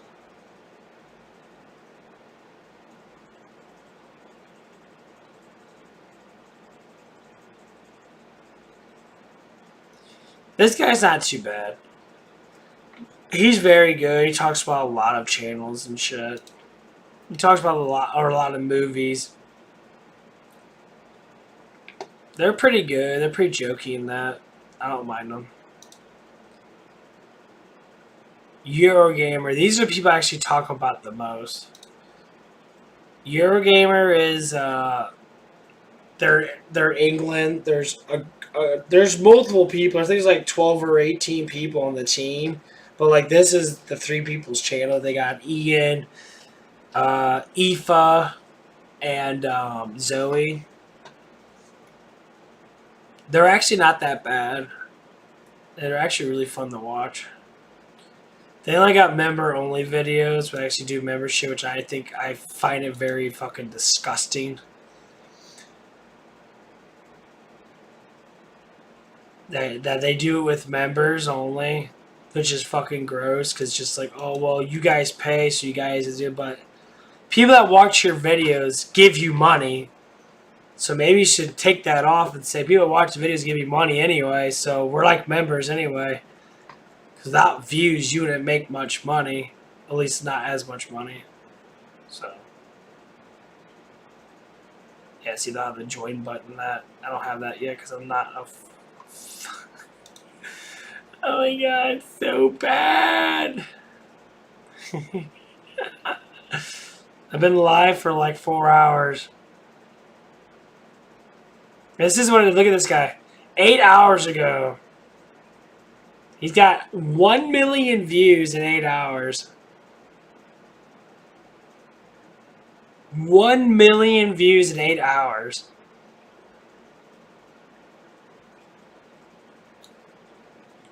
They estimate every 1,000 at minimum, you make about $3. Every 1,000 views is about $3, give or take. And of course, it's across your whole entire channel. Sometimes it might be a little less. So say every 1,000 views, you might make like $2. I think $3 is probably good enough. 1 million. You make from, and it gets lesser as you go up. So 1 million views might make you like, what, maybe like $500-600, give or take. Because it starts off at 1,000, makes you 3. Say 10,000 might make you 30. 100,000 might make you 300, and then 1 million, estimating that it probably drops considerably, evidently. might make you like maybe like $800-900, close to $1,000 just with one video.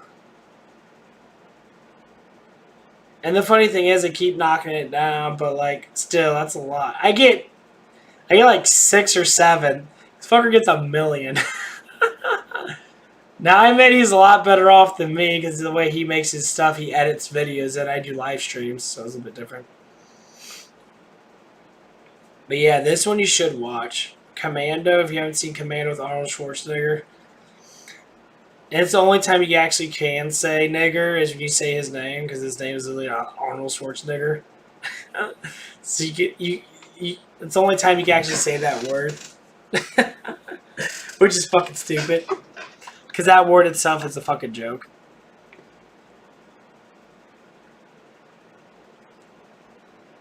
I hate when people get upset about that word, even though it doesn't mean anything else. So. Look at that bitch. 1 hour ago. Look how happy they are. Look how happy these liberal assholes are. They're like, oh my god, we're gonna indict Trump and all that blah blah blah blah blah blah blah blah blah. These are the Satanist fucking mobbers. MSNBC, CBC, or CNBC, CNN, they're all like super shithole fucking like, they're horrible. I don't even watch this shit. I like when they say this shit. They're so fucking upset because they're all about ready to get their fucking heads chopped off. Fuck those cocksuckers. How much I don't like to say I want someone to die, but these guys are fucking evil ass bastards.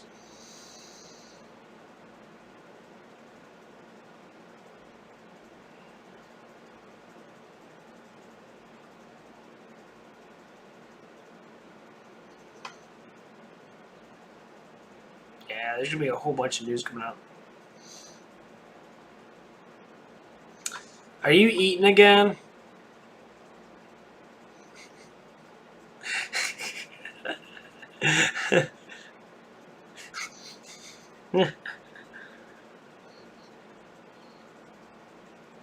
Well, anyway, I think about getting off. It's getting late. It's like 3 in the morning. I'll talk to you later than that.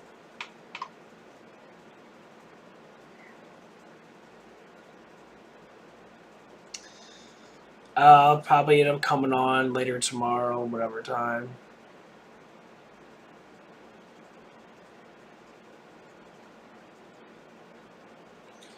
Okay, well, I'll see you later than that. You have a good one.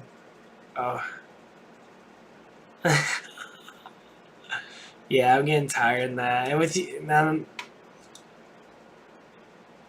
I mean, I want to conversate with you, but it's really hard for us to conversate because I can't talk to you legitimately. Texting's, I don't know, a little more difficult. Because you ain't talking. You're just sitting there probably dozing off, wondering why I'm still fucking talking to you.